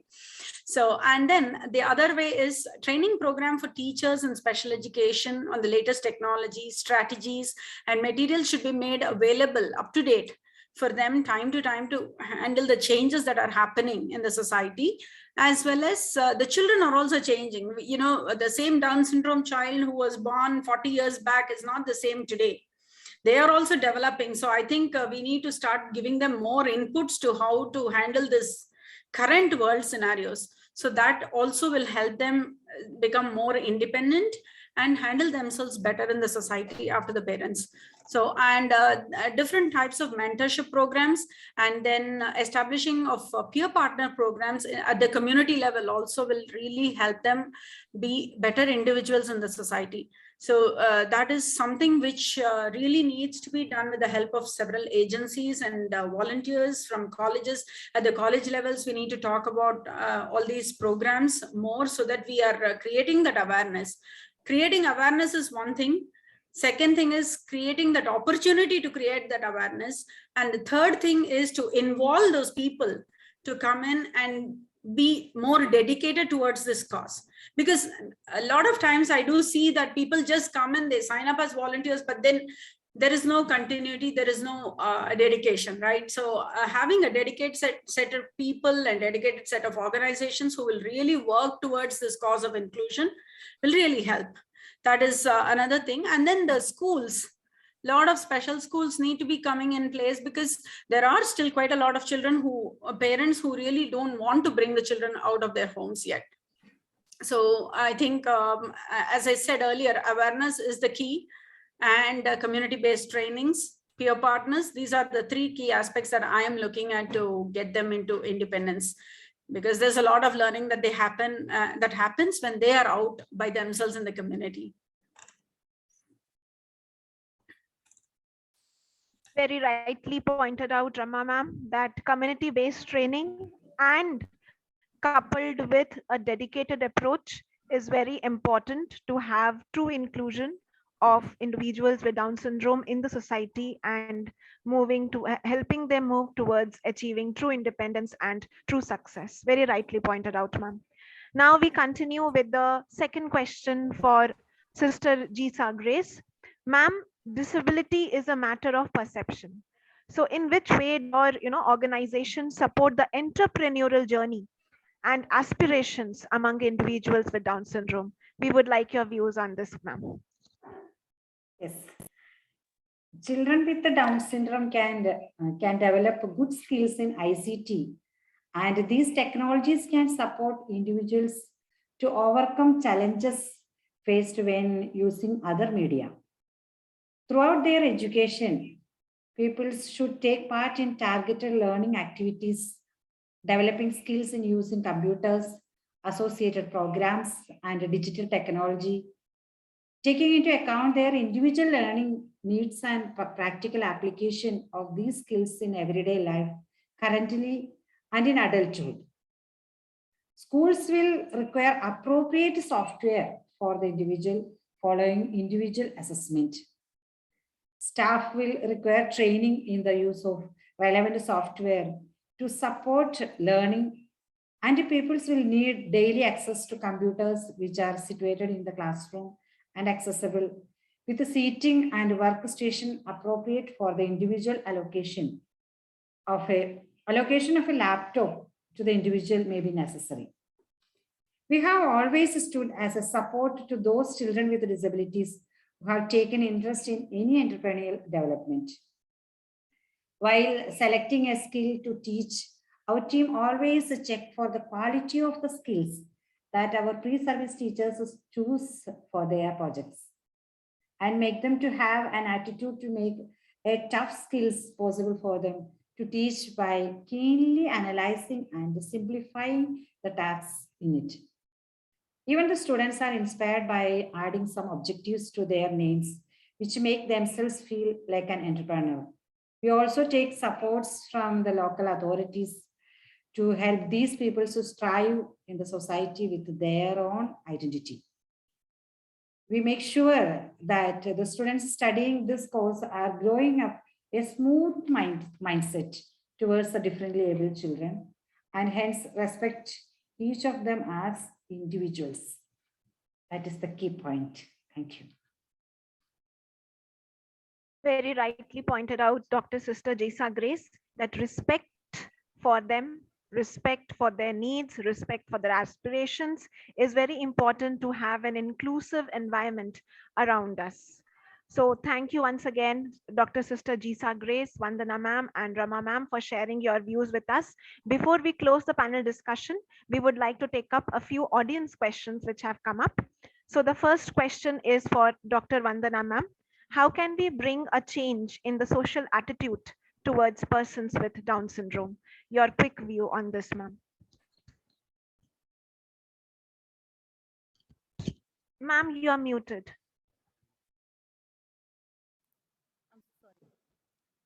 I think we need to go beyond awareness. Awareness in this context does not mean awareness of Down syndrome itself, but rather awareness of the need for society and mainstream schools to accept and appreciate them.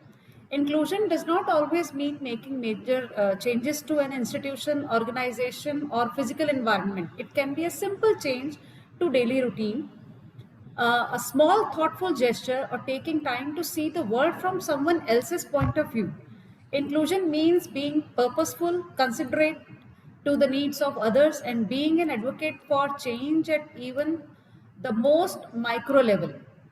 So I think we should remember inclusion should be a part of everything we do.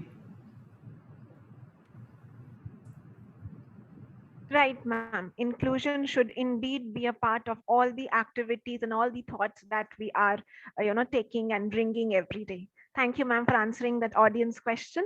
The next audience question is directed to Rama, ma'am. Ma'am, one of the participants wishes to know, how do you motivate Miss Pravalika every day? How do you keep up her positive spirit? The way we do it is we do give her a lot of rewards, but reward is never in the form of food. That we are very clear, given their health conditions and this thing. So, and then we also help her create her own daily chart of what she is going to do that day and things like that. We always make sure that we have all activities lined up for her for a whole week. And we sit with her and discuss, hey, you know what, this week, these are all the important things that are going to happen for you, or as well as for the family, or whatever it is. And then, she really looks forward for that. And we say that, hey, so-and-so people are going to come to our house. And if we see the best behavior in you, or, you're being well-mannered or something like that, we are going to go out for a movie together, and those kinds of small rewards, or you're going to have a phone conversation with a friend of yours, because now that she is growing older, she wants to spend more time with her friends. So we try to we have now created a peer partner friendship group with a group of about 6 girls, all with Down syndrome. And so it's so lovely to see them have these conversations. So everybody's sharing their own problems, and I don't know what problems they have, but they do keep sharing and their ups and downs. My mom is bad. So that becomes a reward for them. Being with a friend is the biggest reward at this age of 24 that somebody can look forward to. So a lot of positive reinforcement, and even if she does something wrong, we try to work it around in a positive note and try to make that as a learning experience for her rather than accusing her for doing something different. Yeah. Thank you, Rama ma'am, for sharing those positive tips with all the professionals, so that they also, take back these wonderful points with them. Thank you for taking up the audience question. And now we move on to the last and final question. That is the audience question for Dr. Sister Jisa Grace. Ma'am, the participants wish to know that how can teachers bring about positive changes in the classroom for children with Down syndrome? Yes. Yes, how can change the, what we do in our college is that we give training, teachers training, as you know that. So we are giving extra classes to them, how they can improve their abilities to work with the children. The ability to learn and use sign and gesture, to learn to read and use the written board, learn well from demonstration and visual resources, pictures, photos, letters, diagrams, symbols, concrete materials and all. But I prefer that the ICT is improving. When I was doing my PhD or MPhil 5 years back, like that, at that time I was developing some video visual aids like that. So I used to share with my teacher trainings so that they can improve, they can develop the more advanced types of technologies like that. So during this pandemic situation, it was really useful and the children enjoyed the videos. If I had time, I would like to share some videos, but we have no enough time to spend in this conference. No? So that is the techniques and technology which is useful in using in up to date like that. Thank you, Doctor. Yeah, exactly, ma'am. These are the positive strategies which you shared, which will help the professionals, bring greater changes in the learning environment in the classroom, supporting students with disabilities, including Down syndrome, in a very better and positive way. So once again, we thank you, sister, for joining us today and sharing your expert views. Thank you. So dear participants, thank you, ma'am. So dear participants, now we are coming to the conclusion of this very informative and very interesting panel discussion, where we had 3 key experts with us, Dr. Vandana Sharma, Ms. Rama Bhagwatullah, and Dr. Sister Jisa Grace. All the 3 experts shared their wonderful views on very pertinent issues related to the best practices, as well as skill development, as well as the aspirations and experiences towards inclusion of persons with Down syndrome. Vandana ma'am focused on inclusion and how it should be there in every aspect of life, coupled with assessment and proper training and planning. Rama ma'am focused on positive parenting, which can bring a lot of changes in the life of a person with Down syndrome.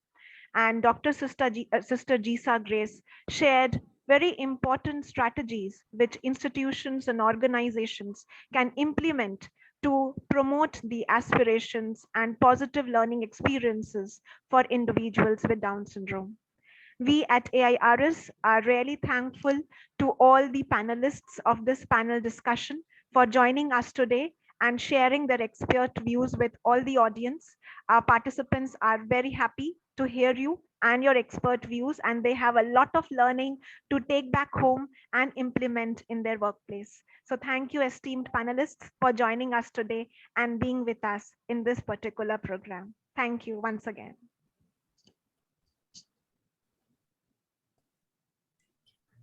Over to you, Anusaya ma'am. Thank you so much, ma'am. And indeed, it has been a very, very deliberating session, and all the panelists have put forward very good points which is going to take our field ahead, and we are going to truly empower and make a difference in the society as special educators and the stakeholders of rehabilitation sciences. We will be starting very soon with the valedictory function, and we are just waiting for our guests to join in, and we should go ahead.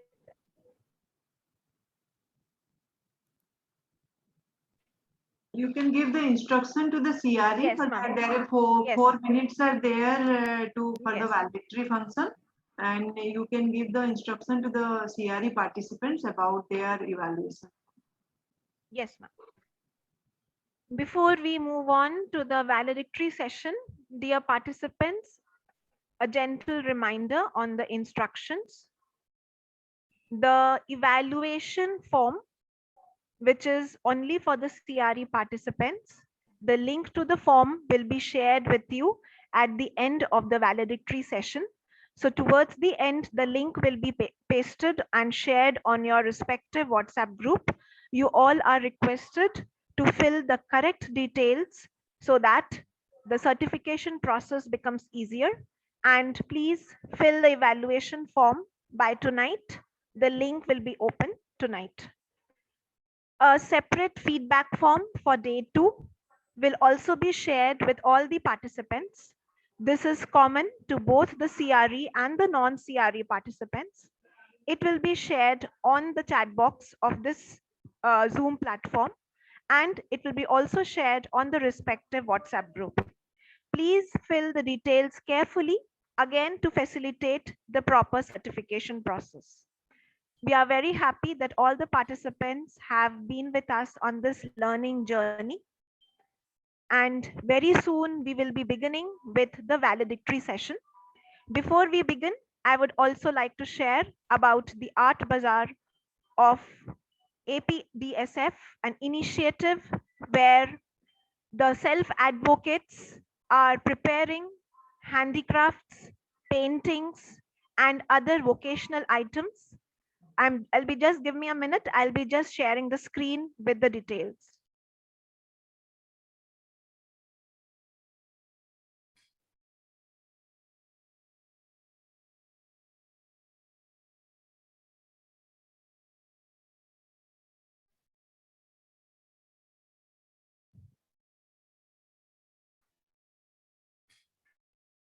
So dear participants, this is the details about the Art Bazaar, an initiative by APDSF, where self-advocates are preparing various handicrafts, paintings, and other vocational items available for purchase.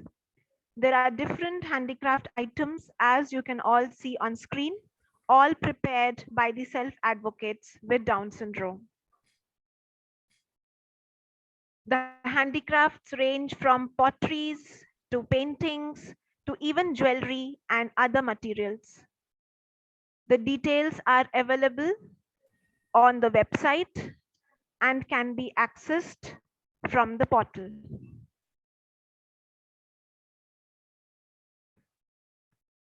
This gives a glimpse of the lovely paintings prepared by the self-advocates at DSF.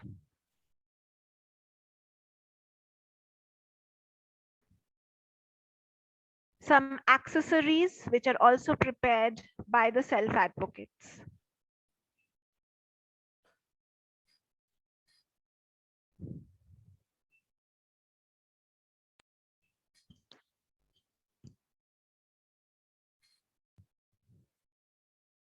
Dr. Sampurna, we will start the valedictory. Yes, ma'am. We will just check whether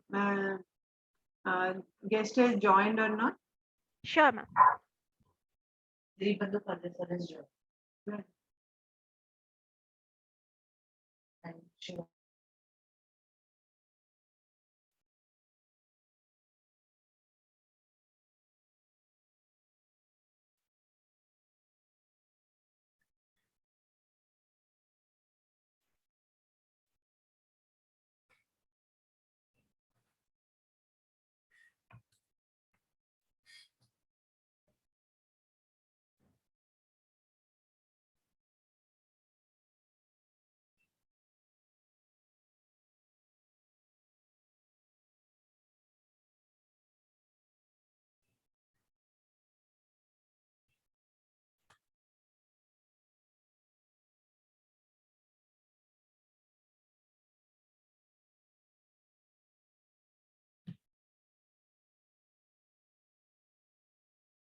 Dear participants, we'll wait for just 2 minutes. The chief guest for the valedictory will be joining from Mongolia.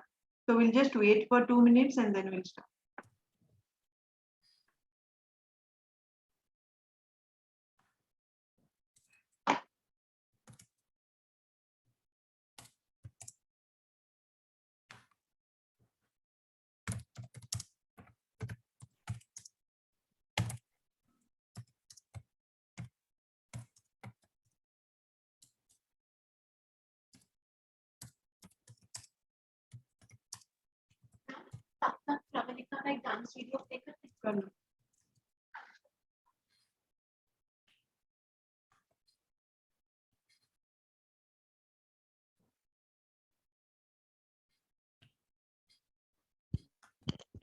Dear participants, till our esteemed dignitaries join us, we are going to have a short video of Miss Pravalika, self-advocate, showcasing her skilled dance. So can we please have the video of Miss Pravalika?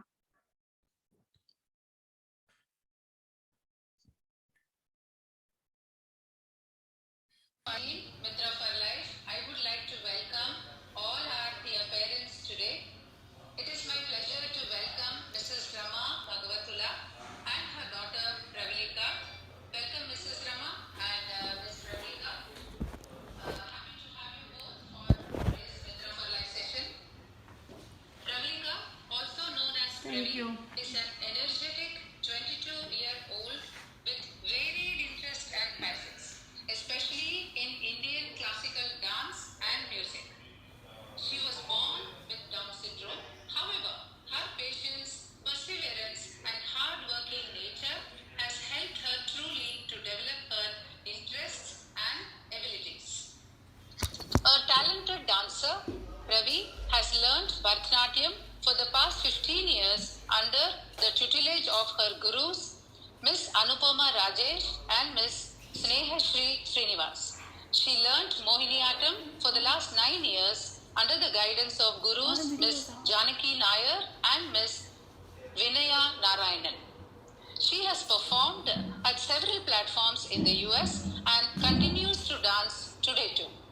In addition, she learns Carnatic music and also enjoys basketball, yoga, reading, writing, painting, and working with computers. She is also a Special Olympic athlete. Pravalika has completed her high school education and community-oriented job training in the US and is currently living in Bangalore.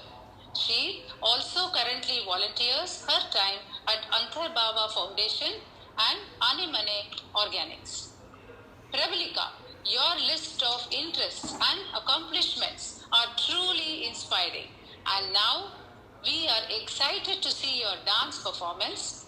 So this dance, that is this masterpiece, which she is going to present now, is choreographed by her guru, Srimati Narmada.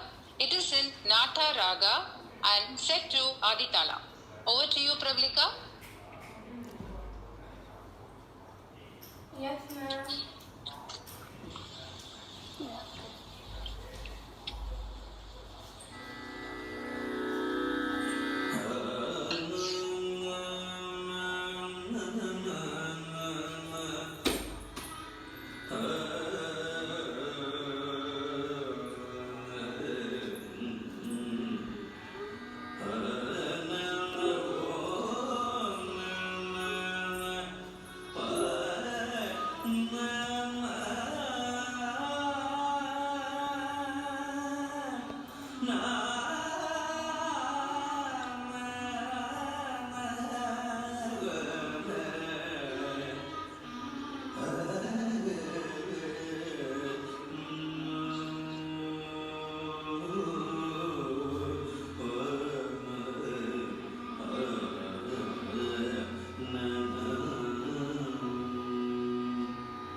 That was a very beautiful redemption and a very beautiful dance performance. And we thank Ms. Pravali for showcasing her potentials, her talents at this prestigious international conference. We now move ahead with the valedictory function of the 2 days international conference. We welcome you all on behalf of Amity Institute of Rehabilitation Sciences, Amity University, Uttar Pradesh, at the valedictory program of the 2 days international conference on best practices of education and support for independent living of persons with Down syndrome, with CRE status accredited by the Rehabilitation Council, held on 28th and 29th March 2022, in collaboration with the Asia Pacific Down Syndrome Federation, APDSF. May I now please invite and request Professor Dr. Jayanti Pujari, Dean, Faculty of Rehabilitation Sciences, Director, Amity Institute of Rehabilitation Sciences, Amity University, to kindly present the report and the outcomes of the 2 days international conference on best practices of education and support services for independent living of persons with Down syndrome. Professor Dr. Jayanti Pujari, please. Thank you, Anusha. A very good afternoon, good evening to one and all. On behalf of Amity University, Amity Institute of Rehabilitation Sciences, I extend a very hearty welcome to all the resource persons, dignitaries, participants, and colleagues on these valedictory functions of International Conference on Best Practices of Education and Support Services for Independent Living of Persons with Down Syndrome, which has been conducted in collaboration with the Asia Pacific Down Syndrome Federation, accredited by CRE Status Rehabilitation Council of India on 28th and 29th of March 2022. At the outset, I place on regards to my gratitude to our respected founder president sir, our chancellor Dr. Ashok K. Chauhan, our chancellor sir Dr. Atul K. Chauhan, our vice chancellor madam Professor Dr. Valbinder Shukla, for all supports and encouragement for the successful conduction of this 2 days international conference. I also welcome our senior professionals, senior authorities, Dr. D.K. Bandopadhyay sir, Chief Advisor, Founder President Office, and Chairman Amity Law School to this valedictory functions. I welcome Dr. S.K. Srivastav sir, Senior Director and Vice President and Advisor at Founder President Office to this valedictory function. It is my honor and privilege to welcome our chief guest of this valedictory function, Mr. Ganjorik Banching. Sorry, apology if I have pronounced it wrong. Chairman, Down Syndrome Association of Mongolia. A hearty welcome to you, sir. And we are very grateful that you have accepted our request to be a chief guest for this valedictory functions. I also welcome all our resource persons, participants, and the colleague my esteemed colleague for this valedictory function. To give a brief overview about the international conference, the International Conference of Best Practices of Education and Support Services for Independent Living of Persons with Down Syndrome is being conducted. It is an annual event for Amity Institute of Rehabilitation Sciences, and it is conducted as part of the celebration of World Down Syndrome Day. It is conducted in collaboration with Asia Pacific Down Syndrome Federation and Rehabilitation Council of India. The conference focuses on therapeutic and academic areas that teach applied living skills for the persons with Down syndrome, development of social skills, development of vocational skills, and the skills for independent living. The main objective of this conference was to create a forum for special educators, general educators, rehabilitation professionals to share knowledge and expertise towards promotion of empowerment, rehabilitation, and training of persons with Down syndrome towards their skill development, independent living, and holistic well-being. The conference also focused on designing a functional roadmap to integrate best practices towards addressing the vocational, therapeutic, and academic needs of persons with Down syndrome. A total number of, we have a CRE starter, so a total number of 440 participants were attended, and out of the participants were from different parts of India. They are from Arunachal Pradesh, West Bengal, Tamil Nadu, Kerala, Punjab, Andhra Pradesh, Rajasthan, Gujarat, Delhi NCR, and other part of India. And the category of the professionals participants who has attended, there are special educators, psychologists, speech therapists, and students and researchers of Amity University, educators, and parents.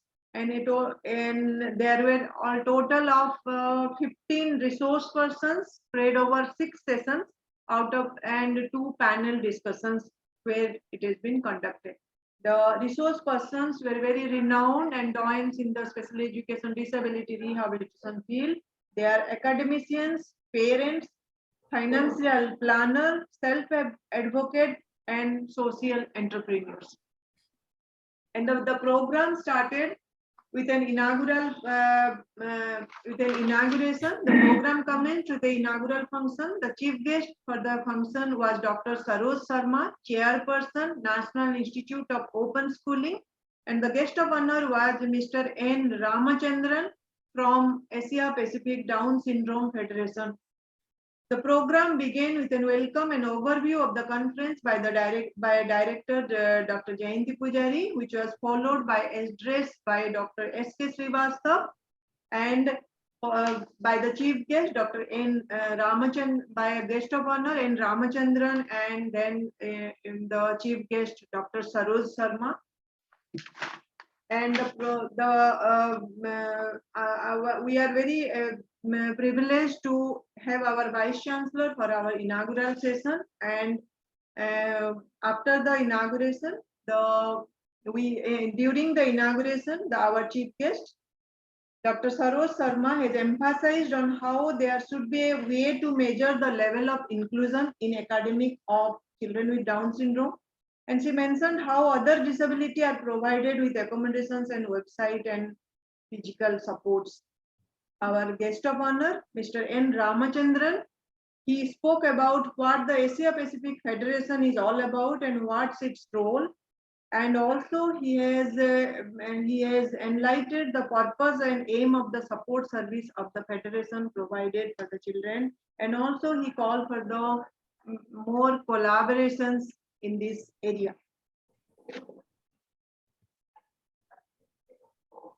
In the address, Dr. Balvinder Shukla, our Vice Chancellor, has appreciated the effort, and she also suggested a skill development such as independent living, gainful employment, and vocational training has to be provided to persons with Down syndrome as a part of the workshop in the Amity fraternity. The inaugural section has been concluded with a vote of thanks by the faculty, Dr. Sampurna Guha. And our keynote address was given by Dr. Surekha Ramachandran, and she has begun stating that Down syndrome is not a disorder. Children do not like it when people call it a disorder. She says, in her deliberation, she says the children with Down syndrome should be allowed in schools and university in higher education. She emphasized on the fact that a child with Down syndrome can also face mental health issues and mental illness, which is not a part of Down syndrome. She mentioned how in India there is always family counseling and not parent counseling. Further, she shared that her foundation has Down Syndrome Federation has managed to provide the proper counseling to the parents as soon as the child is born with Down syndrome with the support of right doctors throughout India.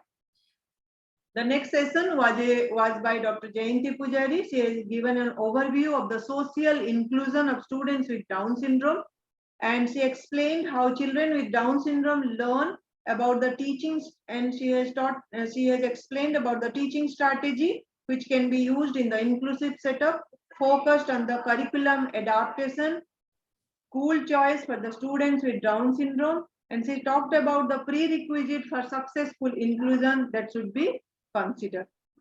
And the next session was by Dr. Neena Vaidya in creating supportive community for independent living of persons with Down syndrome. She has stressed on the fact that how important it is to create a supportive community for independent living. She showed a diagram of an inward hierarchy explaining how it is not only the parent support that is required by a child with Down syndrome, but also the whole community in order for them to reach total independence and employment. She explains that parents are one who need to take initiative to create awareness among people and strong social circle for children with Down syndrome. She also stressed that high teacher sensitization is very, very important. Next session was a very important panel discussion on the theme, the best practices, skill development and employment avenues for persons with Down syndrome. Important stakeholders at the panel discussion. I have participated in the panel discussion. Dr. Alok Kumar Bhuvan from Manovikas, then Ms. Chitra Saha from Pondicherry, and Dr. Lalita Joshi, and the self-advocate Dr. Sahil Singh with the panel discussion, and there was a very well discussed about the what are the skill development required for the current generation and what are the different avenues of employment. The feather in the cap of this panel discussion by the self-advocate Sahil Singh, who has very elaboratively deliberated his journey and his challenges and his future plans. And the second day, this is the first day sessions. Day 2, that is the 29th. Today, the second day conference started with the resource person, Dr. Tresia Kutti, on the topic independent housing for persons with Down syndrome, an experiment. She has explained an evidence-based practices for how she has conducted and how the independent living housing for the Down syndrome. She started her session with presenting a video of people with Down syndrome, and the video showcased how people with Down syndrome express their emotions. She began the session by explaining what independent living is, its philosophy, and how does it significance. She stated certain areas such as daily living tasks, personal growth, self-advocacy, and healthcare that should be looked over while planning an individualized independent living for people with Down syndrome. She also concluded with the evolution of independent living program in India, and also she has given the different area of independent living existing in Indian scenario. The next plenary session was a very, very interesting session that was by Mr. Jitendra P.S. Solanki, who has very comprehensively explained and touched a major area of the life of persons with disability, that is the financial planning. And he expressed that financial planning is very crucial, and it does not only involve the services or the needs of the child, but also the residential planning, unique requirement of the child, and the financial planning.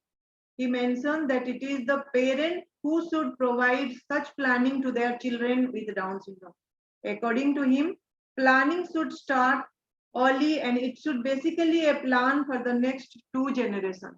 And it was very well received, and such a very elaborative explanation he has given. He has also given a guidance to the parents whoever wanted their financial planning help.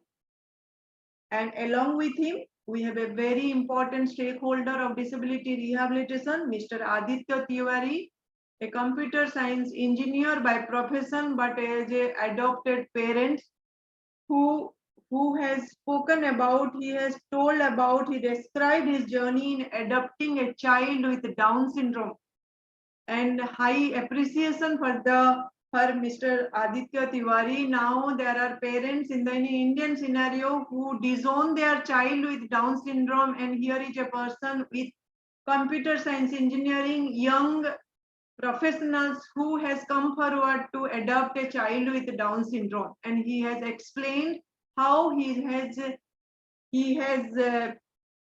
crossed all the challenges, and he wants to make his son one of the best by by exploring the road which has not been explored. The third session was by the existing practices in Indian scenario on inclusive education, including children with Down syndrome, by two professionals who are working in the Directorate of Education, Delhi government. That is by Dr. Ravi KM and Dr. Ajay Singh. And this is about the inclusive education for persons with Down syndrome. And they have discussed about the admissions in Delhi schools for students with Down syndrome, how there is a zero rejection policy and what are the challenges they are taking. And he also mentioned the educational program planning in inclusive setup, special educators and general teachers, how they develop the IEP for the student, the time of the child in the school divided by 70% in the classroom and 30% in the resource room. And they have explained the diagnostic camp where they provide the UDID cards. They are further talk about the home-based education for the children who have severe and profound disability and are not able to attend the regular schools. Dr. Ajay Singh, who also is from Directorate of Education, has elaborated on the IEP development in the Delhi schools, and he has deliberated about the services of Government of Delhi providing in government schools. The last session was a very interesting panel discussion, and the panelists are Dr. Vandana Sharma from Mata Bhagwanti Chadda Niketan, the parent Ms. Ramalalita Bhagavatalu, and Sister Jisa Grace from Angamali, Kerala.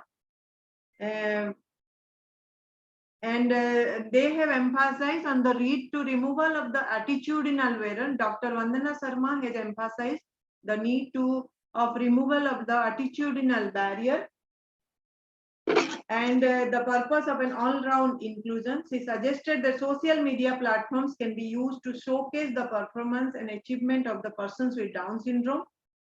Dr. Rama Lalita has shared a life example to display the different phases of struggle and victories against the disability. She highlighted the importance of a home-based strategy to maintain a balance between the strength and weakness. In her talk, she explained the importance of music and visual arts too. Dr. Sister Jisa Grace discussed about the skill development and training programs for the teachers to deal with the learning needs of the children with Down syndrome. This was the end of this 2 days conference. And finally, the recommendation evolved out, the roadmap evolved out of these 2 days deliberations are, we have to keep organizing the public awareness has been given more importance, program to develop the positive attitude towards persons with Down syndrome. And we receive a very nice inputs from Mr. N. Ramachandran, President, Asia Pacific Down Syndrome Federation, to collaborate for some future events to provide a platform for the professionals. And there should be structured monitoring of a implementation of the welfare schemes of persons with disability. Structured mechanism is required to check the accessibility and availability of the design resources. And our VC madam also has suggested that an open house event should be organized to design the community support services for persons with Down syndrome and for parent empowerment to promote inclusion. Stakeholders should come up with some common effective plans of actions which should be focused on education, training and employment of persons with Down syndrome. There is a need to organize regular workshops for enhancing self-help skill among persons with Down syndrome so that they can live their life with dignity. And last but not the least, vocational training should be given with creation of sufficient job opportunities, and self-defense training and defending bullying has to be incorporated in the training. This is the end of the report of the 2 days conference. Before I end, I am very happy to inform the participants and the resource person and the dignitaries to saying that we are going to Amity University. Amity Institute of Rehabilitation Sciences is going to have a memorandum of understanding with Asia Pacific Down Syndrome Federation shortly to extend the collaboration and to spread the awareness in the country and in the Asia Pacific region. I once again welcome all of you and I thank you very much for attending it. Thank you so much. Thank you so much for putting forward a very comprehensive roadmap ahead that Amity Institute of Rehabilitation Sciences is now going to take ahead from the outcomes of this 2 days international conference. Thank you so much. It's a privilege to have with us Dr. S.K. Srivastava, Senior Advisor and Vice President RBEF and former Member Secretary, Rehabilitation Council of India, New Delhi.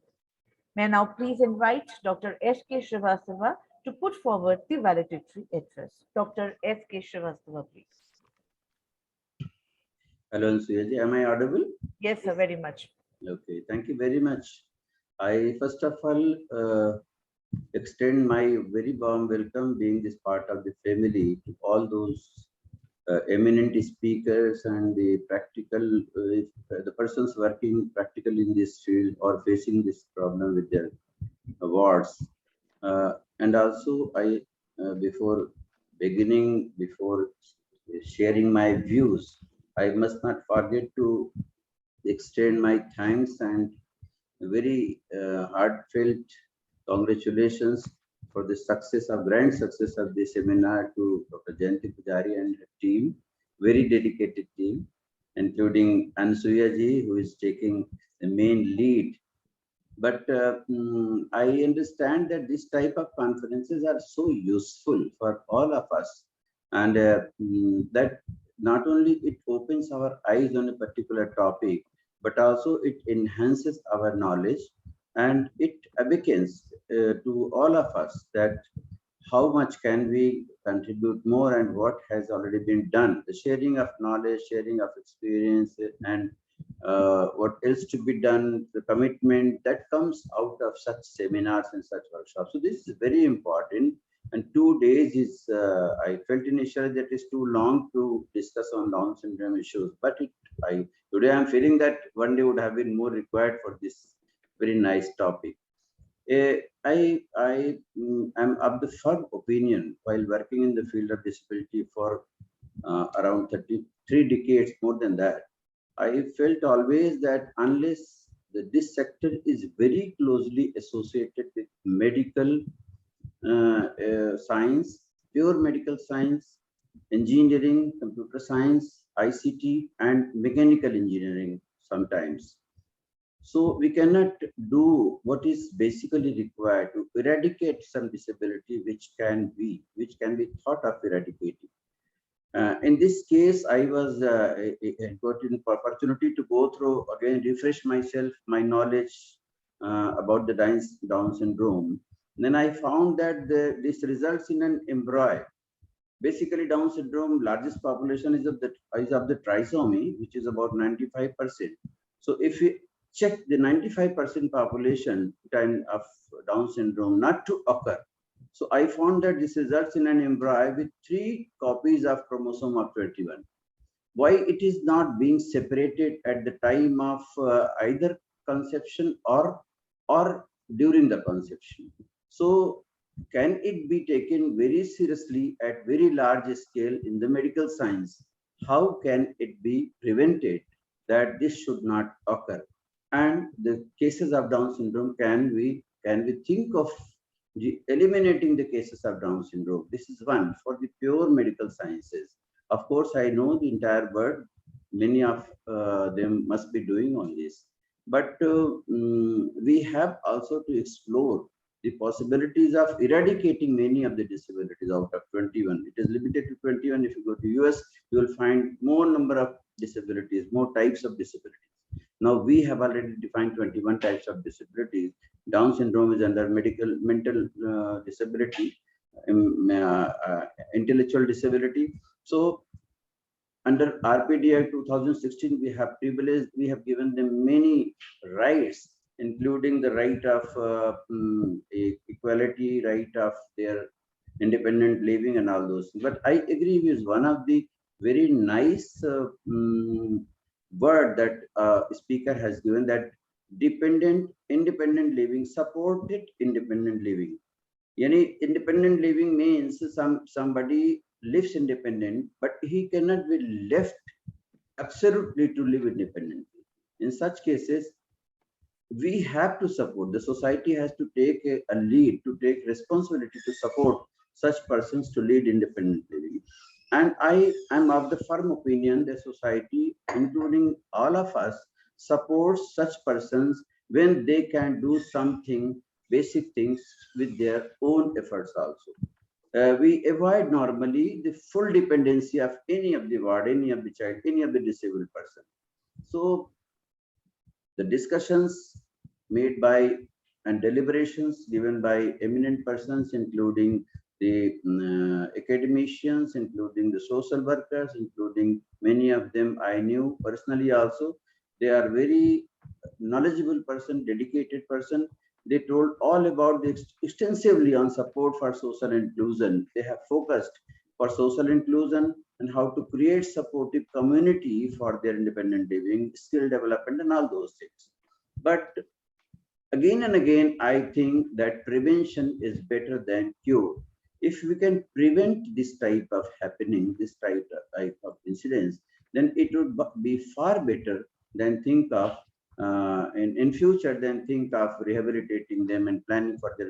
This is required for those who have already suffering and exist in this world. But simultaneously, I appeal the concerned medical persons to think seriously, take this issue very seriously, because I have heard that, I have read that out of 691 as per US report, every child is suffering from Down syndrome. This is very high figure. Very high in the sense that such a huge population of the world, if we extrapolate it to the world, then we'll be getting Down syndrome persons in lakhs and crores. So this is a serious issue. And not only Down syndrome. So this forum, I also call upon to take care of other disabilities which can be prevented, which can be thought of being prevented stage, either before conception or during conception, perinatal, postnatal, or at the very early stage of the child. Again and again, I emphasize that earlier the better. Very early stage of the child, then only we can definitely will be that will be the real service to this segment, including the Down syndrome. I again extend my very warm thanks and welcome both together to the team, to the persons who deliberated, and also I, on behalf of this Amity Institute of Rehabilitation Sciences, I extend my welcome to the chief guest of the day and also our sir, Dr. Bandyopadhyay sir. And lastly, I believe that Professor Jayanti Narayan will keep on doing such very precious and very useful lecture series throughout the year, at least once in a month, and that will be great contribution in this field. Thank you all. Thank you very much.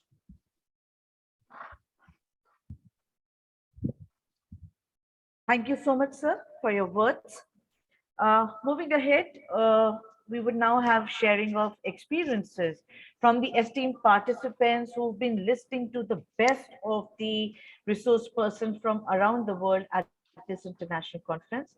May I kindly invite Ms. Manisha Verma, Manager, Research, Training and Development, Skill Council for Persons with Disability, MSJE, Government of India, to kindly share her views of the 2 days international conference. Over to you, Ms. Manisha Verma. Thank you, Ms. Anusuya. Am I audible? Yes, please, ma'am. Go ahead. Thank you, Jayanti ma'am. Thank you, Dr. Srivastav and other esteemed panel members. I'm really delighted to be here. I never expected this level of online conference, because Amity has been known to have excellent conferences offline, but this is my first time attending MIT online conference. And as Dr. Srivastava said, I agree with him. When he is there, the institution has to lead from the front. I agree with him that prevention of the Down syndrome is very essential, and something should be done about it. I was very impressed by Mrs. Ramachandran's lecture the day before, and I agree that there should be a measure for inclusion also should be developed. Dr. Jayanti Pujari's lecture was very informative about the learning styles, about the curriculum adaptations. It was a delightful experience to have hear Mr. Sahil share his journey of Down syndrome, and his it was an eye-opener for us, and especially the journey of the parents, Ms. Rama, Mr. Aditya. It was very informative, and I agree with Ms. Vandana Sharma when she says that you have to plan for the whole life of the child and decide early on how you are going to develop. I am working with Skill Council for Persons with Disability, and when companies come to us, they are ready to take on children with intellectual disability also, but where we fall short of is not the number of candidates. We fall short where the life skills are lacking, where the child is not independently able to travel or not independently able to live. That way, Ms. Harisa Kutty showed us that it is possible for a child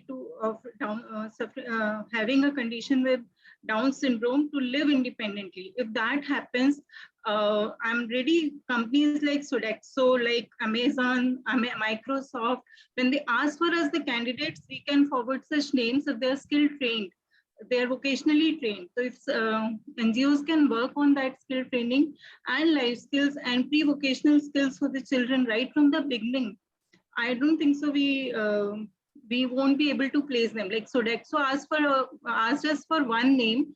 We provided them with 10 names. They took one and they said we will adjust other rest of the 9 also. So only thing is life skills, English speaking, public speaking skills, and occupational skills, independent living, traveling, that is all required.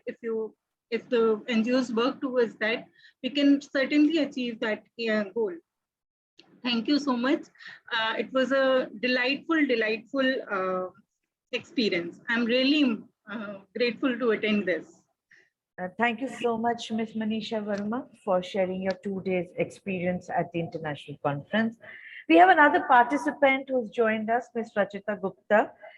Ms. Rachita is also a proud alumni of Amity University. So we welcome you, Rachita, and we would like you to please go ahead and share your views on the 2 days international conference. Over to you. Thank you. Thank you so much, ma'am. Am I audible? Yes, you are audible, Rachita. Hello, good afternoon, everyone. It has been a learning experience. I am an alumni and currently working as a special educator at Mater Dei School, Delhi. And as a professional, I've learned a lot of things, especially in the field of financial planning for the students with special needs and the life skill areas, and working in an inclusive environment. I've learned that inclusion has to be in every little part where what we are doing with our kids. It has to be in our happiness, working with the peers, empathy towards them, empathy towards them. Everything is a part of inclusion, and we have to learn together with them, sensitizing our peers, our colleagues towards children with special needs. So this has been a learning experience, especially the 2 days conferences and the best practices. Obviously, we will also take in as a special educator and as in professional working. I will also try and do my best. And from the whole webinar, I would say the whole session, I've learned that it is the patience. Our patience is the key, and it will be fruitful in the near future. And seeing all the self-advocates and the parents, it is really enriching for me as a special educator to work with my dedication towards them. So it has been a really learning experience. Thank you so much, ma'am, for giving us this opportunity to learn together for the 2 days. Thank you so much. Thank you so much, Ms. Rachita, for coming and sharing your views on the international conference. We are extremely privileged to have with us our chief guest, Mr. Ganzoring Wanching, Chairman, Down Syndrome Association of Mongolia. May I please take the honor to introduce Mr. Wanching. Mr.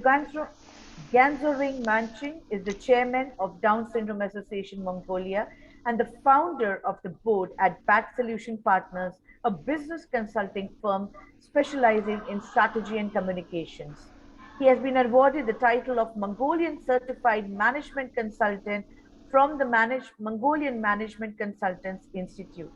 As a part of his social responsibility, he is the founder and chairman of Young Professionals Group Mentorship Program, as well as founding member of the Special Olympics Committee Mongolia and Academy member of the Global Teachers Prize.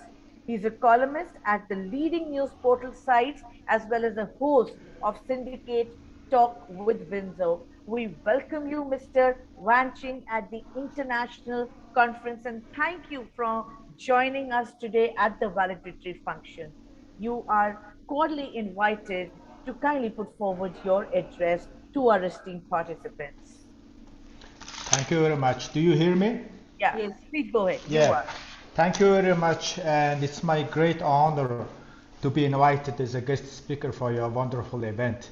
So, since I'm a father of the son with the Down syndrome, so last 20 years I've been advocate and volunteering this kind of the work. So I have the following key messages who are participating in this great event, and especially for the students and also the key stakeholders. First, my message is, up until now, many people still we are using the word disability. Then after working more than a decade for these kids and the parents, so I recognize that we should not use this word. Instead of that, everybody has certain ability. So difference is, we have different abilities. Some of them is high level is quite high, some of the medium, some of the low. So then in Mongolia, so I am advising to the Mongolian government that on the law, so disability law we call it, so we are advising that our association not to use this word disability. So instead of that, we use the differently abled people, differently abled person. That is, we should stop, underestimating people with the Down syndrome, and also we have to evaluate them, to support and to promote them to live and work, study independently. So that's my first message. Second one is, the beauty of humankind is each of us unique, each of us different from each other. Doesn't matter is the disability or the life value and sexual orientation and gender, etc., etc. Each of us very, very unique, and if we understand this uniqueness in our among self, so we will feel, how beautiful is our life. So problem is that we cannot really accept our differences. That's the biggest problem in our society. So since I'm working as an advocate for this very different community, so I realized that accepting each other doesn't matter what kind of the differences. That's the vital development of every single society and country. So then my message is, please accept and each other's difference. It might be your weakness, it might be others' strength. Doesn't matter, we have to accept and respect each other. Third one is inclusivity. So according to the human history, especially in this disability field, so we have gone through very, very tough time, very, very tough period, not only in my country, but also, in India, in everywhere, even in the United States. We can't just imagine that just 50 years ago, disabled peoples used to be treated like animals. So you can see the various facts from the internet. So which means we can change very fast. So that's why I would like to see. I would like to say that inclusion is real revolution. So we first start, because of the lack of the knowledge, the people used to discriminate each other. The normal people, what we call the normal, so against these disabled people. Then people realized that discrimination is not the ethical thing, but people started segregation, but still it's not part of the our mission. So then people started integration just a decade ago, but still that wasn't the real solution. So now everybody start talking about inclusion. So which means we have to accept each other's differences. And last one, I would like to convey the message is that one of our teacher who works for our association, Down Syndrome Association Mongolia, and also teaches at the special school, she said that the key problem and key challenge in our society is not the people with the Down syndrome, not the disabled people. So key problem is ourselves, what we call the normal people, because we can't really accept, and also we always discriminate and segregate people who are different than others. So that's why she called this symptom is a social syndrome. The problem is we are the real problem. So then what's the solution? She insisted that we have to change ourselves. So as an advocate of the Down syndrome, so last our decade, my mission, what I try to do is to change the people with Down syndrome, have to study, have to live, have to work. They suddenly realized that instead of changing them, so we have to change ourselves. That's the social syndrome. So everybody has their own dignity. So many people's attitude and action towards the disabled people, they discriminate. Second biggest issue is they show too much empathy. That means they directly underestimate their potential and capability. So then we should, treat them equally and also create them the equal opportunity to live and work independently. And previous gentleman mentioned that the prevention is better than maybe one of the better solutions than the cure. So to some extent I do agree, but it's an essential part of the human right. So a few years ago there was not much the information about the Down syndrome. Then many parents, and also especially from the developing countries, they had no choice, and situation was not really great. Then if you now just gone through some facts and studies, especially in developing countries in the European Union and North America, when the people know during the pregnancy they have the child with Down syndrome, they decided deliberately to have that baby. So that's the attitude and the trend has been changed at all.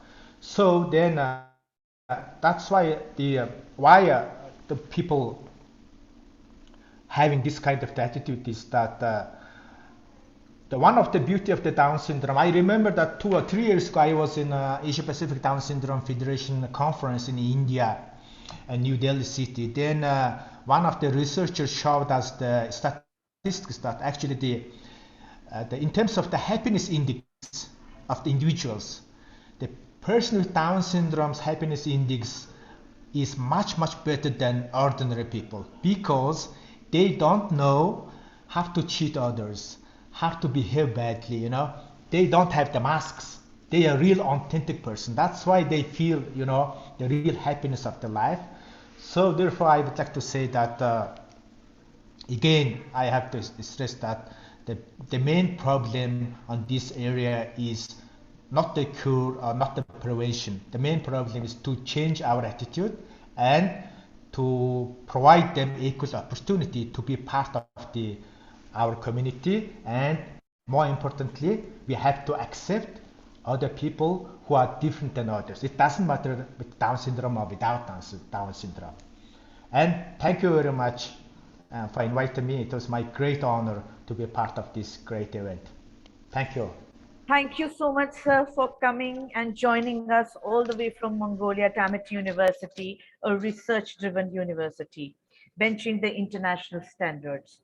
In India, it's a tradition to present a sacred Tulsi plant, and we would like to honor our chief guests with the Tulsi sapling. Kindly accept it from our behalf.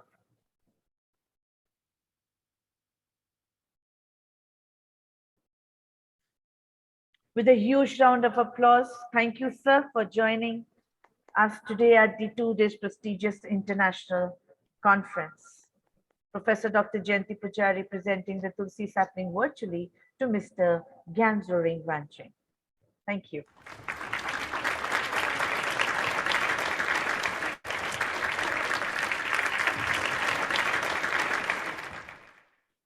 We would also like to present the Tulsi sapling to Dr. D.K. Bandyopadhyay, Chief Advisory FPO and Chairperson, Amity Law School, Amity University, Uttar Pradesh. Dr. Pallavi Chauhan virtually presenting the Tulsi sapling. And thank you, sir, for being here today at the valedictory function of the 2 days international conference.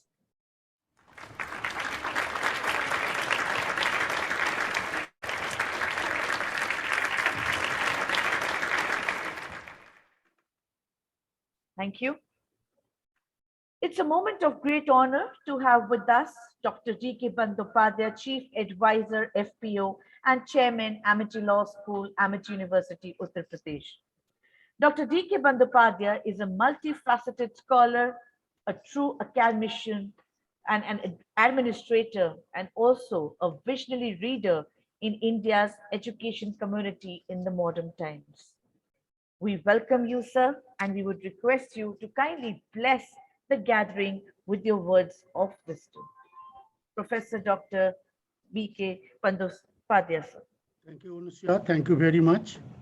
And at the outset, I must congratulate Amity Institute of Rehabilitation Sciences for organizing such a beautiful event, such a beautiful conference under the aegis of Asia Pacific Down Syndrome Federations, where we have got about 20 countries as a member, and India is also one of the members. We are really thankful to these, Asia Pacific Down Syndrome, federations for, collaborating with us in this conference. Now, I would also like to thank all the speakers.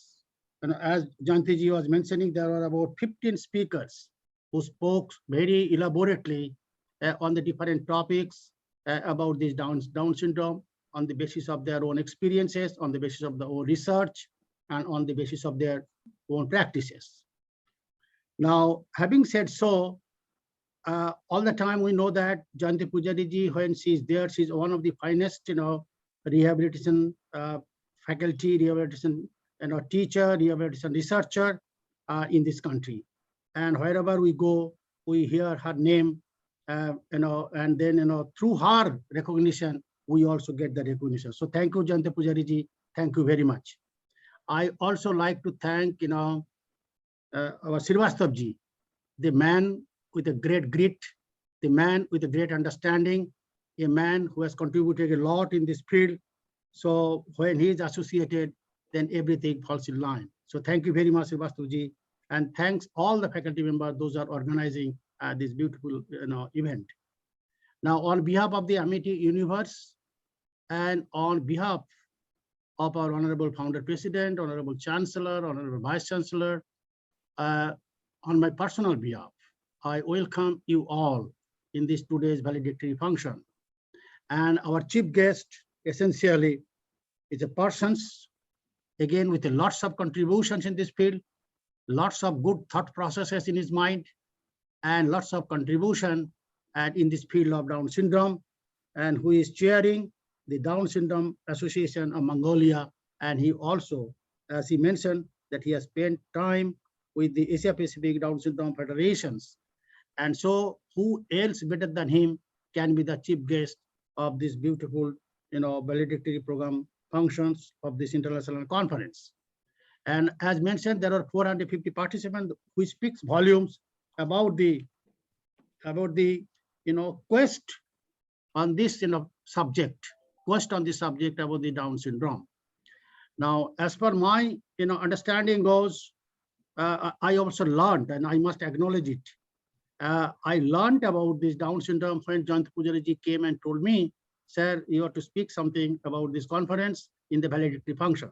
Then I started browsing through some of the literatures, and what I see that Down syndrome is a genetic disorder caused when abnormal cell division results in an extra full of or partial copy of chromosome 21. That this extra genetic material causes the developmental changes and physical features of the Down syndromes.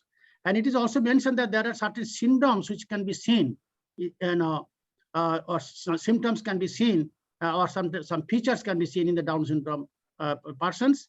A flattened face, especially in the bridge of the nose, almond-shaped eyes that slant up, a short neck, small ears, a tongue that tends to stick out of the mouth, tiny white spot on his iris, colored part of the eye, small hands and feet, and so on and so forth.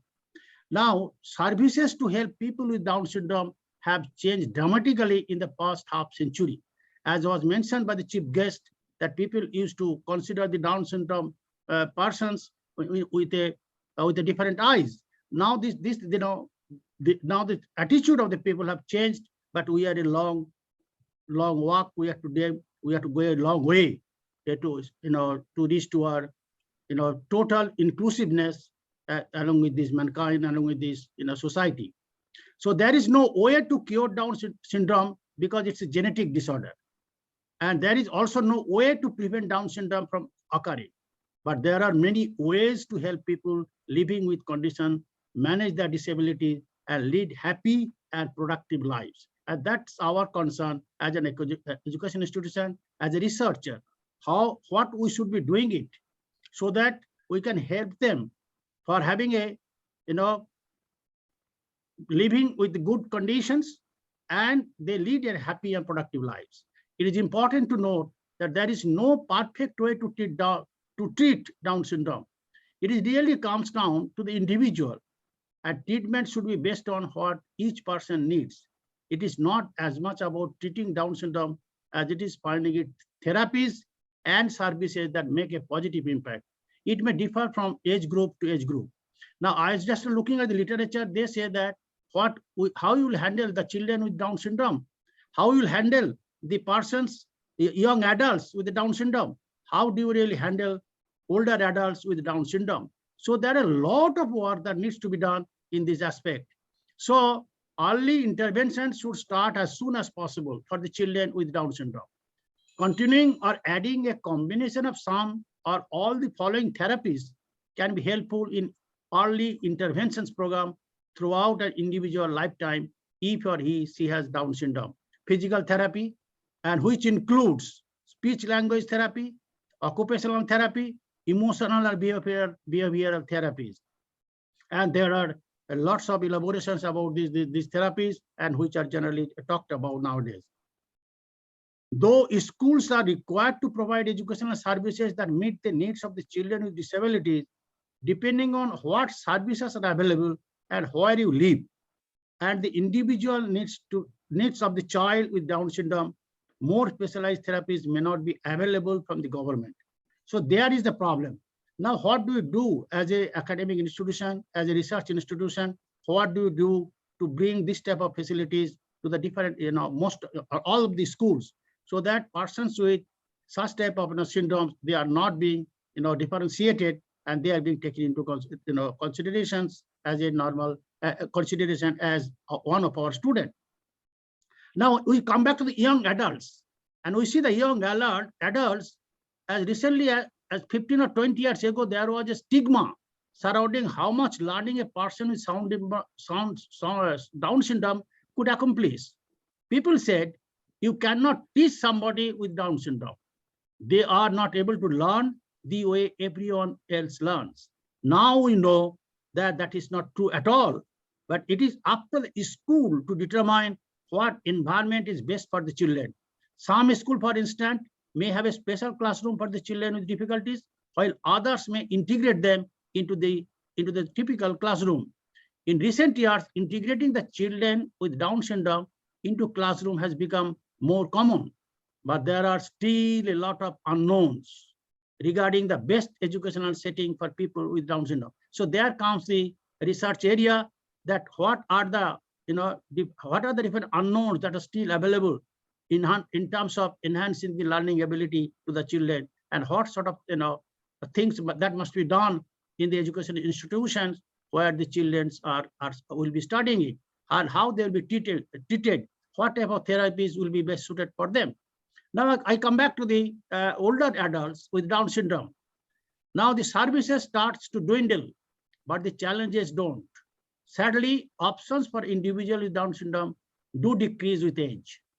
Biggest challenges for high functioning adults with Down syndrome are having enough social activities, maintaining a healthy lifestyle with proper physical activity and nutrition, and access to satisfying job opportunities. And none of those challenges have easy solutions. Now we have to find out those solutions. That is the job of the researcher, that is the job of the federations, and that is the job of different, the Down syndrome association, and of course the Rehabilitation Council of India and the institution like Amity Institute of Rehabilitation Sciences. There are many organizations that help adults with Down syndrome, including those that help with job placement. As was mentioned, that there are organizations which are coming up now to help this, job placement. And other problems seems to increase with age for people with Down syndrome, including health problems. Once these people hit their 40s or 50s, they may experience accelerated aging and face medical issues usually not found until adults are much older, such as eye issues, osteoporosis, and sleep apnea. All of these potential health issues mean people with Down syndrome will likely have a team of doctors. Still, it is not important to know that they have treating health issues related to Down syndrome, but not treating Down syndrome itself. Since Down syndrome is a chromosomal condition and not a disease, it cannot be cured or lessened simply by taking a pill. That said, some people with Down syndrome take psychoactive medication, though there is not sufficient research to prove those treatments actually help. And some clinical trials, they may lead to unpleasant side effects, according to the National Institute of Child Health and Human Development.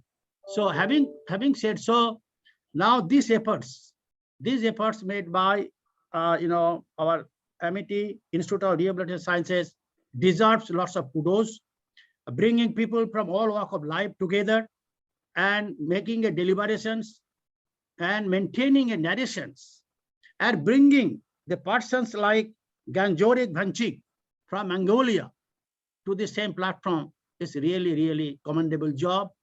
So all my thanks to the team, those who work day and night for making this conference a grand success conference. And at the end, I like to mention, Amity all the time looks forward for new things to do. And our honorable founder president all the time says that don't become the follower, all the time become a leader. And this is applicable to all the participants who are listening over here, that be the leader, not the followers. What others are doing, learn from them. Then you have to think that what you can do for the persons with Down syndrome, Down syndrome disabilities. And Amity, no doubt, under the guidance of Srivastava, under the leadership of Jayanta Pujari ji, we will be able to do much more activity with the association, with Asia Pacific Down Syndrome Federations. Now, once again, I thank all the participants, those who participated in it, all the speakers who spoke it, all the organizers who organized it, and especially Asia Pacific Down Syndrome Federations. So thank you all of them for getting associated with these noble ventures, because our Down syndrome persons deserve our attention. They deserve our association. They deserve how do we really treat them, handle them, show our empathy to them, and take care of them. So thank you very much. Thank you so much, sir. And it has been a great honor to have you today at the platform where a lot of best practices have come out and we are in the verge of making a roadmap. May I now please invite Dr. Sampurna Guha, Assistant Professor, Amity Institute of Rehabilitation Sciences, to kindly put forward the vote of thanks. Dr. Sampurna Guha, please. Thank you, Anusia ma'am. A very good evening to all the distinguished dignitaries and our dear participants. I now take the privilege to put on record the formal vote of thanks on behalf of Amity Institute of Rehabilitation Sciences, Amity University, Uttar Pradesh, for this two-day international conference on best practices of education and support services for independent living of persons with Down syndrome. Firstly, I offer my heartfelt, sincere gratitude to our respected founder, sir, and chairman, AKC Group, Dr. Ashok K. Chauhan, for his innovative and extensive leadership. Thank you, sir, for your blessings. Next, I offer my humble gratitude to our dynamic Chancellor, Amity University, Dr. Atul Chauhan, for supporting us, inspiring us, and helping us grow. Thank you, sir. I also thank our dynamic and beloved Vice Chancellor, Madam, Dr. Balvinder Shukla, for guiding and inspiring us. Thank you, Madam, for your gracious presence in this conference. I thank the guest of honor, Mr. N. Ramachandran, President, Asia Pacific Down Syndrome Federation, for joining us on day one. His words were truly inspiring and motivating. I thank our chief guest, Professor Saroj Sharma, Chairperson, National Institute of Open Schooling, Uttar Pradesh, for joining us on day one and discussing various key topics and areas concerning the conference, which were highly useful and helpful for attendees. I'm grateful to our chief guest today, Mr. Ganzori Gwanchig, and I thank him for his wonderful and inspirational address. Sir pointed out the need to spread optimism and positive attitude through use of proper terminologies and supporting the true acceptance of differences for promoting true inclusion. Thank you, sir, for inspiring us. My heartfelt thanks to Dr. Surekha Ramachandran, President, Down Syndrome Federation of India, for giving the keynote address on day one. I express my gratitude to Dr. D.K. Bandyopadhyay, Chief Advisor, FPO, and Chairman, Amity Law School, for joining us in the valedictory session and sharing his words of wisdom, which have benefited us a lot. Thank you, sir, for motivating us. I also express my gratefulness to Dr. S.K. Srivastava, Senior Director and Advisor, Amity University, Uttar Pradesh, for sharing his expert views and perspectives with the audience. Thank you, sir. I express my heartfelt gratitude to all our esteemed speakers and panelists who have joined us over the 2 days.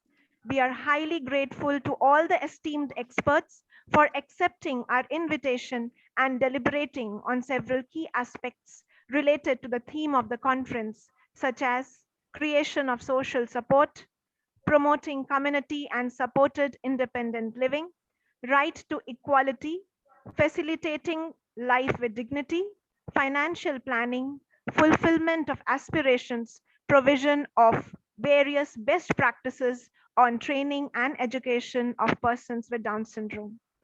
Now I offer my grateful thanks to Professor Dr. Jayanti Pujari, Director, Amity Institute of Rehabilitation Sciences and Dean, Rehabilitation Sciences, for her constant guidance and support from the conceptualization, planning to the organization of this international conference. Thank you, Madam. I also extend my thanks to Dr. Pallavi Chauhan, Joint Director, Amity Institute of Rehabilitation Sciences, for her motivation and encouragement. I thank the participants, Ms. Manisha Verma and Ms. Rachita, for sharing their views and experiences of this two-day event. I also extend my thanks to all the esteemed colleagues at AIRS and student volunteers for their support and cooperation in organizing this conference. I thank Ms. Anusia K. Yadav, Assistant Professor AIRS, and Ms. Shaina, Faculty AIRS, for co-hosting the event. I thank the IT host team for supporting the smooth conductance of this event and making it glitch-free. Last but not least, I thank all our esteemed participants who have actively participated in this two-day event, asking questions and being a part of the various deliberations towards exploration of the best practices in the education and support services for independent living of persons with Down syndrome. I would like to end by stating a famous quote.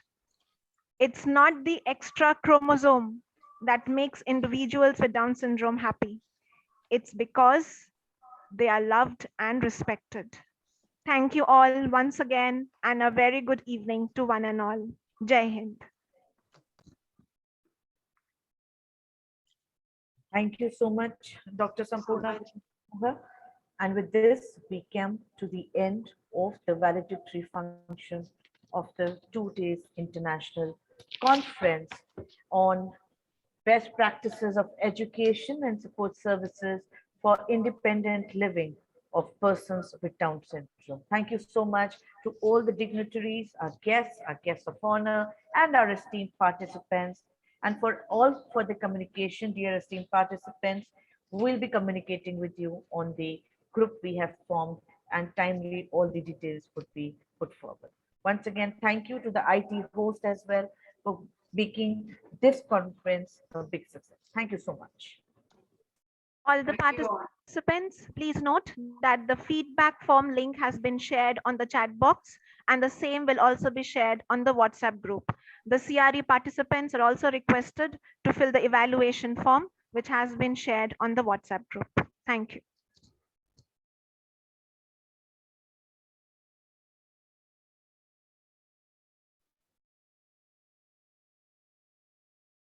So we can end the session. Maksud sir, thank you so much. We Okay. can now end the session. Thank you. Okay.